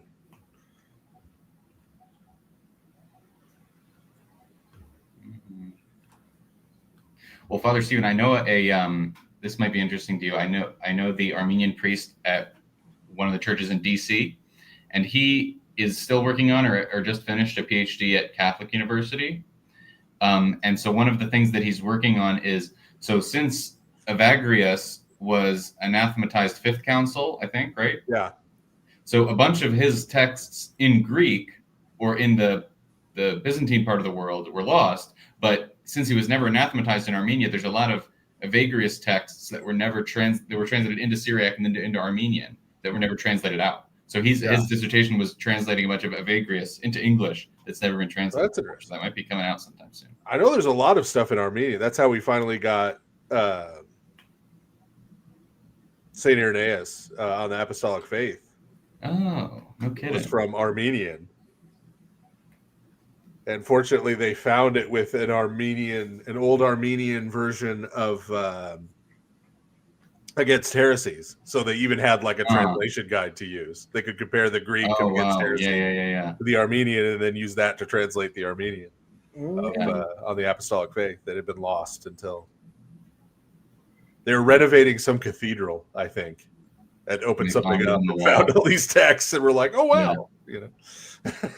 I was surprised. Marcus told me that apparently, like there are no monasteries left in Armenia. No, that's not true. I mean, there are very, very few. So Etchmiadzin, the main cathedral, basically the seat, holy seat, is has many celibate priests, but it's similar to like the Vatican is a monastery, kind of, in a sense, right? But it's clearly got a lot of things going on. It's a center of cultural, political power and things like that. There are some monks living at Datev Monastery, which is in the, I talked to another friend recently since we had that conversation. There are some monks living at Datev Monastery, which is in the southern part of Armenia. The other seat, in the seat of Cilicia, which is now housed in Lebanon, there are some monks living there, I think. But just, I mean, there's a very, very small population. But monasteries proper, not churches, right, were a huge part of Armenian culture and the structure of the church for centuries. And then it basically, there was a lot of people died in the genocide, but there was an asymmetric destruction of specific religious institutions that people even in the church, I think, don't realize they lost per se, right? So a lot of Armenians that want to become monks, or a few of them at least, have converted, or they go to Mount Athos and then they become part of the Greek church or something like that. Right. But it still is possible, but they just kind of have other priorities right now. But, you know, it doesn't take the whole nation to decide to have monasticism again. Just right. Yeah. I'm just surprised that, I mean, the Armenian community in the United States is so wealthy. Yeah, but Jacob, what I'm telling you is that Armenians just genuinely don't know the difference between monastics and priests, or monastics and unmarried priests, say. So they don't realize that this gap is there, in a sense. That's surprising, because growing up, the Armenian population, like, that was one of the things in the Persian Jewish community. We were always very impressed with how all the Armenian Persians speak Armenian, right? And they sending their kids to Armenian schools, and so I don't know. I just always but in a lot of those cultural institutions have a very strange relationship with the religion, because in many cases they're a coordination effort between all of the different churches. So most of not all, but a disproportionate number of the Armenian day schools are run by the Armenian Catholic Church, right? So the one that I went to as a kid is run by the Armenian Catholic Church, even though the number of Armenian Catholics has got to be less than 5% of all Armenians, right? But they have a disproportionate number of schools because Catholics kind of already have that infrastructure to get that kind of stuff going. So you have a Catholic school that's like 85%, maybe 80% Oriental Orthodox. And then I grew up in it, Protestant, and then a bunch of Catholic kids too. And then some Catholic kids that aren't even Armenian. How do they deal with the priest giving communion in school? I was trying to think about that. I don't remember if they did. I don't. Oh, you know what? Catholics allow Oriental Orthodox to come to. Yeah, I wouldn't be surprised if they've worked something out or they talked about it. But as a kid, I don't remember what happened. I wasn't paying attention because I was a Protestant, so I was like, well, it's whatever, anyways. You're not. Oh, yeah, it doesn't matter. Yeah, when I was 8-9 years old, I decided I'm not a Protestant. I'm an anti-Catholic, so I could like revive the meaning of what it means to be Protestant because I didn't like the things they were teaching me in school or whatever. That's not what they teach me in church. So I'm an anti-Catholic, just to remind you what Protestant really means. Very nice. Very nice. I see you also grew up with Alex P. Keaton as one of your... I'm guessing you don't actually know who Alex P. Keaton is. No. I do, because again... Pop culture reference, yeah. Alex P. Keaton was Michael J. Fox's character in a sitcom way back when, and he was meant to be. So the part of the story was it was the story of two hippies who had kids and were learning to live a middle-class life as former hippies. And they worked for public television. They were, and so they had a son who was supposed to be like weirdly rebellious, and he apparently as a little kid, this was part of the backstory. He loved Nixon, right? Yeah, the name of the thing was Family Ties, right? So but the fact is, despite the fact, like the sympathies of the people making it kind of turned out to be like Archie Bunker, where Archie Bunker was kind of like became too popular, more popular than they wanted him to be, and same thing that happened with Alex P. Keaton. I, growing up, thought of myself as Alex P. Keaton. Yeah. Mm-hmm. Like he was supposed that the comedy was, oh yeah, these hippies have this kid who's a Republican. Like he wore a suit to high school, That's funny. Carried a briefcase, was like pro Reagan and stuff. But yeah, that became like the star of the show, basically. Right. Progressives always screw up when they parody conservative characters in a liberal environment. Always make them look the most sensible. I honestly grew up like idolizing Alex P. Keaton. Yeah. And apparently Michael J. Fox came up with the P himself. Initially his name was Alex, and he thought, no, this character needs a would go by his full at the age of 15. I actually wonder if that's why I decided to keep my middle initial. I do use Jacob B. Federecci a lot. And yeah, when I switched from Behzad to Jacob, I kept it as my middle name. So my middle name's Jacob. My middle name is James, which is basically Jacob. James is also Jacob. So we have 3 Jacobs here. Wow. Yeah, my patron is Jacob or James of Nisibis, right? Because he was at the Council of Nicaea representing essentially an Armenian diocese, right? Yeah. So we don't have any writings from him, but I do have. But he was Ephraim of Syria's teacher. So Ephraim of Syria's writings sometimes reference him, and So I use that from Assyria as a guidepost to what Hago of Nisibis probably thought. Nice. Yeah, my dad actually named me after my great grandfather, and then so the custom is to go get called up to the Torah, the first Torah reading after a child is born. And so my dad went and got an aliyah, and so the name Jacob is actually in the aliyah, so of my bar mitzvah of when I was born. So my dad was like, that confirmed the name for me. Okay, cool. Mm-hmm. Yeah. Yeah, Jacob's also my grandfather's name. So we don't know what saint he was baptized under per se, but makes sense if he's Armenian and it's Jacob. That's high chance. And his grandfather was also Jacob. Well, I mean, so in the Jewish community, we have, especially the Middle Eastern Jewish community, we have a custom of naming your firstborn after your father. Mm-hmm. So I actually have a friend whose name is Shlomo, and his father's name was Ezra, and his father's name was Shlomo, and his father's name was Ezra, right?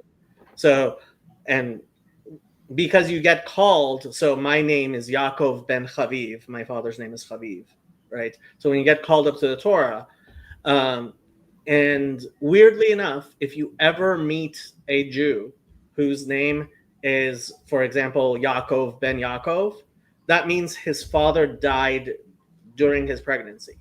And I have met people like that. Yeah, it's a custom that if the father dies during the pregnancy, you name the child after the father. Yeah.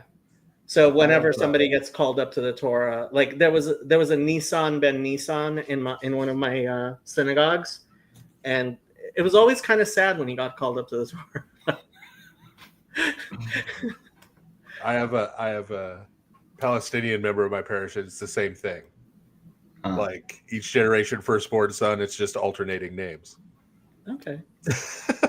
Yeah, but that's patrilineally, like it's my mother's father. Right. So his name is his grandfather's name. Yeah. Then he named his son his father's name. Yes, he did.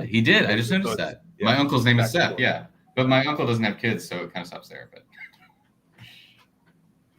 by the way, Jacob, you and my uncle have the same personality. The exact same personality. It's very similar. Interesting. Yeah. So when I realized that you are a Middle East uncle, I was like, I understand Jacob entirely. One of my nephews actually came to one of the meetings. Did you meet him? I missed that one. I wanted to come. Oh, I wanted to meet him. What? Yeah. Well, you should meet my uncle before I move, though. If you say so. Yeah. I mean, I'm always up for Armenian cooking. That's for sure. But he does not cook. No, but I mean, if we're meeting up, we'll meet up. Yeah, true. Yeah. Okay, I got to go because I'm actually in Indiana right now, so it's 12:30. Okay. Indiana, poor man's Ohio. Yeah. Why are you in Indiana? I have a presentation in the morning for a conference. So. Okay, very nice. Goodbye. Nice to see you, Father. Have a good presentation. Bye. Okay, Father, what are we speaking about? I don't know. How about that trans Jew you argued with the other day? He's not a trans Jew in the same sense. Just seemed like he was trying to sneak into Jewish bathrooms or something. I don't know. The guy who you were talking about, and then he came on the show and you just kept ripping on him to his face. I'm trying to remember who this was. From the whatever ministry, Brian Crawford. Yeah.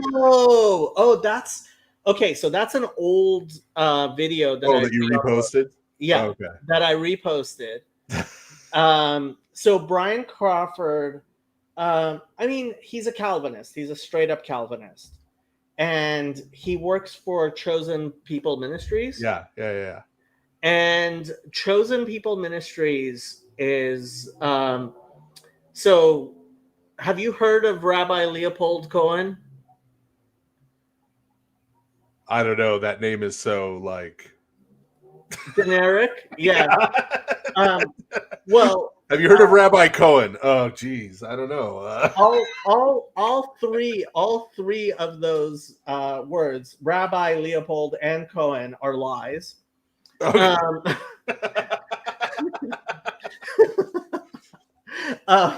So this guy, he came to the United States.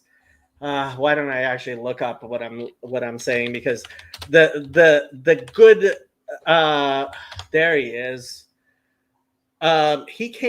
He was born in 1862, and he came to the United States in 1930s, was it? Yeah. And he claimed to be Rabbi Cohen. He wasn't a Cohen. Well, America's all about reinventing yourself, you know. And he did reinvent himself. And he reinvented himself as a Jew who had a Jewish rabbi who converted to Christianity. And actually, Doug Wilson, all of his grandchildren are descended from Leopold Cohen. Okay.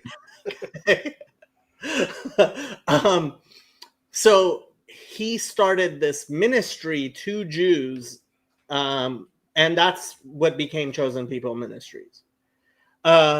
Sometime during his life, the Jewish community had enough of him and started taking him into court, because the claim is, and people dispute it, but basically, apparently, the story, what happened was, he was an innkeeper in Hungary, and he got charged with forgery, and he had a wife and kids, and abandoned them and came to the United States and became Rabbi Leopold Cohen, right? And apparently his kids from Hungary actually came and joined him in ministry later in life, or something like that.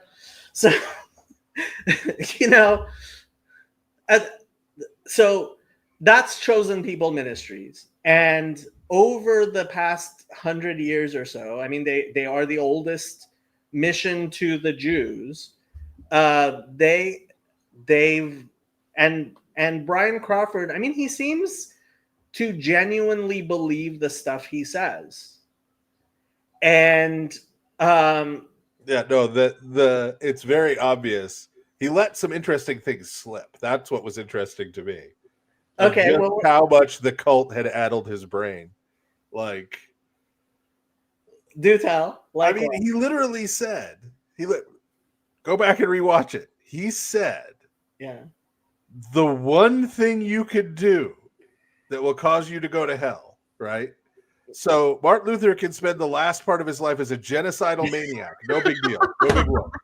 That was, I was surprised I caught him on that. Right? Like, no big whoop. Yeah. Hey, everybody, you know, like that Baptist pastor you talked to. Hey, everybody's looked at a woman with lust in their heart. Right. Some people have called for the extermination of Jews and peasants and right, you know, there's no difference. Right.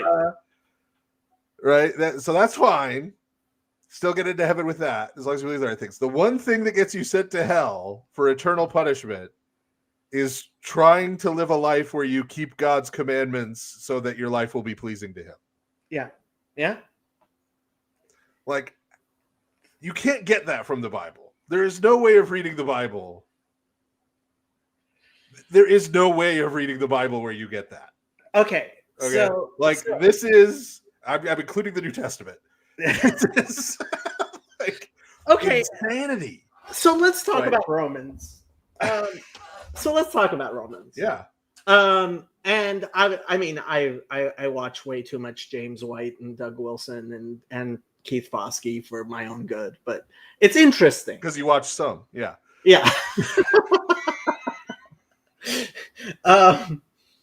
And so they have the argument from Romans, from Paul, that God hardened Pharaoh's heart, right? Uh-huh. And Does it say like, Pharaoh went to hell? that was what I was going to get at. So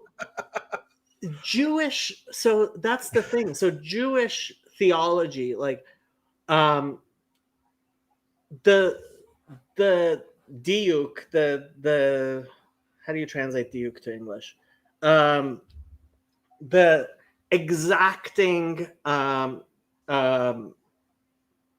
understanding, right? Going down into an understanding of like a particular word, right? So the diuk that the rabbis make over the fact that the drowning of the Egyptians is, it's pretty explicit. Right. And the rabbis say the only reason that someone would be punished with a death like that is in order to give them reward in the afterlife. Right? So there is this Jewish concept that like if you have a painful death, like God must in some way, like he doesn't just give you a painful death for no good reason, right? Even if you're a bad person, right? Like because that somehow reduces your time in purgatory or whatever, right? For your punishment for your sins in the afterlife, right? And if you're a truly bad person, okay, you're going to have some sort of punishment in the afterlife, right? Although, I mean, we're very reluctant to, but like that's what I'm used to from a rabbinic interpretation, and the double predestination, right? He hardens who he hardens, and he, merachem asher merachem, which it was very interesting to me that like it's obviously a translation from the Hebrew, right? Yeah. So I saw it seemed like an okay understanding of Paul to me. You don't think so? Well, no. I mean, again, I think Paul's Jewish. Okay. And has read the Torah. Right. Right. You want to hear the weird counter arguments I get from Calvinists who some Calvinists don't even try to salvage it. I've had a lot of Calvinists who I sit down and explain Romans, and they're like, okay, well, I'm still a Calvinist, but I think you're right about Romans, right? Like about those texts, right? Because there's not a good argument, and the arguments I get back are bizarre. Like literally trying to argue to me, no, you shouldn't look up the quotes from the Hebrew Bible that St. Paul quotes to see what they mean in context. Well, I don't think I shouldn't do that. That's going to mess up my interpretation of St. Paul if I go and read the passage he's quoting. They actually will argue that to me because the way they interpret it makes no sense with the passage he's quoting. Right?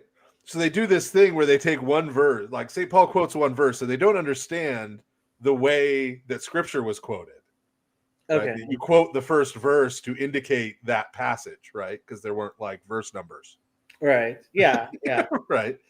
They don't understand you read the whole passage. They say, no, don't go back there and read the passage. It's just that one verse. Like he's using a proof text. They're saying like, no, St. Paul's taking it out of context. I'm like, what are you talking about? Right. Like I can see you saying St. Paul is taking it out of context, but they're Christians, right? Like why are they saying St. Paul takes it out of context? Well, because that's the only way it makes sense with their interpretation.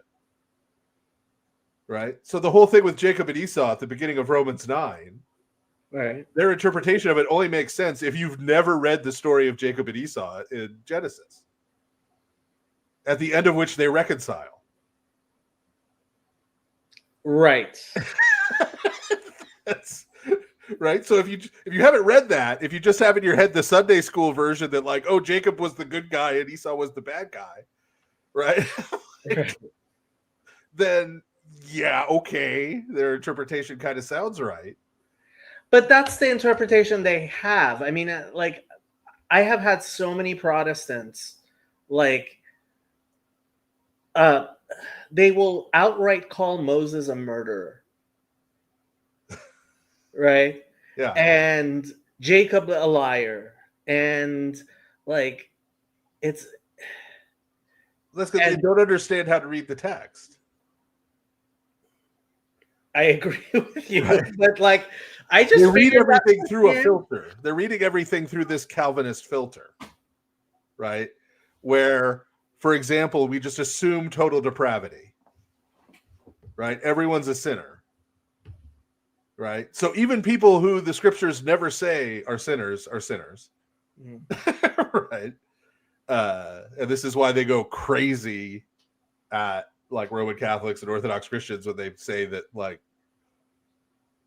Christ's mother didn't commit sins, right? Or that's the one they go crazy about, right? They, you know, I tell them that St. John the Baptist didn't either, and they're just confused. They don't know what to do with that. They know how to hate on Mary, but they don't know what to. Or when I talk about people from the Old Testament who are never said to have sinned, right? Like, I mean, part of Job is that he didn't do anything, right? That's kind of part of the point, right? Oh, right. I've never pointed Job out to them. Yeah. Like, oh yeah, no, they have this weird. I've even said to them, like, in order to read Genesis 6 as a Calvinist, you have to add a lot of words, right? In order to read Genesis 4, that's where I always take that. Well, yeah. It's like original sin. Like, you're telling me original sin, right, is the whole thing that we've inherited from Adam and Eve, right? And God says to Cain, if you improve, will I not be accepted? Yes. Right? Yes. And it's like, was God lying? Yeah. Oh, you ought to listen to my opening rant on the last episode of Lord of Spirits, where I call a big chunk of our audience blasphemers for saying, well, because the last couple episodes we've been doing the history of Israel. Okay. So the first episode goes out there, right? And we get the Protestants in the comments. Oh, God gave the law so that we would all see that we couldn't keep it, and that we need Jesus. And so at the beginning of the episode, without warning Father Andrew, I just went off on this rant. Right? I'm like, so what you are saying is, okay, I'm right. So God's God. God could make up a list of commandments that we could not follow if he wanted to. Okay. Correct. Right? Like he could obviously do that very easily, right? He created humans, right? So, but what you're saying is that he did that. And then in Deuteronomy, he lied about it. Deuteronomy, when he said, what I am commanding you this day is not easy, too difficult for you. Yeah. He literally said, so he lied. Okay. So he lied to the Israelites. He made a law that they could not follow, lied to them and told them they could. And then when they didn't, he punished them for it. And I said, and by punish them for it, I don't mean something subjective. I'm not talking about going to hell. I'm talking about Assyrians showed up and murdered and raped women and children as judgment. Lamentations, yes, as judgment for them not having kept these commandments that they couldn't keep in the first place. And God did all of this, and all of those people suffered and died so that you, living in the suburbs in the 21st century, would learn the important lesson that it's not enough for you to just live a good life. You need Jesus. That's why God did all this. All the lying, all the scheming, right? All of the death, all of the rape and murder, right, was so that you could know, hey, you know, I got to believe in Jesus. I can't just try and live a good life and follow God's commandment, right? I'm like, that's blasphemy. That's not just heresy. That's blasphemy. That's not Christianity. That's absurd, right? But but Father Stephen, I have been convinced for many years that this is in fact Christianity. Well, that's because you're hanging around Protestants. No, and that is a basic principle of the Protestant reading of the New Testament. But you have to bring that with you. Because we just pointed out, Deuteronomy straight up contradicts that. Did you see my comment on your video with Sam? I'm trying to remember. So I said, Sam, I have never been so convinced of Father Stephen's interpretation of Paul until he was arguing with you.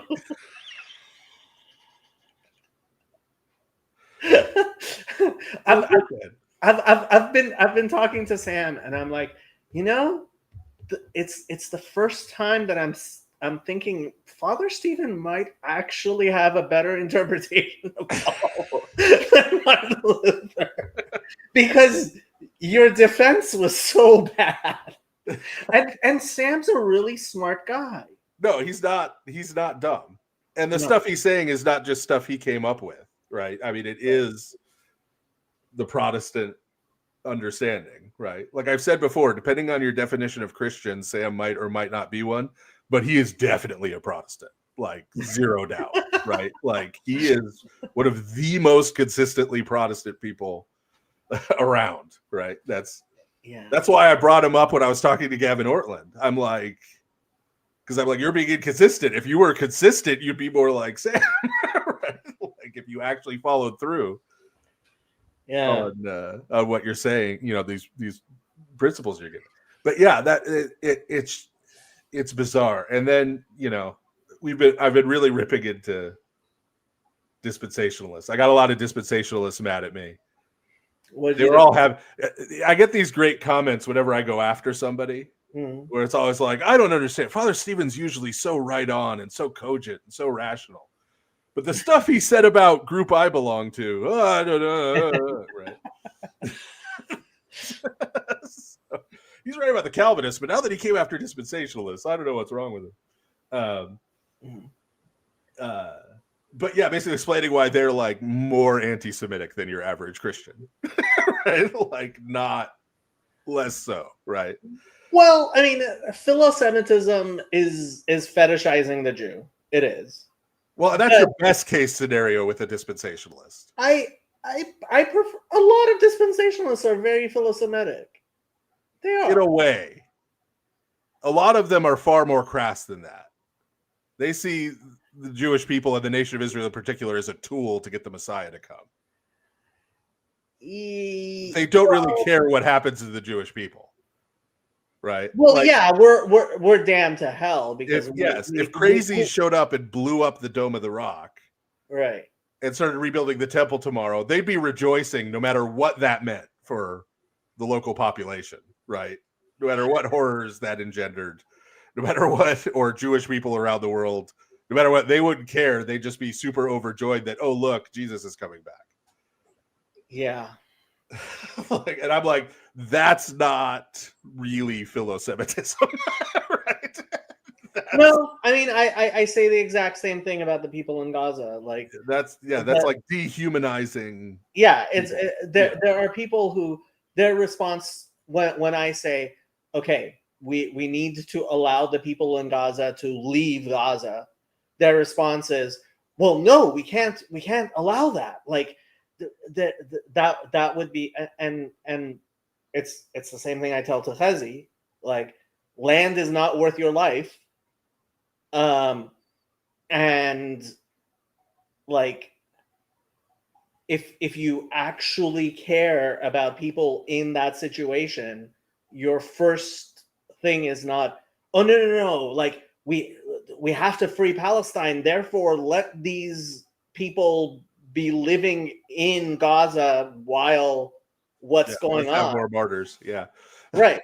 And like cause when I point that out to them and their response is no, like that would be ethnic cleansing if they decided to leave, if we let even the ones who wanted to leave. Yeah. And it's like, you know what, I was ethnically cleansed out of Iran. I was. Yeah. And yeah, that was bad, but I still prefer it to being Yeah. killed yeah, in Iran or imprisoned or yeah. right? It's- yeah. Yeah. Yeah, and they and that is like the dispensationalists. They tend to, but they kind of. I mean, There are some of them that, like I said, that best case scenario, they kind of fetishize Jewish people. right? Yeah, Worst case scenario, they don't care, and it's just a geopolitical tool. You know, they're not real people to them. Like that's, but yeah, it's interesting. I think people are. It was surprising because I'm used to being called an anti-Semite and a Judaizer at the same time, sometimes by the same person. right. But it was get interesting. it. One comment we got on one of those on YouTube was somebody said, and I was kind of worried about how some of it would be received, but somebody said, this has actually really helped me not to fight against bad feelings I've had towards Jewish people. I was like, well, that makes me feel good if it's getting received in that way, right? In a positive way. Because you could receive it in another way, right? I am attacking dispensationalism. I'm attacking the idea of Zionism. Really, you know, you can receive that in a very different way if you're a different person. Yeah. But yeah, we've mostly been going through history because I think people have this Sunday school version of the history that in good cases is just unnuanced and in bad cases is just totally wrong.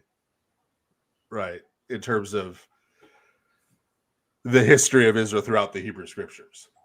Well, I mean, from Protestants, what I always hear is like it's the interpretation. It's kind of the Muslim interpretation as well. Like, oh, every prophet was killed, and the Jews could do no right ever at all. Right.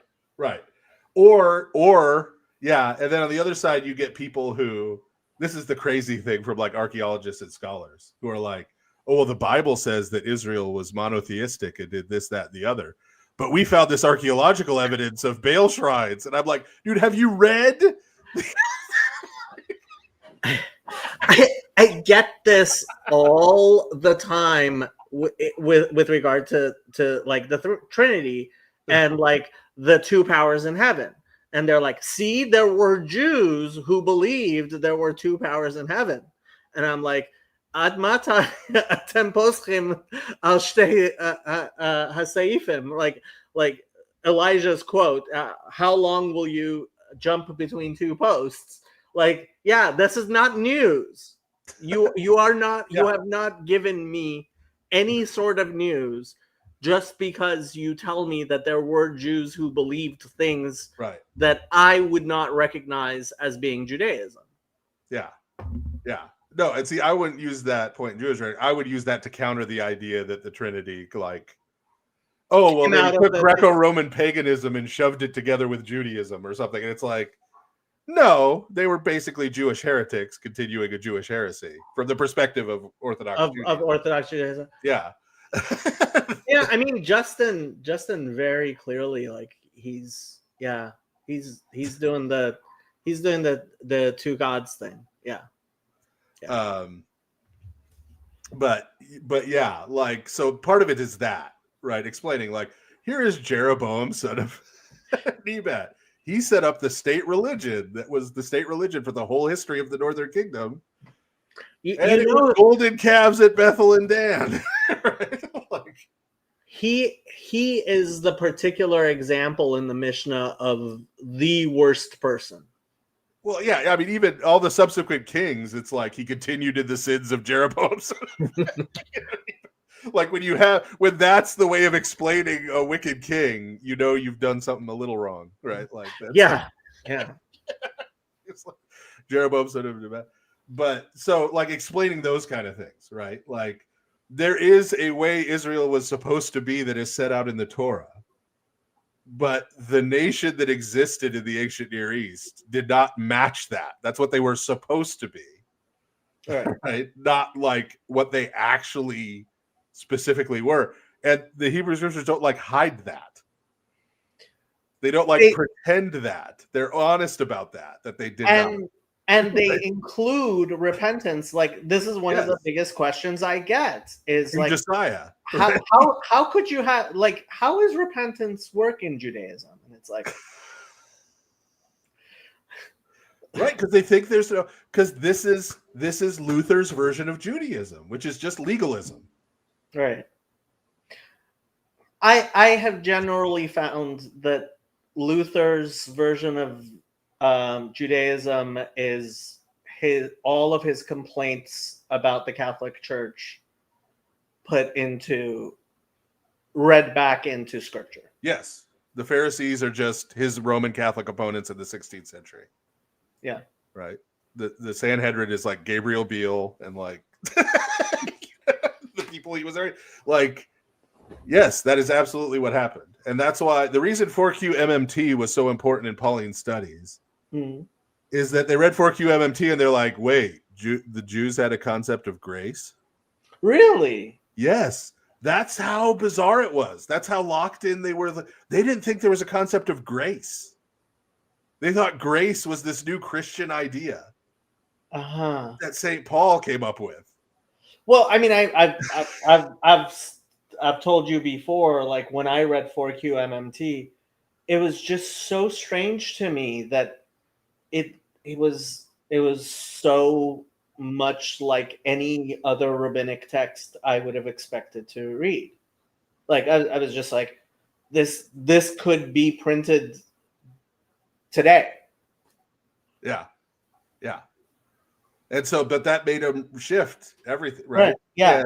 But people like, I mean, Michael Heiser used to go around saying that you could not be forgiven of any deliberate sin in Judaism.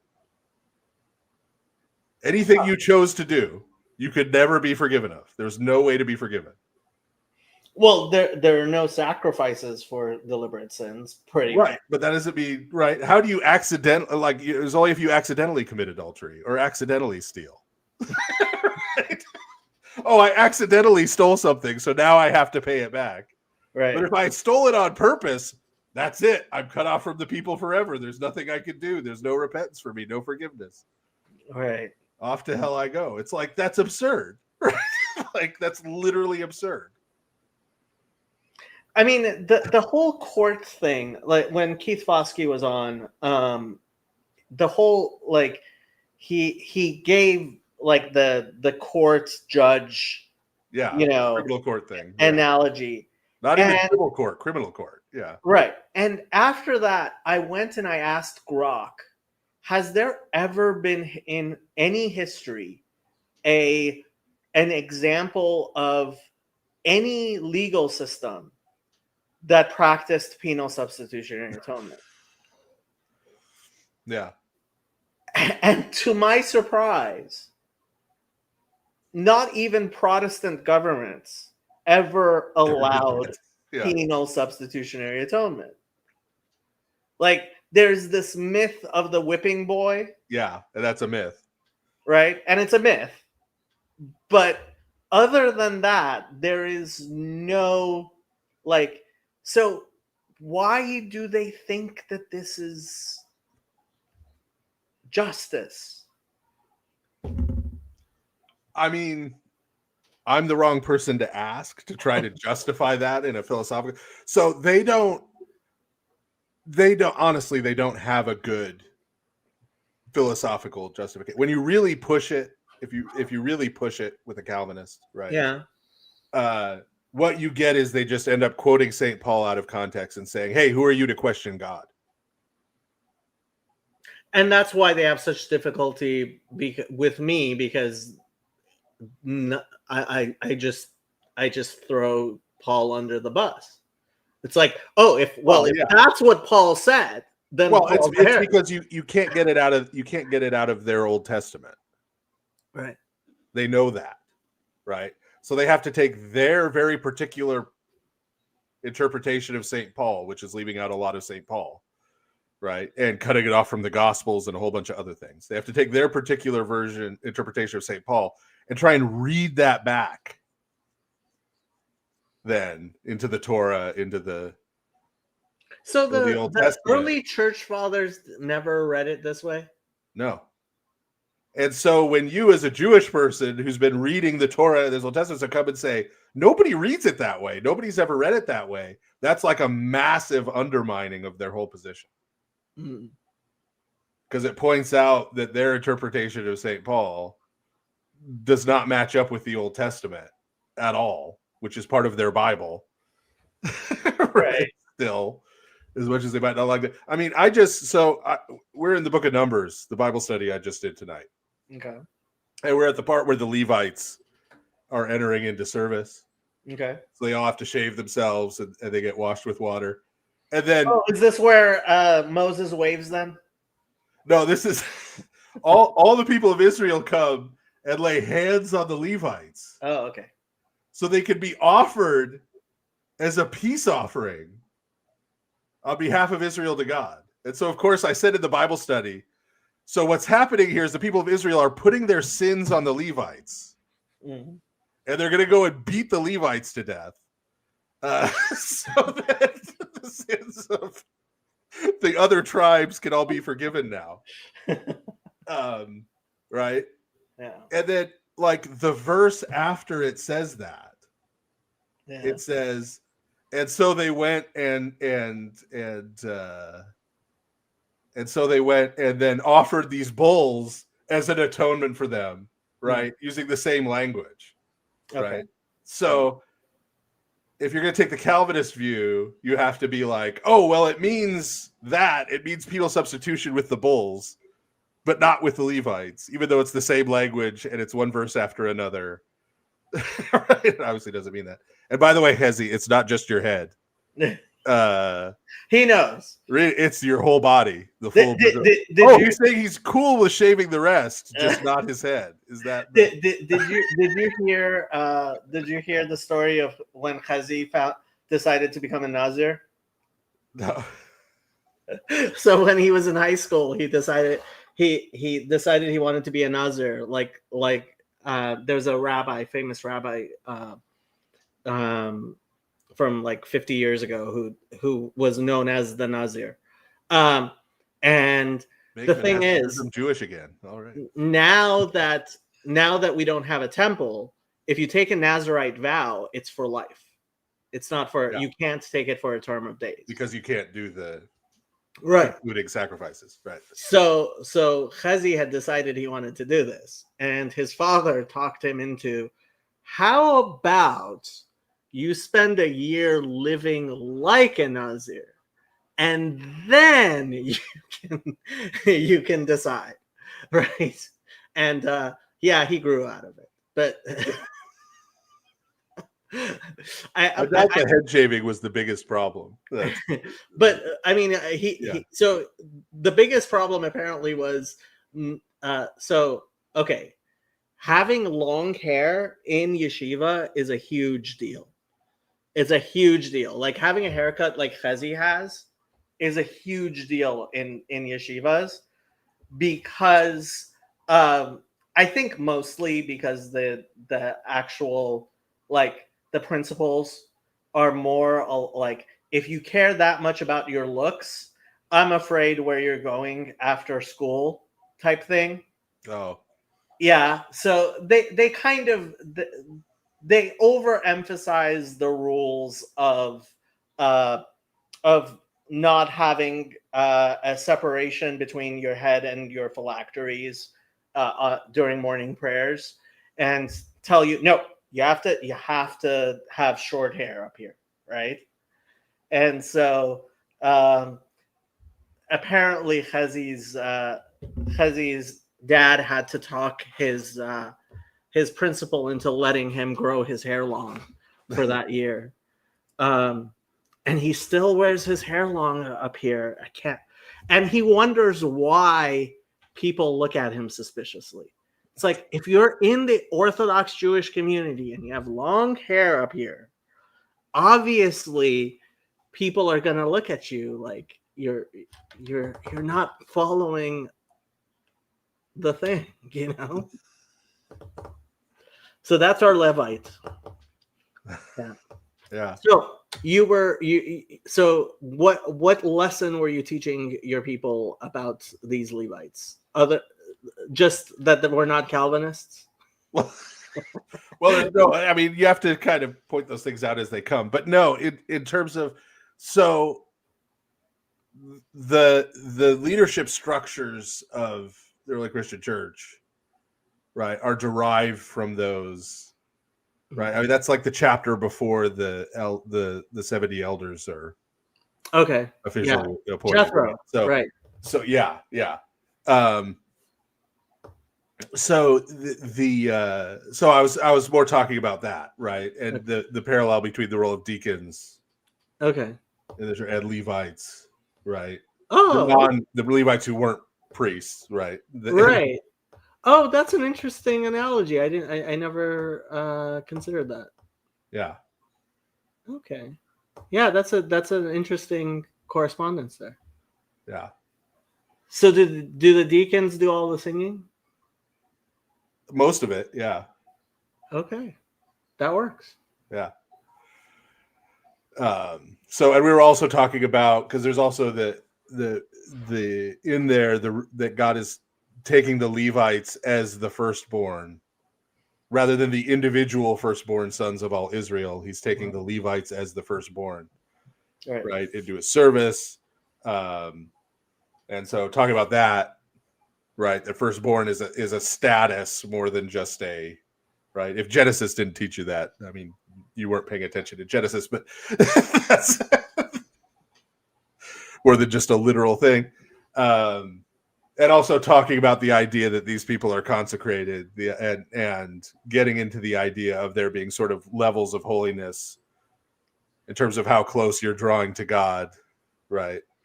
I don't know what the Protestants do with Korah, because he's the first Protestant. Is not all Israel holy? Are we not all priests? Right. Yeah. Exactly. Like those are his exact words. Yes. So what do they do with that? It's an issue of him. They paint it as mostly personal sin. That it's not so much the argument he's making is wrong. It's that, he was just sort of jealous of Moses. Mm-hmm. And wanted to usurp Moses's position or Aaron's position. Right. Yeah. And the jealousy and that kind of thing is bad. Well, it is. But right. But I mean, that's what they boil it down to. They boil it down to an interpersonal thing rather than saying, hey, no, that's not actually true. Right? Or it's true in a sense and not true in another sense, right? There is a priesthood, right, to all of the Israelites, but it's not the same as Aaron's priesthood, right? Yeah. But that's been part of what I've been emphasizing too. This is all through this in parts of Leviticus and now in Numbers, with the Levites especially, is that God chooses people for different roles and different services, right? And even within, because we're going through, even within the Levites, right? There's the three main clans within the Levites who each had different jobs. Yeah. Right. In terms of the right. And it's like, you don't get to go, well, how come he gets to carry the Ark of the Covenant and I just carry this pole? Right. Like, that's not how it works. Right? Yeah. That God calls different people to different things. And you find and this is, if I First had to summarize the whole 12. thesis of Paul's writings, of St. Paul's writings, it's you find salvation by being faithful to what God has called you to. It is amazing how often I have to quote 1 Corinthians 12 to Christians. Yeah. And if God called you to clean the toilets at the church every Tuesday, then you doing that is how you will find salvation. And you'll find it faster than a faithless priest, right? That's by cleaning toilets. Okay, so what do you think of the Pope, the new Pope? I don't know a lot about him. I mean, he seems to be kind of centrist. Yeah. in terms of the Catholic world. I've heard some bad things in terms of him trying to cover stuff up with clergy abuse in Chicago, but I don't know how much of that is true and how much of that he did, or how abnormal it was compared to just the general From policy. what I'm If he was just hearing, following the policy given to him, or what, from what I'm hearing, it's a lot of the people who hate conservatives in the Catholic Church. Yeah. Trying to put pressure on him. But I was wondering, okay, let's say you got your wish, and I don't mean just you, but like the patriarchs, right? The pentarch got restored. Yeah. Right? All the autocephalous patriarchs, right? Yeah. If they had their wish, how could the Roman Catholic Church, like, let's say he's willing to be like, Filioque was wrong, we never should have, I am, as Pope, infallibly saying we made a mistake. Like, what would be like the perfect thing for the Catholics to do? I mean, there are those top-down things, obviously, but fundamentally, and I know this makes Roman Catholic people really mad when I say it, but it's the truth. The biggest obstacle to us getting back together is what goes on in your average Roman Catholic church in the United States on a Sunday. Really? There are things that are just totally unacceptable, right? Teenage girls handing out the Eucharist to people. We know, like, can't even remotely, right? And I'm not just talking, obviously, the abuses, but the Roman Catholics are against the abuses, right? The liturgical abuses. So I'm not talking about that. I'm talking about things that under Vatican II aren't considered abuses, that are abuses from our perspective. I mean, there's a lot of the Roman Catholic churches in the U.S. sing Protestant hymns. They sing hymns written by Martin Luther. Okay. Yeah. Right. Yeah. I mean, just a lot of this practical stuff. That practical stuff is possibly more important to Orthodox Christians than the Filioque. Really? That's interesting. Yeah. Like, I could see, if all of that was reformed, I could see our patriarchs saying, well, like, okay, if you want to use the Filioque, you go ahead. Just, we're not gonna. Right? If all of those other things were reformed. Because for us, lex durandius, lex credendi is real. Right? The way you pray, the way you worship is what you believe. It doesn't matter what's in the books. It doesn't matter what's in the Catechism of the Catholic Church. It doesn't matter what's in papal bulls. What the people believe is what they're actually practicing every week. And so that's why that's more important, right? Like, that way of life, that formation is the stuff of Christianity from an Orthodox perspective. And there are some very good Catholic parishes who would need to change very little, right? Okay. So I'm not saying all where we get, but there are a lot that would need to change a lot. And I don't know how that would practically happen, because I don't know if the Pope could make Americans fall in line, because he hasn't been able to recently. We haven't had a situation where the Pope speaks and all of the Roman Catholics in the U.S. say "yes, sir" for a long time now. Yeah, that's. I mean, at the same time, I mean, isn't that just the way it is? I mean, I doubt every single Russian church does things exactly how Kirill would have them be. It's much closer than the way Roman Catholicism is now. Now, Kirill's probably a bad example, because he's got, like, state power, right? Like, he can have your church shut down if you don't do what he wants you to do. But Orthodox praxis is remarkably uniform around the world. Like this Sunday, every Orthodox church in the world is going to celebrate the same liturgy in different languages, but the same liturgy. They're going to read the same scripture readings. Right? They're going to, I mean, that's not the case in Roman Catholicism. There's going to be all kinds of different masses happening in all kinds of different places, and it's not just going to be language. And so that I think honestly is the bigger obstacle right now.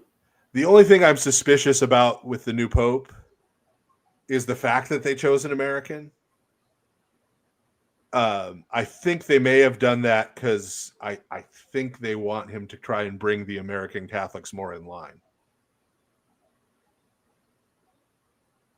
I don't think they want somebody I don't think they want to make the rest of the church more conservative. I think they want to deal with the conservatives in the U.S. who they consider a problem. Wow.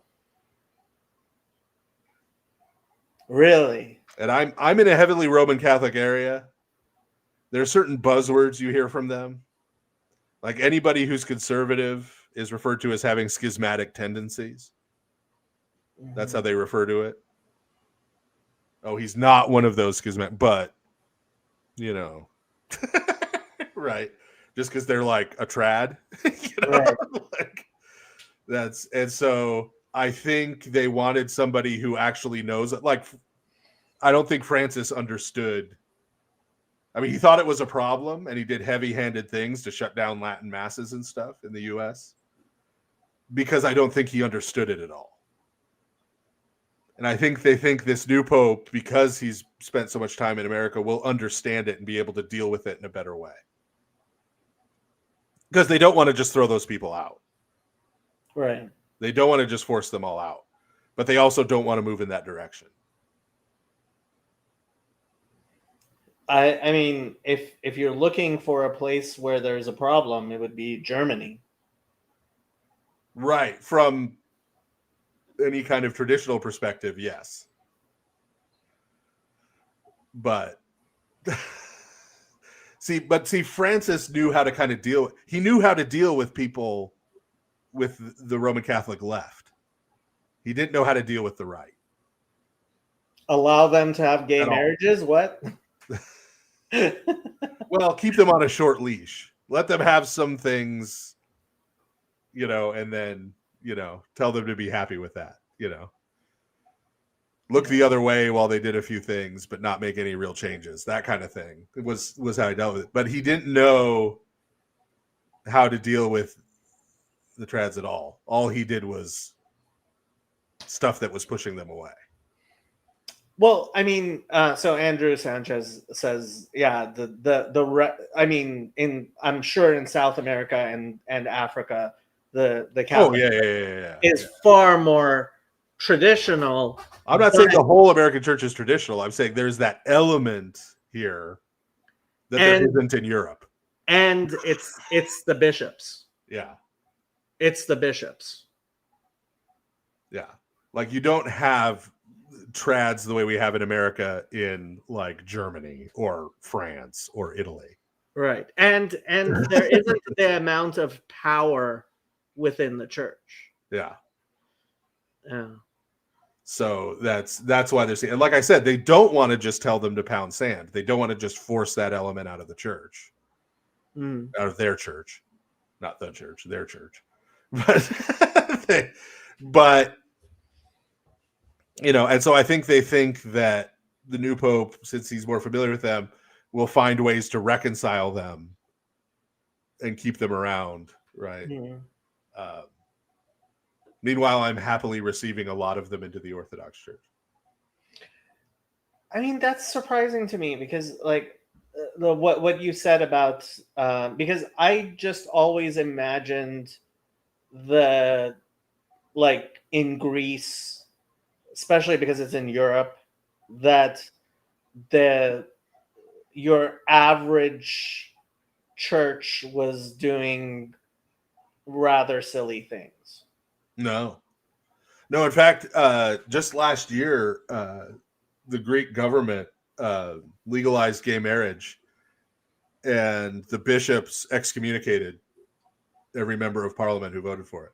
Really? Yeah. So yeah. That's now to be fair, and do some self-criticism, there are some far right elements in the Greek church. Okay. Right? But that is the tendency. Okay. Right. Same thing with the Russian church. There are some far right elements in the Russian church. Right? Well, I told you about that video Right. where there was I think he was Rokor. This Orthodox YouTuber made this video. Is Eastern Orthodoxy anti-Semitic? And he started off the video with, "You might be surprised by the answer," and I was definitely surprised by his answer.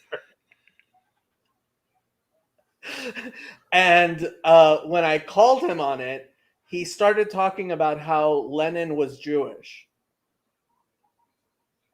Oh, okay. Well, I mean, this is true, but technically true. No, well, Lenin had. But like Freud was technically Jewish too. I mean, I wouldn't hold him up as an example of. Well, no, Freud was certainly more Jewish than Lenin. Lenin had one Jewish grandfather who converted. Yeah. Right. Yeah. So and I said to him, like, if that one grandfather converting, like, who converted still counts as Jewish, who in Russia isn't Jewish? Well, that's true too. Stalin wasn't. He was Georgian though, so he was Georgian, yeah. Although if you're going that far back, one grandparent, right? And it was his maternal grandfather, so you have to take it both maternally and so it's both father and mother, right? Yeah. Like anybody who had a Jew who converted to Christianity in their among their but that's the old school fascist playbook, right? Yeah, you know. Cultural Bolshevism means the Jews, right? Like, look, the one drop rule, all communists. So you know, the one drop rule always got me because it was like, you're saying the blood is that strong that if you go back and you find anybody, right, who no matter how far back, but that's old. That's old fascist play. It was the first time I had heard it. And I went and I looked it up. And I'm like, okay, he had one Jewish grandfather. Yeah. But that is where those far right in Russia and Eastern Europe. That's where those far right elements came from.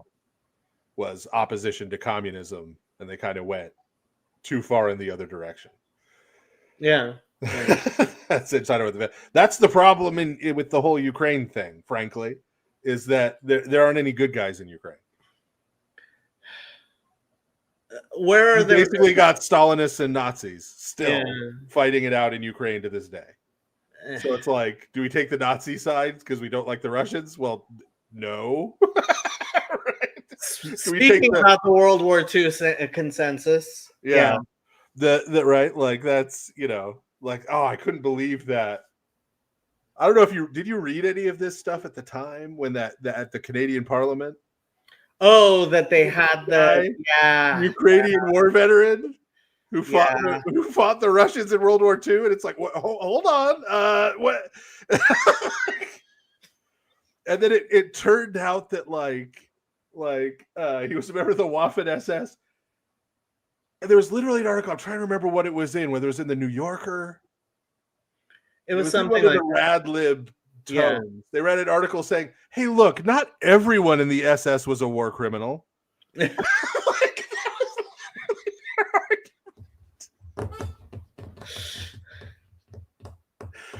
it's like, guys, like, you can just accept this is one where there's no good guys. Okay, this is.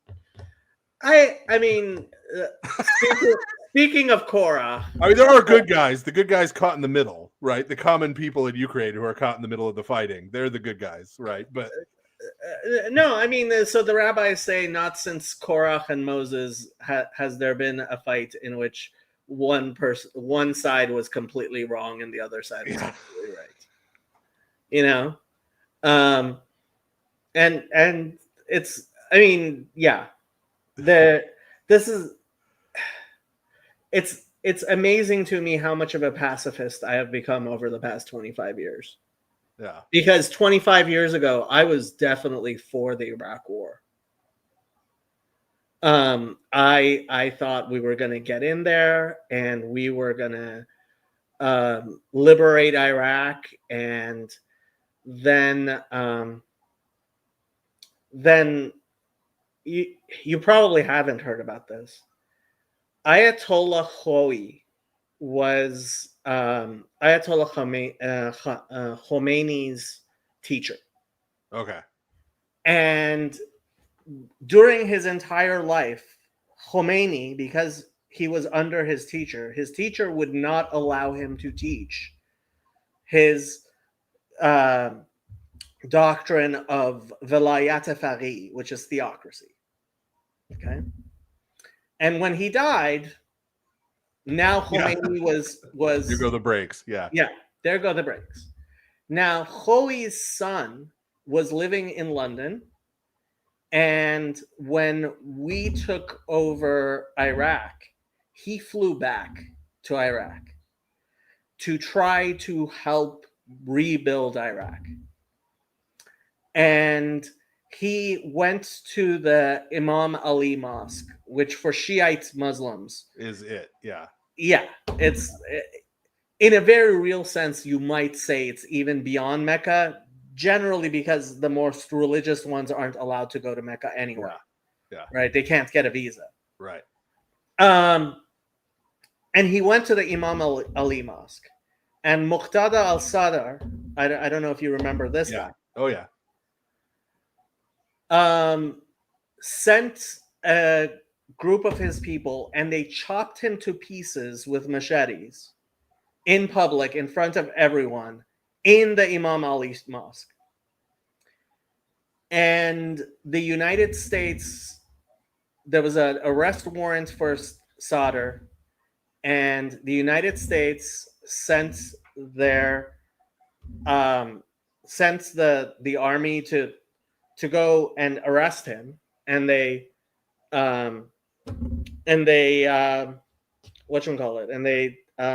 surrounded his compound, and there was a siege at least for a day. I remember it was on the news. And the United States decided, we're not going to do it. And they just let him go. And when I saw that, it was like, well, this war is over. Just retreat. Because, like, you just let Ayatollah Khoei's son, who was your greatest ally, be murdered, and you blinked. Yeah. Yeah, there were a good friend of mine who was the best man at my wedding was military intelligence and was over there. And he said the level of lack of understanding of how the real world works among the commanding officers was kind of insane. Like, they thought there were a finite number of terrorists, and if you just found them all and killed them, then, oh, hey, now everybody will live at peace. Like, they didn't understand that, you bust into a house and you shoot 3 people, and now the son and the nephew are now going to be terrorists. Like, all this kind of stuff. Like, they didn't understand that, like, oh no, all these people want to live in a peaceful country and want to get along. We just have to facilitate. No, that's not how any of this works, right? Like, yeah, The like, blood they didn't understand it at all. feuds. But I was never for it because, and I was, long story, but I was at a wedding with Oliver North. Okay. Like, just as the war was getting started, when he was still at Fox News. Okay. And I said to him, I said, there's 1 million Christians in Iraq. Right. Right? What do you think's going to happen to them? Right. He didn't know there were any Christians there. And I said to him, Tariq Aziz, Yeah. Saddam Hussein's number 2-3 guy is your fellow Roman Catholic, man. Yeah. When you go to Mass, you're receiving the Eucharist with Tariq Aziz, okay? He's your people. Right? He had no idea. He was dumbfounded. Well, Colin Powell, I just remember him saying they had a desk called the Stands in the State Department. They didn't have an individual department for each, Afghanistan, Pakistan, right? Yeah. They just had a desk called the Stands. It's Uzbekistan, Pakistan, and Afghanistan, Kazakhstan, and the same, totally different. Yeah. one, it's all the same thing. It's Yeah. all the same thing. They're just the Stands. It's oh my God. Yeah. Yeah. It was just, yeah. So now, doesn't you being anti-war make you woke or something now, though? I don't know. I don't keep up. I don't keep up with the changing definition of woke anymore.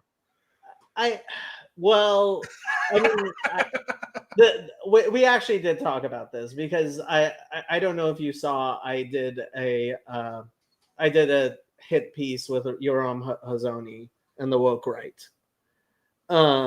And I think I watched part of that, and then somebody came on and started saying nonsensical things about European politics, and I stopped.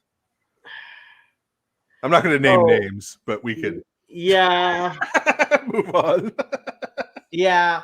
Well, so Yoram Hazony, he very much believes that his version of Zionism, and it's Ben Shapiro's actually gotten a lot better. Ben Shapiro over the years has started learning more about Judaism and does not, at the very least, he does not represent his very, he took Jordan Peterson to Israel. He took him onto the Temple Mount, and they had a prayer service on the Temple Mount. Now, the percentage of religious Jews who believe that is permitted is very small. Infinitesimal, yeah. Unfortunately growing. I have to say, the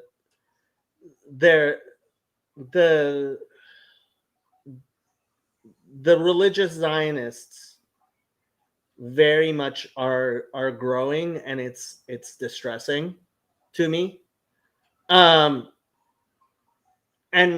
frankly, I don't know how much I want to talk about it, but when no, we don't need to go down that road. When no, I mean, right.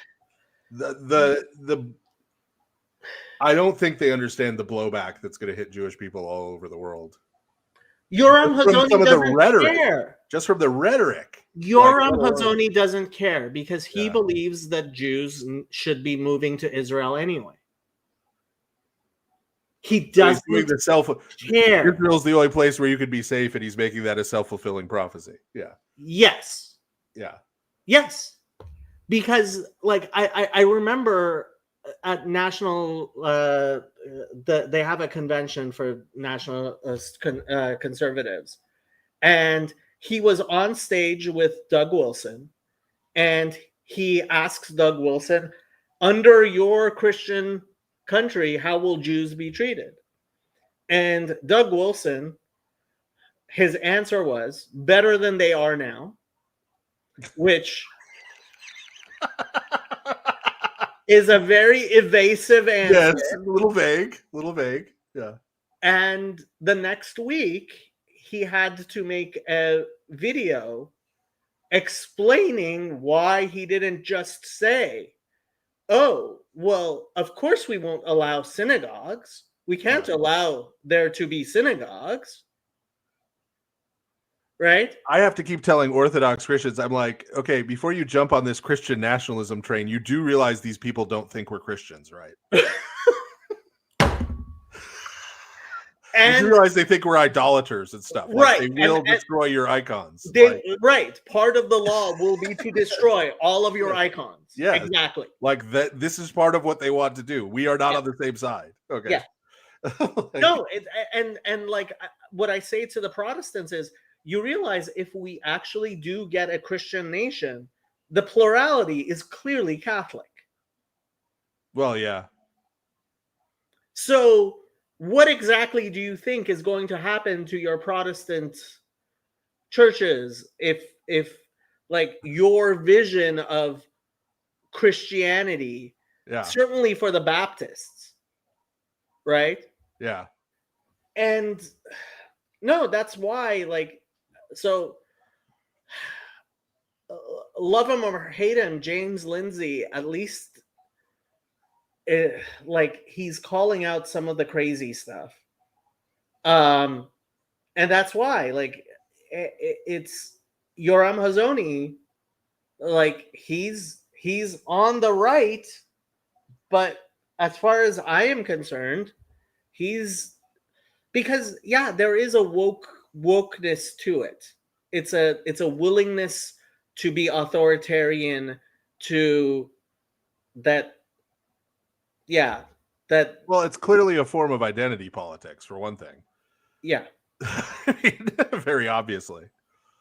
Yeah, and that's what got. But identity politics was never really a left phenomenon.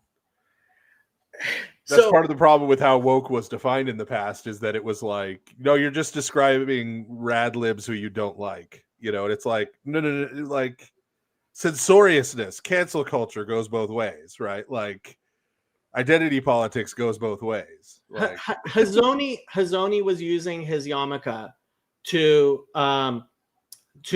represent himself as like and defending like Daryl Cooper, I think. Like he was.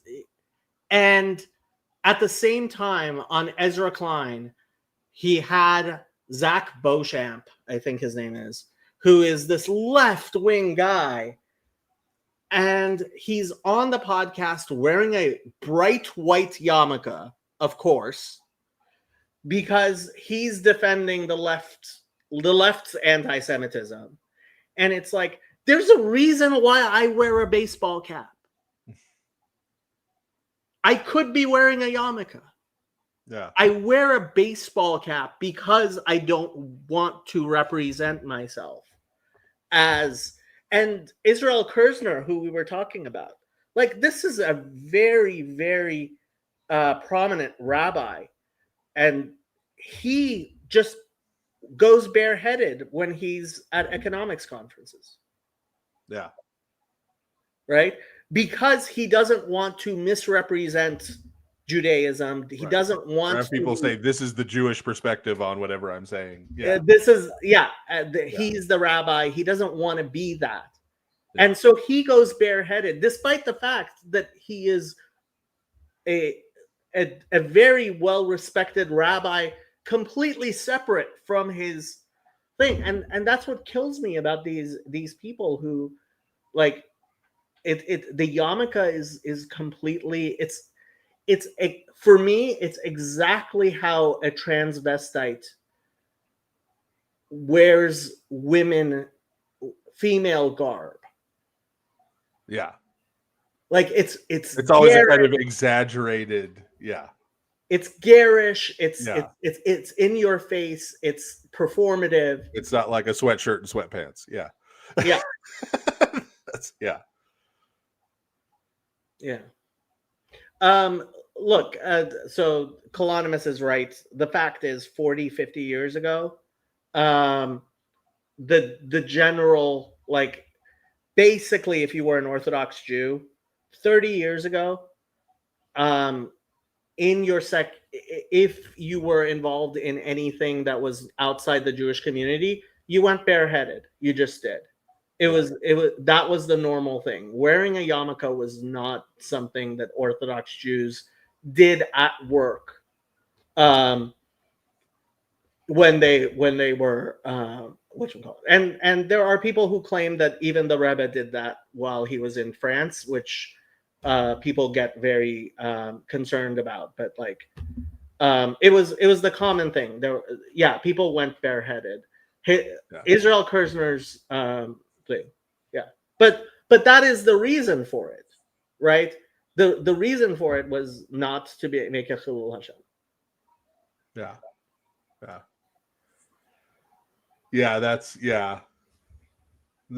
are one of the first criticisms I actually saw of Ben Shapiro was from other Jewish people when Ben Shapiro would do the thing where he was saying who was and wasn't really Jewish. Okay. Based on whether they agreed with him on various political things usually. And so the whole thing was, it's Ben Shapiro, the Pope of the Jews, right? Like he's going to tell us who's in and who's out. He used to be a lot worse than that. On that 5 years ago, there was a question in which somebody at a question and answer said to Ben Shapiro, like, your views on abortion don't line up with rabbinic opinion, and they line up with his audience's opinion. His response was, well, I don't base my political opinions on the Talmud.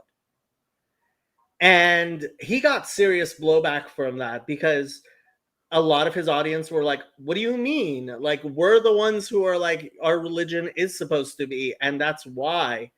And he, to his credit, he's actually retracted a lot of the most crazy things he said.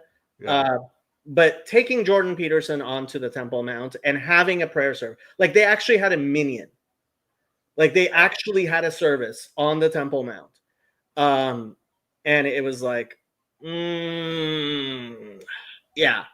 please don't, like, you're not a rabbi, like Yoram Hazony. He's much more religiously observant Jew, better Jew than I am, but he's not a rabbi. Yeah.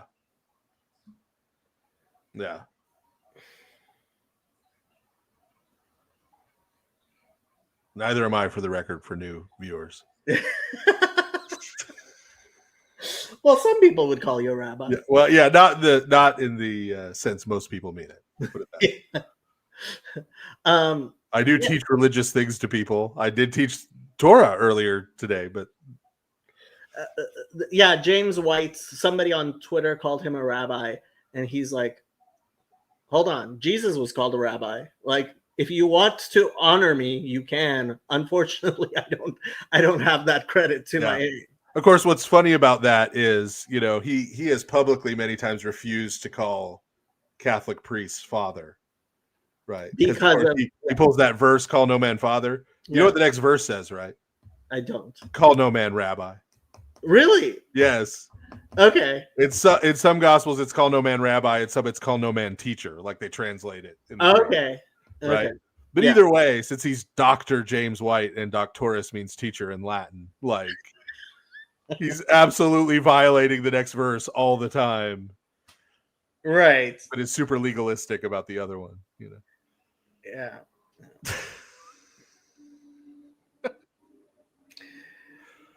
There is only one solution. The Messiah has to come again. Maranatha. I'm curious if Father Stephen wrote Paul the Pharisee in hopes it would be a Western antidote to rising anti-Semitism. He clearly did. How clearly did he see it being telegraphed? I never had that in my head. Okay. I don't think you can address those kind of things as cultural or societal movements. You can only address those with individual people. Because it's the hate in their heart. Right.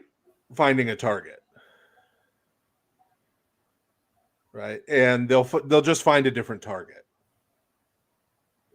This is, I mean, so this is when I bring Isaiah 53 up with Christians.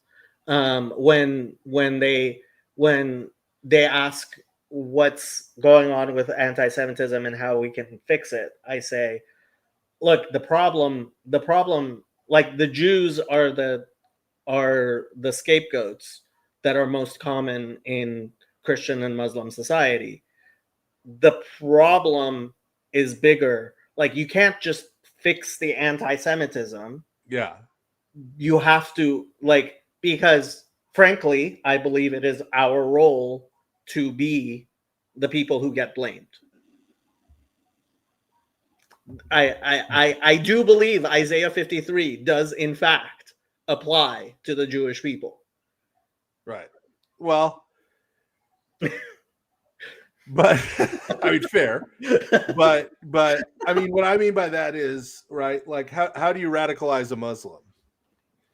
You find a young man with no prospects of a better life who's on the verge of falling into despair. And rather than trying to do something about that to help him, you say, this is the Jews and the Americans' fault. Yeah, I mean, and here's how you could strike back against them.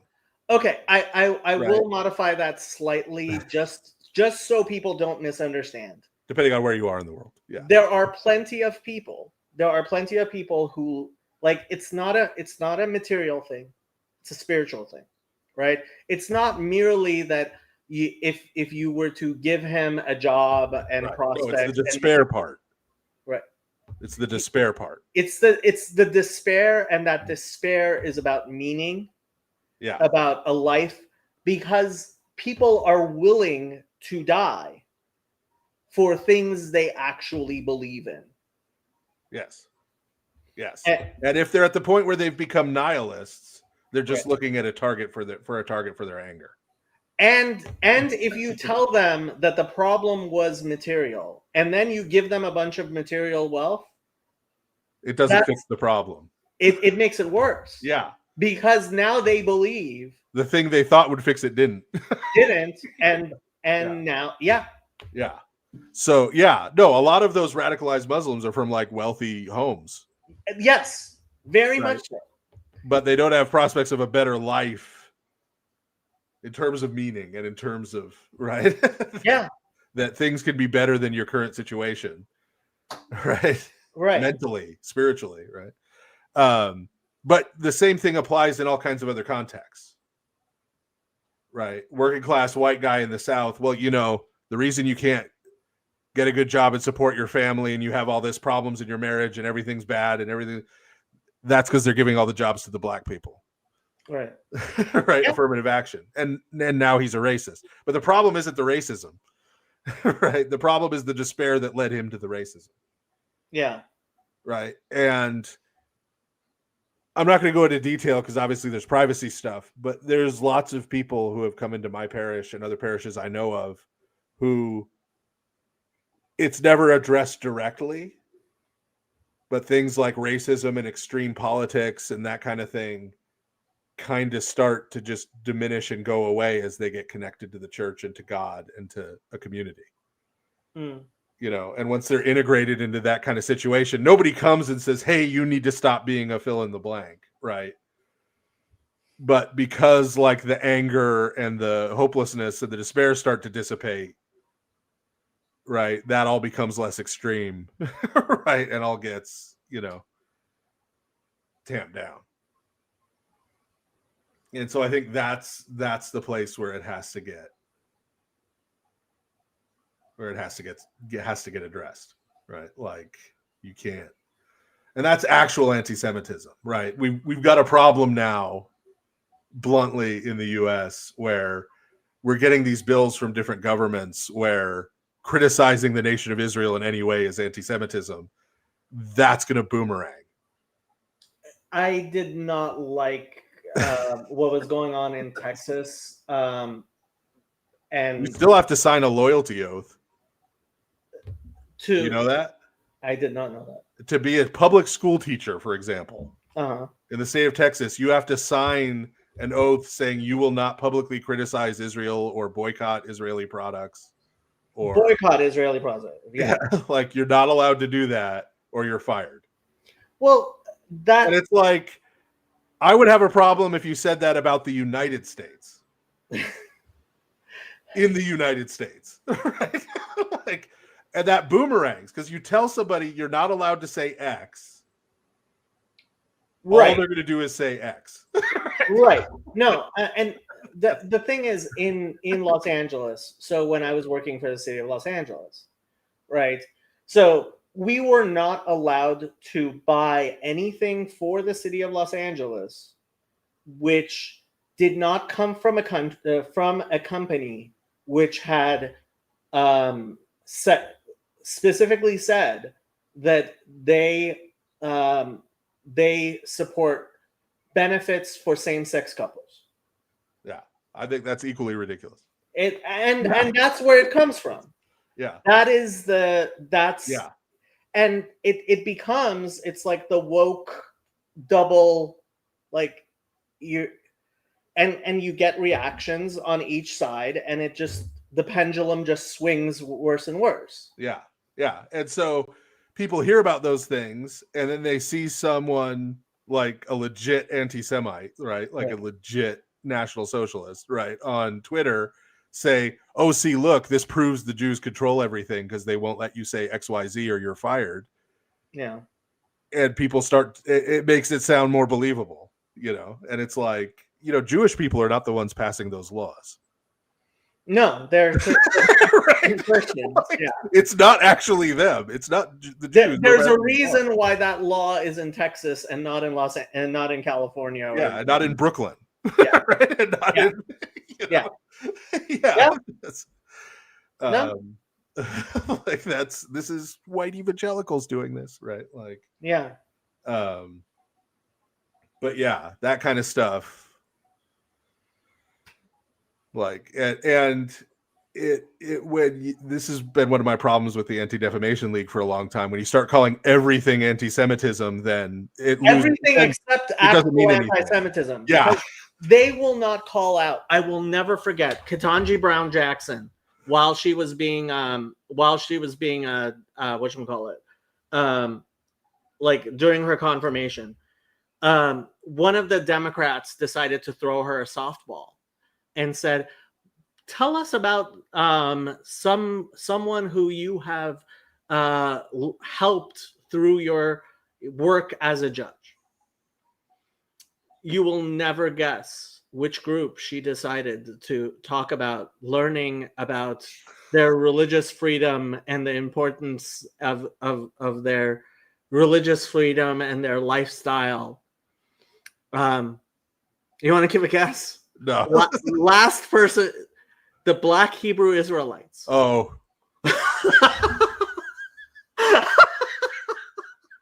So she starts telling a story about a Black Hebrew Israelite restaurant, and whether, you know, she had some sort of, like, there was a disagreement. I don't know whether it was about taxes or about who owned the restaurant, but it's the Black Hebrew Israelites. And she's speaking about them in these glowing terms. Yeah. Do you think the ADL actually came to her defense when Jews started, including me, and I made a huge deal on Twitter, like, excuse me, like, this is the only people she can think of? They're even near the top of the list. Yeah. Yeah, she should have gone with Nation of Islam. More respectable. Yeah, sir. I mean, comparatively, at least they don't dress like Power Rangers. But yeah, when you just call everybody a racist, then the word being called a racist doesn't mean anything anymore. Right. Like, that's, you know, when you go around saying everybody is literally Hitler, then, you know, you end up like poor James White posting something on Twitter and finding out half of his audience are literal Nazis. Like, yeah. It was actually interesting. Daryl Cooper, his Substack, he wrote this long Substack post where he said, I grew up on the internet and we all used to tell all kinds of horrible jokes because that was our way of just telling horrible jokes. But, he had this experience where he felt like, sometimes you're in a bar and you're telling Jewish jokes and everybody's laughing. But then a Jew walks into the bar and you tell a horrible Jewish joke and he laughs. And everybody is like, here, buy this guy a beer because he's willing to laugh too. And then you look around and everybody's like, no, he's a Jew. Yeah. No, we actually meant the jokes. Yeah. And he talks about how he finds himself in this position where he's in a bar where everybody else actually means the joke. Yeah. And he's like, this is where I feel like I have to leave. Yeah. Right? Because I actually thought we were just joking. Yeah. Yeah. Well, that's why I don't get James White doing that debate he did. With an actual racist. Why are you dignifying this? Why are you treating this person as a peer? Why are you acting like this is a rational person? No, it's beyond it. So I was actually very supportive of him doing it, and I'm very thankful that he did it, because there's a point at which you're no longer platforming somebody that people think are crazy. You have to actually show these people are crazy. And unfortunately, I don't know. I think you could just post clips. Honestly, did you watch the debate? I watched pieces of it. And I'm like, you could just show clips of this guy saying this stuff and it would. Well, yeah. And to some extent, I think it was necessary. I mean, the Orthodox Church dealt with this in the 19th century. We just declared that kind of racism to be a heresy. Right. And so now you just get Matthew Heimbach got excommunicated twice from the Orthodox Church. Colonimus, that was James White talking about Metzitza Bepe or whatchamacallit? Or Corey Mahler or Daryl Cooper. I don't know who you're talking about. But yeah, there are certain things when people decide to start talking about them, you just know they've gone down a rabbit hole that. Oh yeah. Yeah. Oh, did you? Cooper. This is my favorite tweet about Lord of Spirits ever. Go ahead. This guy tweeted, and it's become kind of a meme, and he meant it. He said he stopped listening to Lord of Spirits when he heard an episode where I called racists stupid. And immediately somebody else replied to it and was like, wait, you're mad because he didn't affirm your identity as a racist? Seriously? Well, so it wasn't I'm not a racist. It wasn't that I called him a racist. It's that I said racists are stupid. Okay, so I started this stream because of Pajot's video a few days ago on the World War II consensus. Yeah. And throughout it, he calls the people, he is very directly saying people who decide that Hitler's the good guy, or he calls them morons, he calls them fools. He's like the entire time he's speaking against them, right? Yeah. It's very clear unless you don't want to hear it. Yeah. I linked the video in the description. If you go to the comments, it's littered with people who are like, yes, finally, people are gonna figure out that Hitler is the only Christian prince. Media literacy is at an all-time low. That's why I was so happy at the reaction I got on the Israel series we're doing about ancient Israel, that people weren't reading it in a stupid way. But yeah. No, it's absolutely wild. Like JKN is right. Seeing how many comments on that video seems to have completely missed that part of it all. Like, I mean, part of the problem there is, again, this dumb thinking that there has to be a good guy and a bad guy. right. You find out Winston Churchill was not a good guy, and you're like, oh, well, who is it then? I don't want to say Stalin. Who's left, right? Like, it's like, no, they can all be bad, right? In different ways, Yeah, to different degrees. yeah, right. No, So I did a video a while back saying, okay, we need to stop making Hitler worse than Satan. Yeah. Because he's not. Have you ever? You probably haven't, but just rhetorically, have you ever read Mein Kampf? I have, yeah. Actually, I did as a teenage edgelord, yeah. right? I read it, yeah. And he was an idiot. He was not an intelligent person.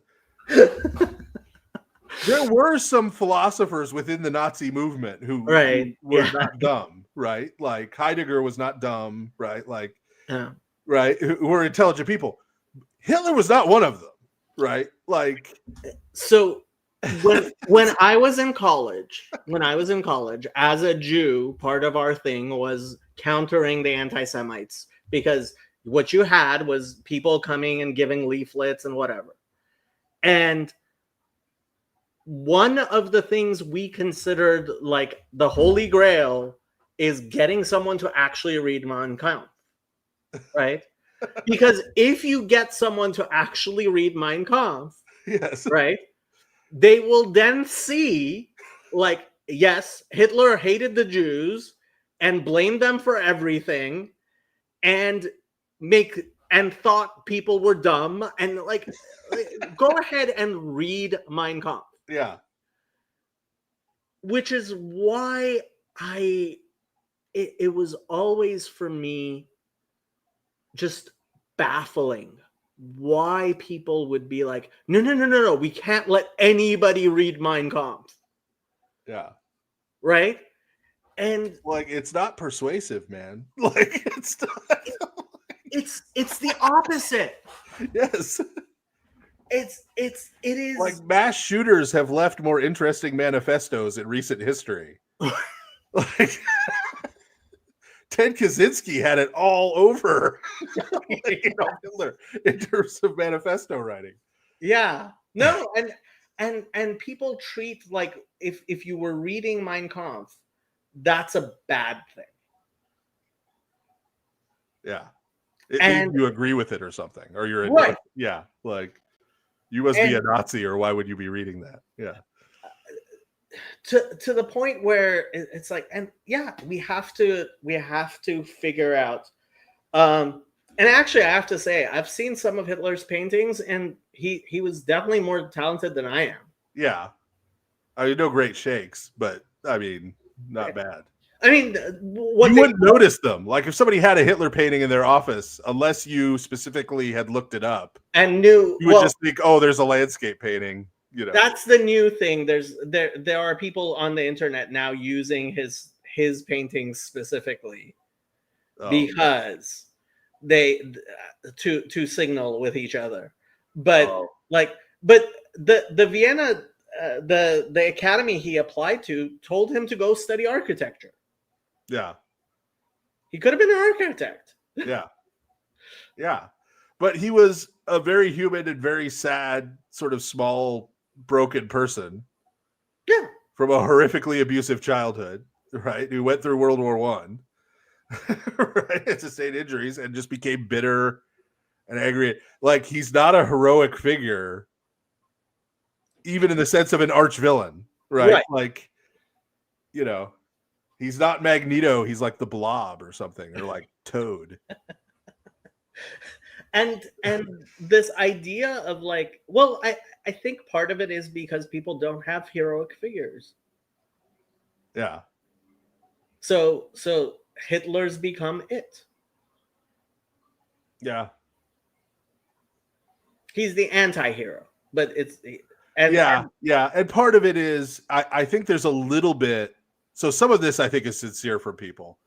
Some of it I think is sort of like the satanic panic in the 80s, right? Like Motley Crue were doing a lot of drugs and having a lot of sex, but they were not actually worshiping Satan. right. Yeah. Like they just were using the iconography and using the, like to get a rise out of people. And very recently I saw like the FBI is arresting actual like Satanists who are like actually doing crazy like stuff, having rituals and stuff. Yeah. 764. I was like, I read up on these guys and I was very, very surprised. But I guess when you don't have like what's the thing Jesus says about exercising one spirit and seven worse come in? So people stopped believing in the devil, so they just went for Hitler, right? Yeah. That's no, but like actual, like this is surprising to me. Actual Satanists. Yeah. Oh yeah. No, there are actual Satanists. It's like, I make fun of a lot of the LARPy modern pagans, right? Lord spirits and stuff, right? Who, are vegan, let alone sacrificing an animal, right? Like, not even big as all. But like, there was a guy who ran for the state assembly, whatever the state house is in Florida, right? Who changed his name to Augustus and like went out into the Arizona desert for 40 days and like sacrificed a black goat and drank its blood and stuff. And I'm like, okay, that guy's a pagan, right? Like that dude is legit, right? He's not like, he's the real deal. So there are real deal Satanists. Yeah. So Order of the Nine Angles, apparently, and they are like, they actually, what they were doing is on the internet, they prey on young people, get them to send them pornographic images, and then blackmail them into doing worse and worse stuff. And apparently their goal was to get people to commit suicide. Yeah. Yeah. No, that's they and apparently they were at least successful in getting people to do serious harm to themselves and to animals and to stuff. Yeah.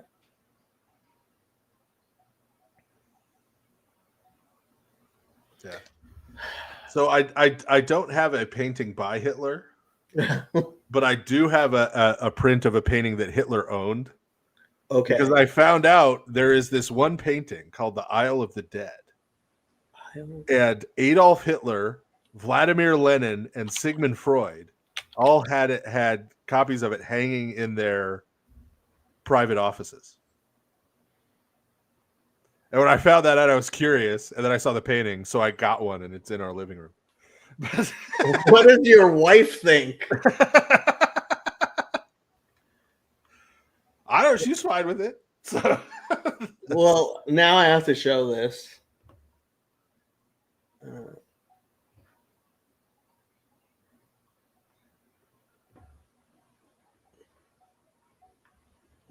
This is the Toteninsel. I'm guessing this is the correct one. Yes, that is it. It's not that nice of a painting. But I was just super, because of course this is, before media, right? So them having it in their offices meant they sat there and they looked at this. This is actually much better. Yeah. This one I could see. That may be closer to the one I have on my wall. Okay, so this is the third version. Yeah. Okay. This isn't that bad. Okay. So, but yeah, so these three disparate people, shall we say, had this other one and sat there and looked at it and contemplated it. And just that is intriguing to me. So, Oh, and apparently it's based on an actual island. So there you go.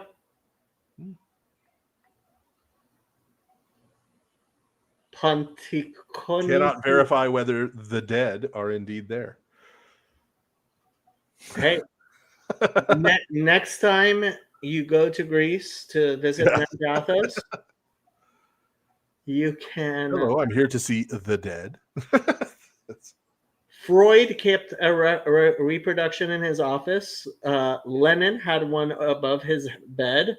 Hitler bought one of the originals. Vladimir Nabokov wrote that reproductions of the painting could be found in every Berlin home.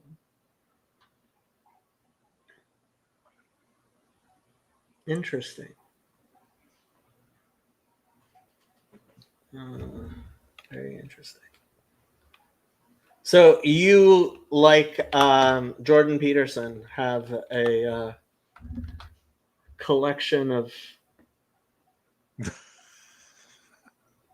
I don't know if one thing is a collection, but I wonder if he knows about that painting, because I bet he would get a print of it immediately if he does. Apparently, this is Dolly's version of it. Does not impress me as much as Dolly usually does. No, the other paintings I've got on my wall is I've got a huge canvas print of the School of Athens by Raphael. Okay. And then I've got a big print of Caravaggio's Doubting of Thomas. Okay. And those three are my art collection, I guess. Well, I mean, this is the entirety of my art collection. I mean, I have other posters and things, mostly pop culture stuff, but... Well, that is a Sally Michelson Cooper original, Lobster. She sent to me, and yes, it is Jordan Peterson. This is a uncut sheet of Magic the Gathering. Yeah. Foil commons from the Zendikar set, which Wizards of the Coast sent me for making so many level 1 judges. That is a print of a painting by Karen Wong, who is involved in the whole Paul Vanderklay thing. And she decided to contribute the image to we were going to have some sort of conference in Jerusalem under an organization we were going to call Em Hamat Banim Smecha, the mother of the joyful mother of children. And so I made a print and put it up on my wall. And that, of course, is the Yanuka. And this, Ben sent to me. It is a quote from Talmud Sanhedrin. Kol ha-melamed et ben chavero Torah ma'ale alav hakatuv ke'ilu yilado. All who teaches someone Torah, the Bible, hakatuv, the scripture, accounts it as if he gave birth to him.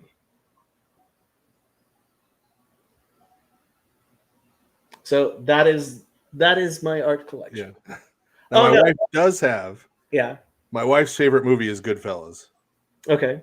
There's a scene in Goodfellas where they go to Joe Pesci's character's mom's house, and her mom is painting a picture. Okay. My wife has a print of that painting hanging on our wall. And anytime anyone comes over, she's like, "Hey, you recognize this painting?" I forgot one thing. when I was in Jerusalem, I bought a picture of the Rebbe made by. So there's a Jewish form of art which is very similar to the Muslim form of art, where you make a picture using text. Yeah. And so the picture of the Rebbe is one of his speeches, and I've had that since 2000, so 25 years.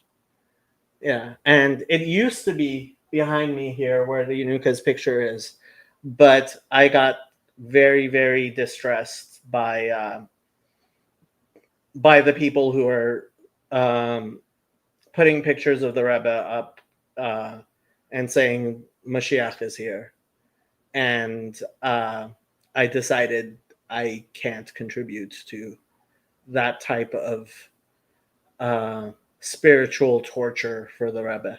So, I mean, I generally favor hanging icons of the Messiah, but different Messiahs, different identification. Yeah, yeah. Well, I mean, this my how do I put it? Appreciation for Christianity definitely came from seeing how people in Chabad have been treating the Rebbe's death for the past 30. Actually, Gimel Tammuz is going to be coming up in about a month. And yeah, it'll be the 31st anniversary of his death. No, 30 more, 36. He died in 1994. So, no, 31st anniversary of his death. Yeah. I want to be reminded that 1994 was 31 years ago, but thanks anyway. The funny thing is, I did not know about the Rebbe before he died. So all I have ever known of him is since his death. Highly recommend a biography of him. Turning Judaism Outward is one of the better ones. But yeah, it's very, very strange talking to young boys who are in their 20s or less, who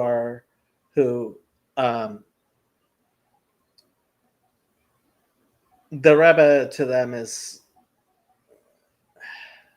has changed from what he was in real life. Yeah.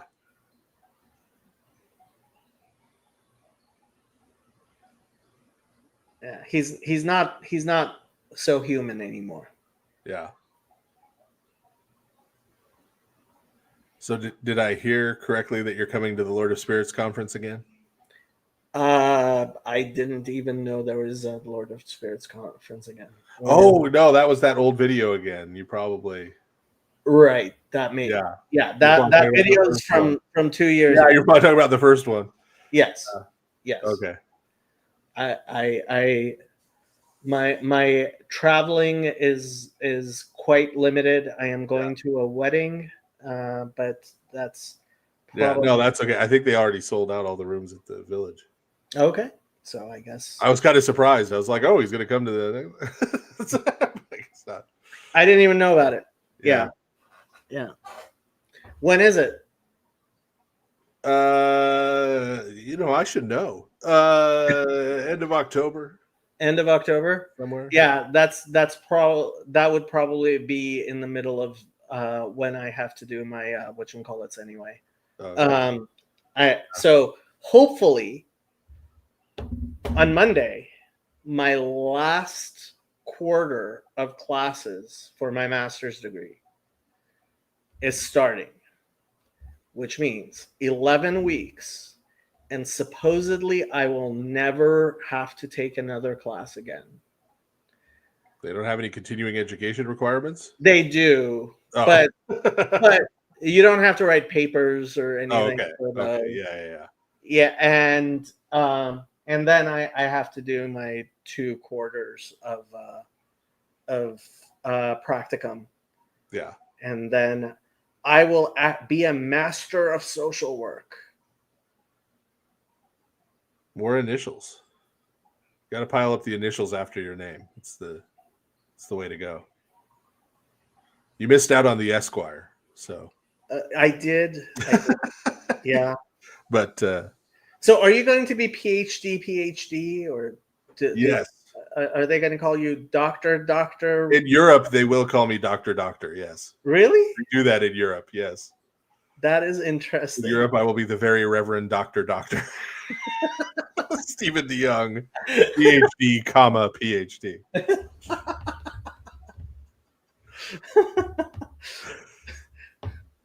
So, what was your first PhD on, and what's your second one on? So my first one was biblical studies, and was on 1 John 2 verse 2d. Yes, I read. Yeah. I read a good quarter of your dissertation. And that was dealing with atonement, right? And so this one is aimed more. It's more generally ritual theory stuff. Okay. So it's sort of philosophical anthropology, philosophy of religion kind of area, dealing with sacrificial ritual in sort of a broader sense. So,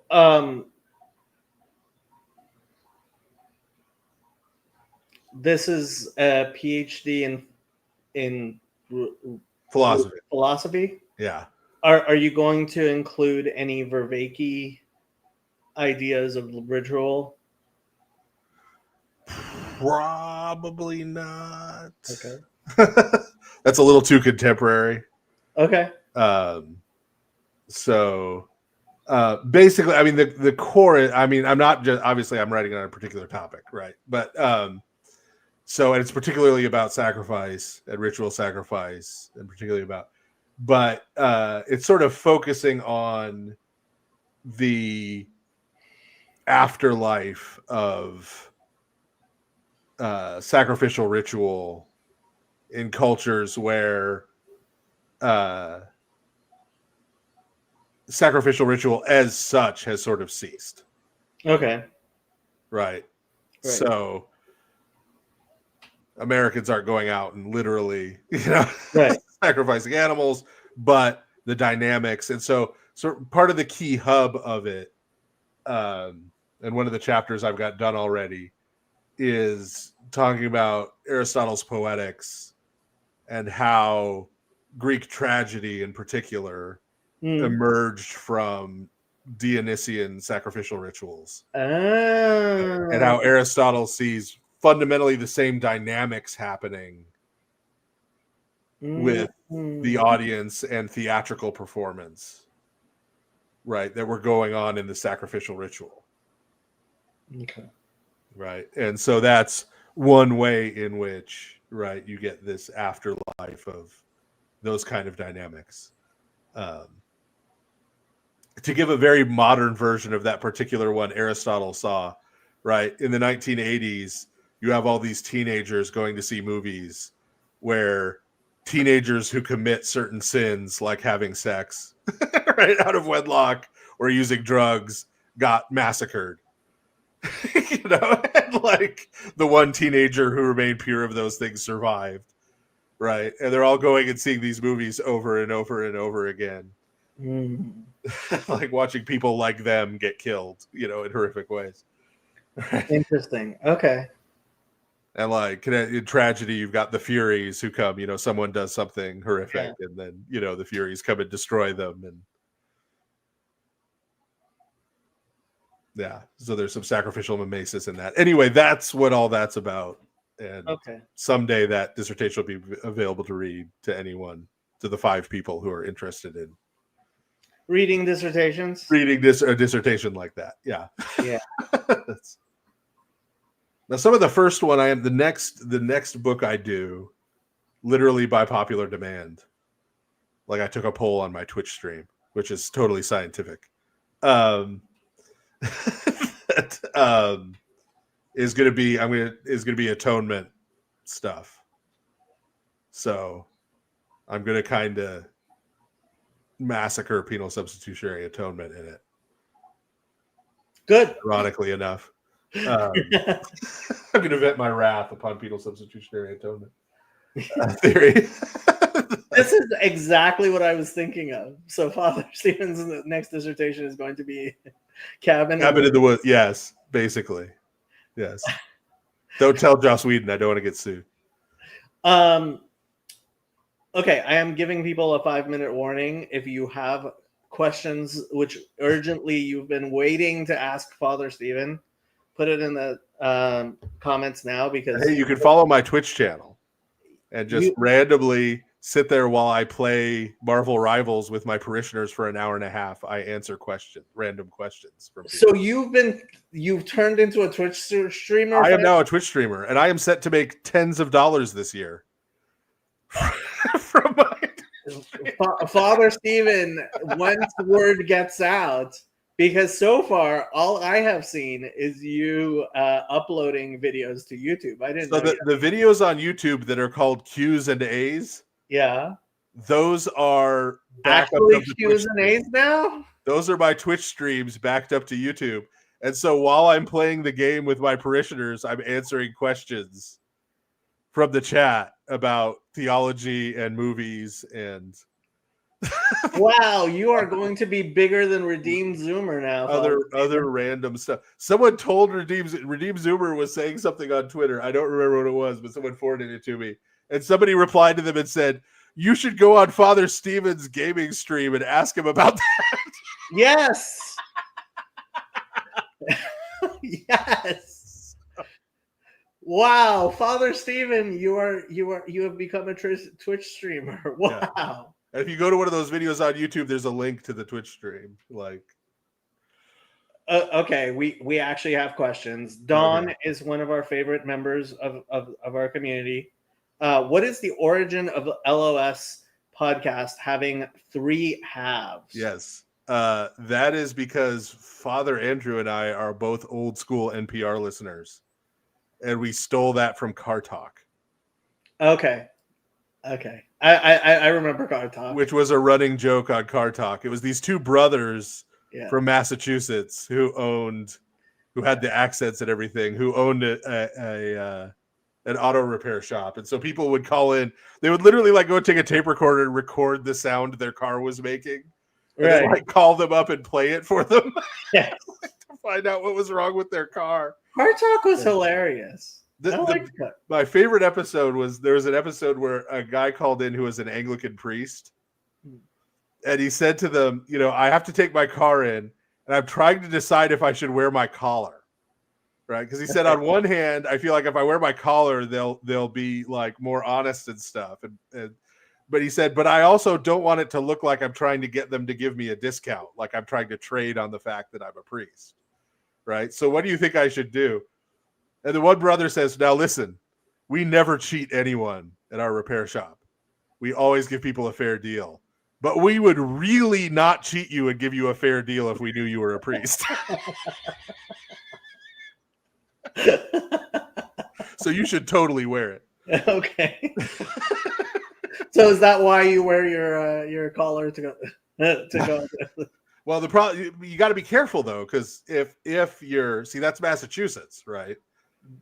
You live in West Virginia, you live in Southern Louisiana, your mechanic's liable to be a Protestant, and then it can backfire. Maybe. Although my mechanic in West Virginia literally had a rack of Chick tracts, unironically, in his waiting room. Wow. So the collar would not have helped with him. Yeah. One of the Chick tracts was called "Why Is Mary Crying?" Okay. And it had a Marian apparition on the front, and the whole theme is Mary is crying because all these Roman Catholics are worshiping her instead of Jesus. Not only did they have this tract, they had it in Spanish. Of course. Of course. Okay, Matthias wants to know, were the ancient Israelites and Spartans actually related somehow? Book of Maccabees says that. Yes, it does say that. I am surprised. I've never read the Book of Maccabees. Yeah. So this is part of a weird at least Second Temple Jewish understanding that somehow the Greeks were descended from Abraham. At least some of them. Right. And there is a weird through line that they're getting that from. Part of it is that the Philistines are included in Deuteronomy 4. Okay. So in Deuteronomy 4, the Israelites have come up to Edom, the borders of Edom, Hey. go to the land. And it basically goes through, and God says, look, you're not to take 1 foot, literally 1 foot, like the length of Moab, yeah. of land from the Edomites, because they're the descendants of Esau. Right. God brought them here, drove out these people before him, gave them that land. You don't take it. God has other land for you. Right. Same thing with the Moabites, descended from Lot. Right. So all these groups are descended from Abraham, right? By different means. And then it also lists the Philistines. Okay. It says God brought them there, right? Okay. And gave them that land and drove these people out, right? So okay, there's this tradition of interpretation among at least some people in the Second Temple period that, this means the Kaphtharim, right, are descendants of Abraham somehow, right? And so they're identifying the Spartans as at least related to the Kaphtharim. Okay. And so in the treaty with Sparta, after Judea becomes independent, okay, they say in that treaty, they say, you are our fellow sons of Abraham. I see. Okay. Right. As part of what makes this treaty appropriate. Okay. And it's not just a general thing, right? Like anybody in covenant with Israel is a son of Abraham or something like that, because there's also a treaty they make with the Romans that doesn't say that. Okay. It's just the Spartans. Okay. So yeah, and I don't know if that has any afterlife in Judaism after that, or if that's just one of those things that falls away.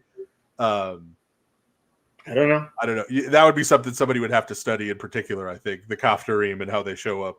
Yeah. Later. Yeah. All of this is news to me. Yeah. Yeah. Okay. Michael wants to know, Father Stephen, is there anything better than accordance or logos to work with the? I can't even say that word. Göttingen. I don't even know what that is. It's a city in Germany. Okay. That's why they're sort of Septuagint in Germany. They're compiling sort of the ultimate critical edition of the Greek Old Testament, like all the different variant texts, all the the sort of super complete version. And so that's sort of the authoritative one, because it's got every manuscript we've discovered and every no, unless you can find a library with a physical copy. Okay. And even then, those are a lot easier to use than using the physical copy. But I am a Luddite about books. So. How large is the physical copy? Well, it's multiple. It's multiple volumes. Yeah. Okay. Yeah. Okay. That makes sense. Yeah. Okay, ladies and gentlemen, it's been over 6 hours. It was nice talking to all of you. Good night, and don't do anything I would do. Say your prayers. Love God. Don't start any wars, please.